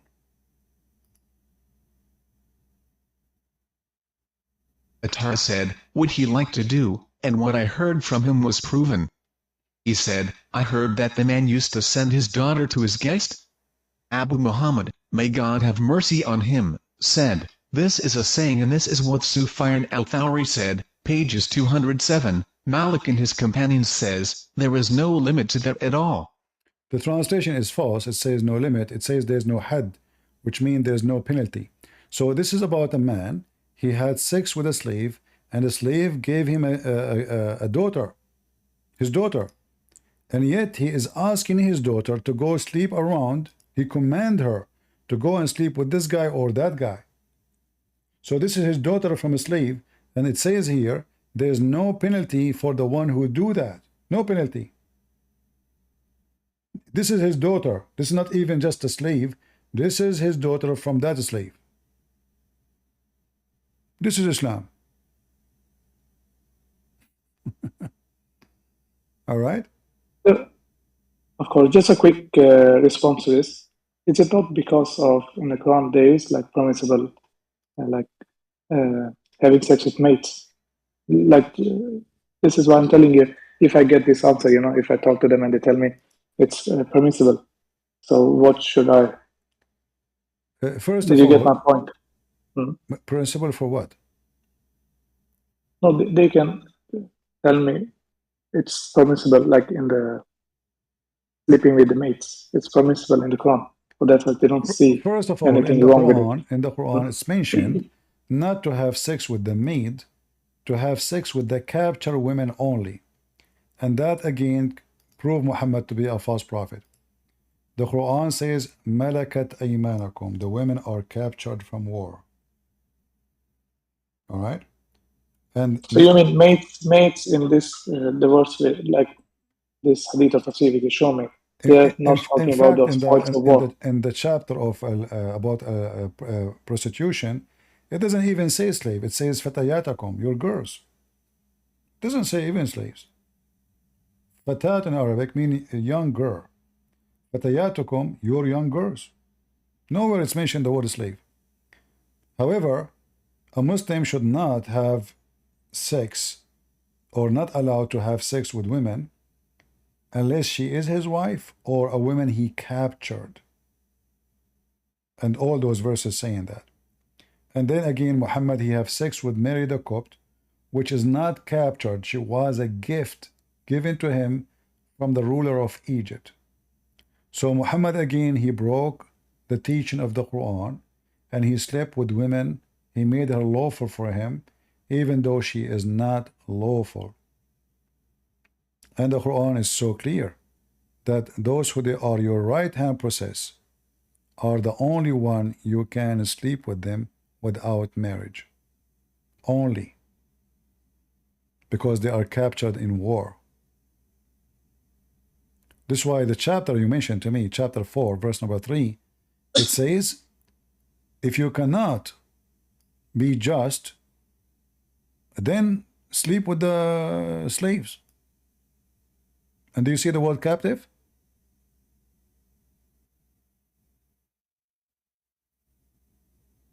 No, not captive, but the right hand possess. A captive, which is your right hand possess, the captive is right hand, is not a maid. A maid is not a captive. Right hand possess means you took it by hand, not by money. You earn her by your hand, by the sword, not by buying her. Anyway, my friend, either we say Islam is bad. If there is one thing about Muhammad is evil, Muhammad is evil. So those people, they keep filtering and try to defend. And then you need to remember that the interpretation, I use the interpretation against Muslims, not because I believe in the interpretation. Absolutely not. All the interpretation, they are full of fabrication to defend the Quran, to defend Muhammad. However, I use it when the Muslim deny what it says. But I don't accept the interpretation of any Muslim. All Muslims are liars. All interpretation is made to defend Muhammad, not to explain the Quran. This is why you see that those interpretations start to be printed and made long after Islam, because people, they start making questions and accusation. Like Ibn Kathir, he is not explaining the Quran. Ibn Kathir is defending the Quran. And if you ask the same people you talk to, do you accept Ibn Kathir? They will say some, you know. So Ibn Kathir is a scholar when they want. He is a potato when he want. For me, I use the word say scholar. This is scholar according to them, not according to me. Otherwise, I believe all the Muslim scholars are a bunch of idiots. They have zero education. It's good you told me, because it's clear for me, as you told me why you use the interpretation, because when I use the same logic with them, they say the interpretation is saying something else, as what I understand. the Quran is just a collection of, let us say, rules to serve the man, to serve the Muslim who is going to fight for Muhammad. It's not made for justice. Because why, first of all, why we allow them to have slaves and they are forcing them for, why wouldn't say the one who forced a slave into prostitution, we are going to kill him? Why Muhammad says, shame on you? Why Muhammad says Allah will all forgiven? Why is being so easy? Muhammad did not see it as a bad thing. And when he said force them not, yet they still come for us. You see, if I say don't drink alcohol, but I don't come with the penalty, that means the Prophet says don't drink, it's up to me to drink or not, because there's no penalty. The second you see a penalty is where things are changed. That means it's command to make it totally forbidden. As an example, in the Quran, it used the word ijtanib or ijtanibu. I cannot see my screen. Oh. All right. Ijtanibu, like here as an example, chapter 5, verse number 90 is about drinking. But nowhere in the verse says, if you do drink, we will punish you. It says avoid it. Just avoid it. Where is the penalty? The penalty will find in the hadith. In the verse here, in front of us, this verse, it says avoid. Why? It's from shaitan. Will avoid. Here it says abomination, but this is false. It says this is dirt, filth. Fajtanibu. So avoid. Here the translation saying issue. where the forbidden for alcohol? You will find in the hadith. There's a huge difference between says avoid it and it's forbidden. When I say avoid, it's an advice. It's not a command. It's not a necessary. Avoid. You see? Avoid. Imagine you say, you make a law, you says avoid crossing the street when it's red traffic, red light. No, you should say don't, not avoid. Because avoid can be, well, unless it is necessarily avoid, it's an option. It's advice. All right? Get your point, CB, of course. Thank you for this time. In the same time, the same book which says to you that alcohol from shaitan is the same book says to you that alcohol is from Allah. And Allah, He praise alcohol saying, this is even a sign from God. Chapter 16, verse number 67. So how in the other verse says this is from shaitan, and the other verse says this is a sign from Allah for those who have wisdom? In Arabic it says ayah, which means it's a miracle. So to be drunk is a miracle from Allah. And the Quran uses clear words. This is good, good. You make good provision from it. You make good money, good income. It's a miracle from Allah. And the Quran called rizqan, rizq. Allah, He give you wealth from it. Why Muhammad here in this verse is praising alcohol? How it is goodly provision if it is from shaitan? But here you see Muhammad, the hypocrite, when nobody accused his followers that they are a bunch of drunken, Muhammad was okay with the followers when they are drunk all the time.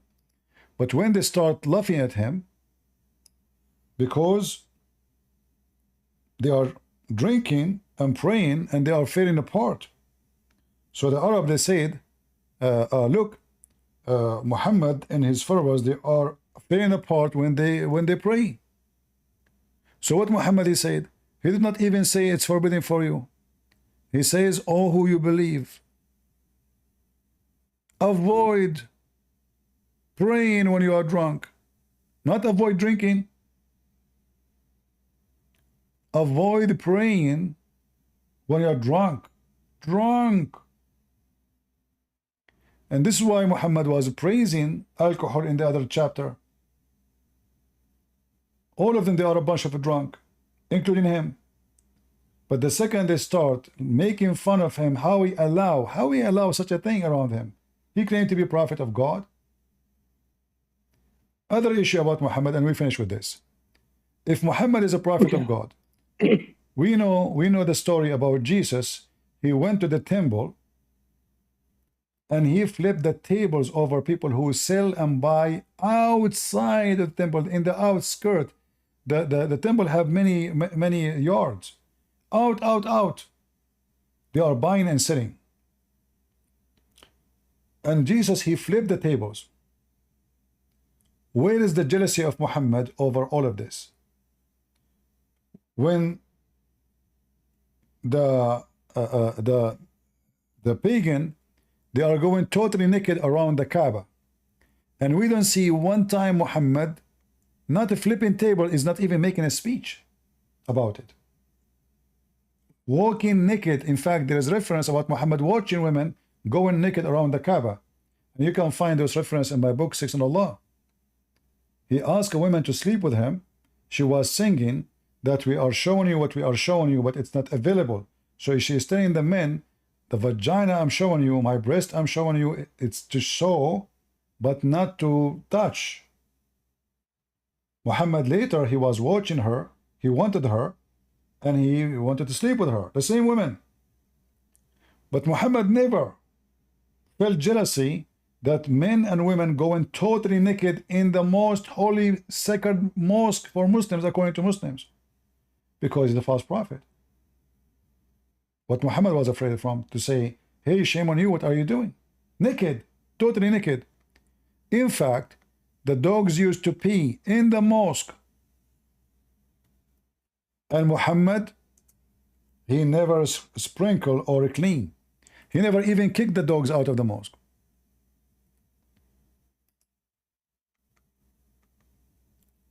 If Muhammad is a prophet of God, he should be jealous against any act will be an insult to God. Dogs are coming in and out and pissing, and Muhammad and Muslim never even sprinkle. So you can imagine the dog piss all over the mosque and the smell.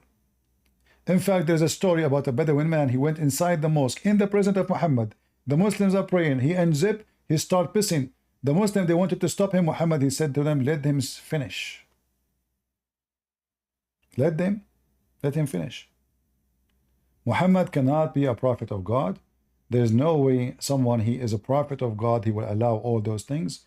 People going naked around the Kaaba, practicing sexual rituals, dogs getting in and pissing all over the place, and they never clean, as you see. And this Al-Bukhari, a man going inside the mosque and he piss, standing in the middle, and nobody stop him because Muhammad forbid them from stopping him. All of this telling us that so-called sacred mosque or the holy ground or the house of Allah is a joke. For Muhammad is the last one to care for it. In fact, he promote bringing najasa, which means filth, to the house of Allah when he allowed dogs to do that, when he allowed the man to piss. If there's any Christian will allow anybody to go inside the church and piss in the middle of the church? This is a normal person will not allow that. If there's any Muslim will allow anyone to go inside the mosque and piss? Muslim will not allow that. Muhammad he allowed. For he is satanic. If No problem, sir. We can Muslims, continue with they this kill the because person, they will kill a person for a cartoon. But they will not be angry for dogs pissing inside their mosque, a man pissing in the mosque, women and men going naked around the Kaaba. All right, my friend. Thank you very much for joining us. Allah said it. Thank you very much. Bye All bye. right. All right, guys.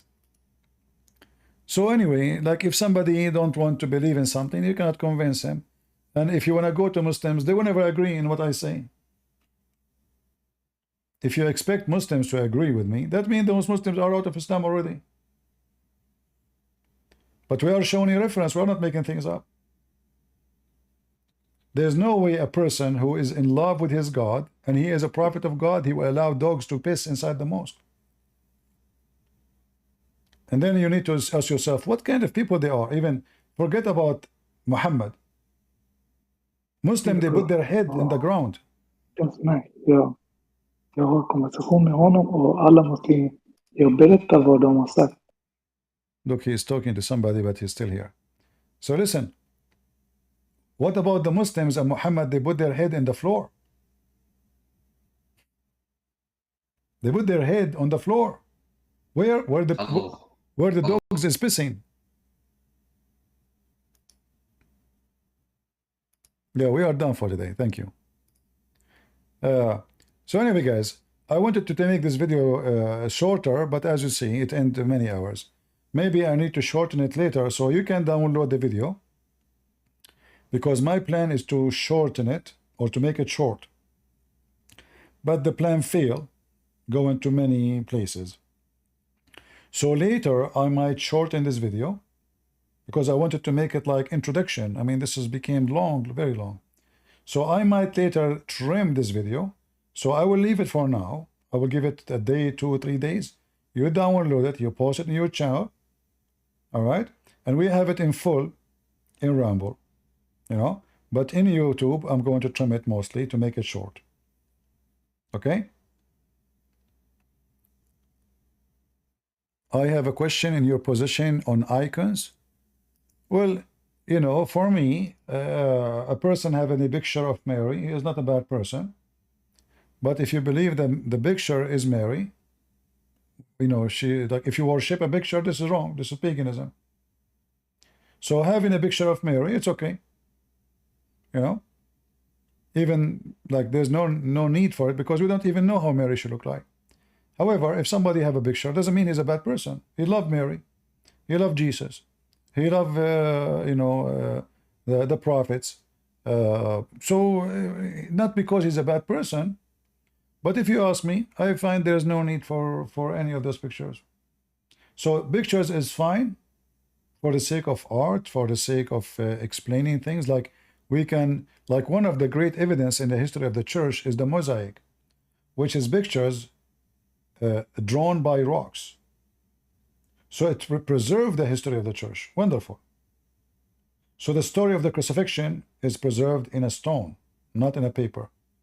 That's wonderful. So if the purpose of it is history, is art, is education, I support that. Otherwise, I find there's no need for it. However, I know some churches, they have pictures, you know.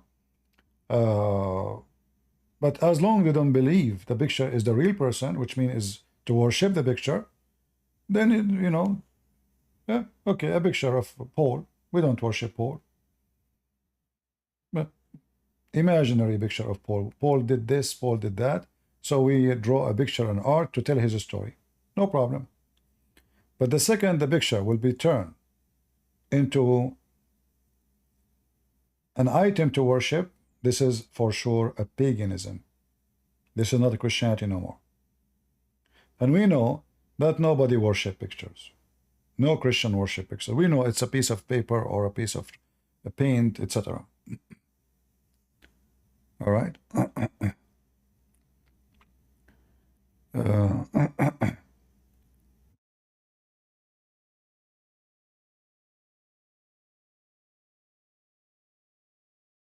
I had to drink some water. Anyway, you know, for us, The Lord, he said, from their fruits you shall know them, right? So it's not what go inside your mouth will make you bad, Jesus said, but what come from your mouth. So whatever come from your mouth is what you are going to be taken accountable. So if we decide to be people who believe only Jesus is our God, it's not a picture. Jesus is a real person. Picture is picture. It's not Mary. We don't worship Mary. No Christian worship Mary. It's not Mary who will forgive your sin. Mary cannot forgive your sin. If not the saint can forgive your sin. Only Jesus can forgive your sin. So there's many form of paganism people they can adopt, yet they claim to be Christian. But depend on the person. If the person decide to worship images, he is pagan. If the person knew that this image is not the person, then it's okay. It's just a picture of the person. I mean, even the picture of your son, which is taken by a real camera, you know that this picture is not your son. It's just an image. He's not your son. The picture is not your son. It's just a picture of him. It's just a piece of paper. Cannot help you, cannot forgive you, cannot do anything for you.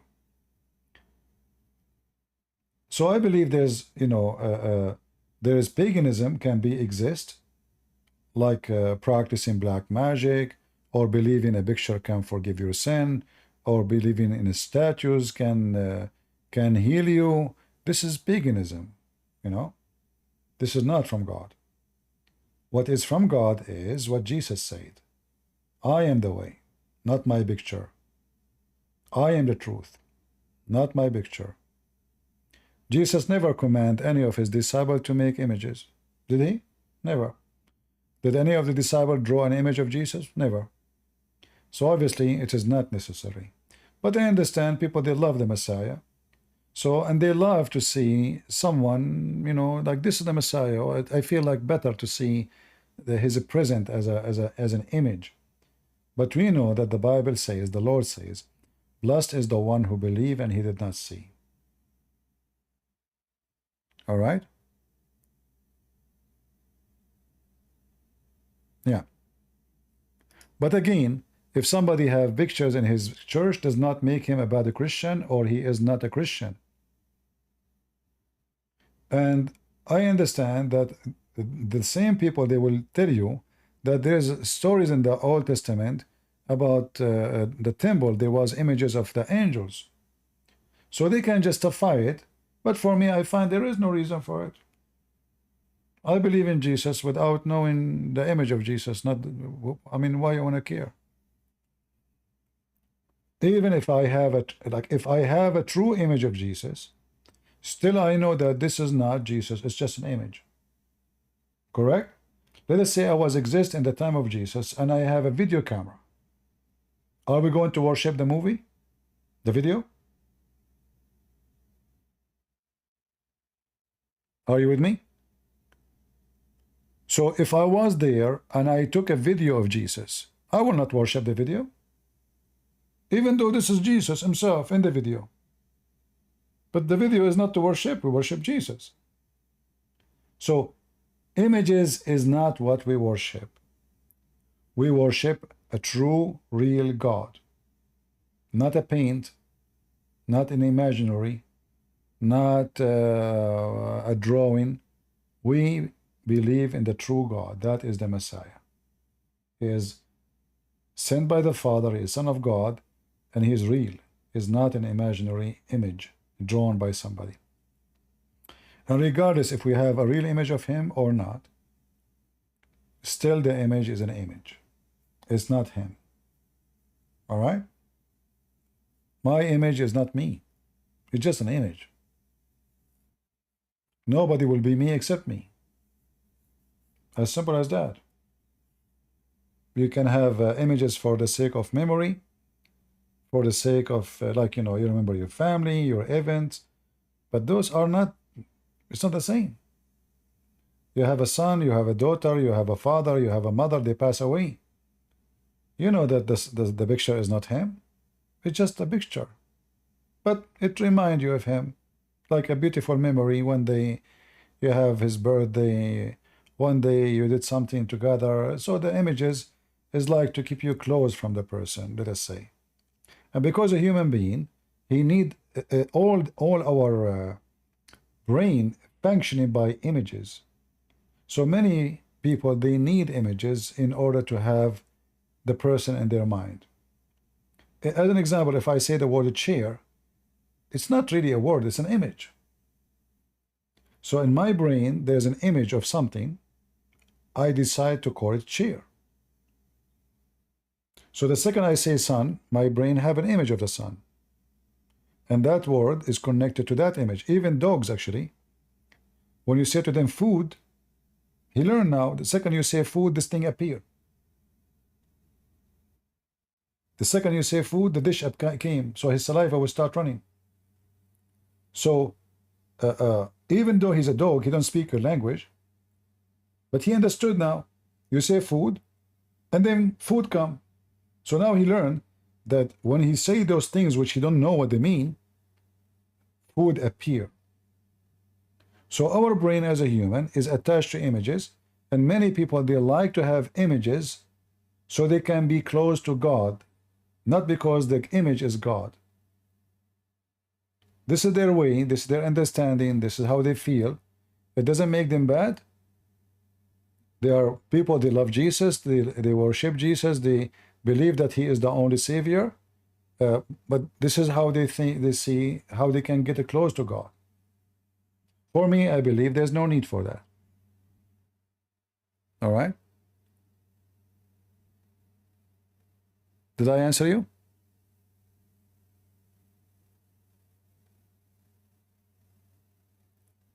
Like you say to the Muslims, you kiss the black stone, they say we don't worship it. Well, why you kiss it? Is the black stone, like they say to you, do you kiss an image of a picture of your mother? Well, no, first I don't. Why I want to do that? This is not right. Secondly, it's a picture. Number three, the black stone is the image of your mother. The black stone is an image of what? They can't answer. The stone is a stone. So if we go to the point we start kissing stones and we start worshiping stones and we start believing the stones as the one who will heal us, that is a sign of paganism.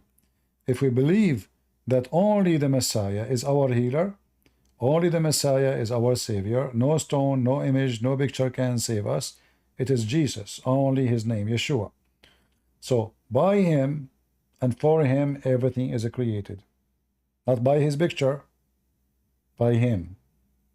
So we will not be images worshippers, and we will not redirect our worship from the Messiah to an image painted by somebody. Image is an image. All right? So I want to say thank you. Again, if you download the video, you can download it. Later, I'm going to cut this video to make it shorten because it was not what I meant. In the second video I will make, I will try my best. Maybe I will put an alarm. Maybe I will make it 45 minutes or 1 hour maximum. So when we are done, the time is up, I will stop. So people, they can learn. Because remember, this was supposed to be a summary about Islam. I mean, what kind of summary is 4 or 5 hours? You know what I mean? That is a hilarious summary. Yeah. So I have to cut it off and we will see. All right, guys. I want to say thank you. God is good. So is Jesus, and everything proved to us that Muhammad is a fraud, and he is just a copycat from everything around him, from Christianity, Judaism, Sabi, and Hindus, Buddhist, Arab pagan, the Kaaba, the black stone, everything is a copy of somebody else. The flying carpet, the flying horse, the hur, the genie, all the stories of Muhammad is a copy of other religion or fictions or legions. Remember that. Liars will be exposed, and the rope of lies is short. God bless you, and see you soon again. This is your brother Christian Prince, was serving you humbly for today. Take care, and God bless.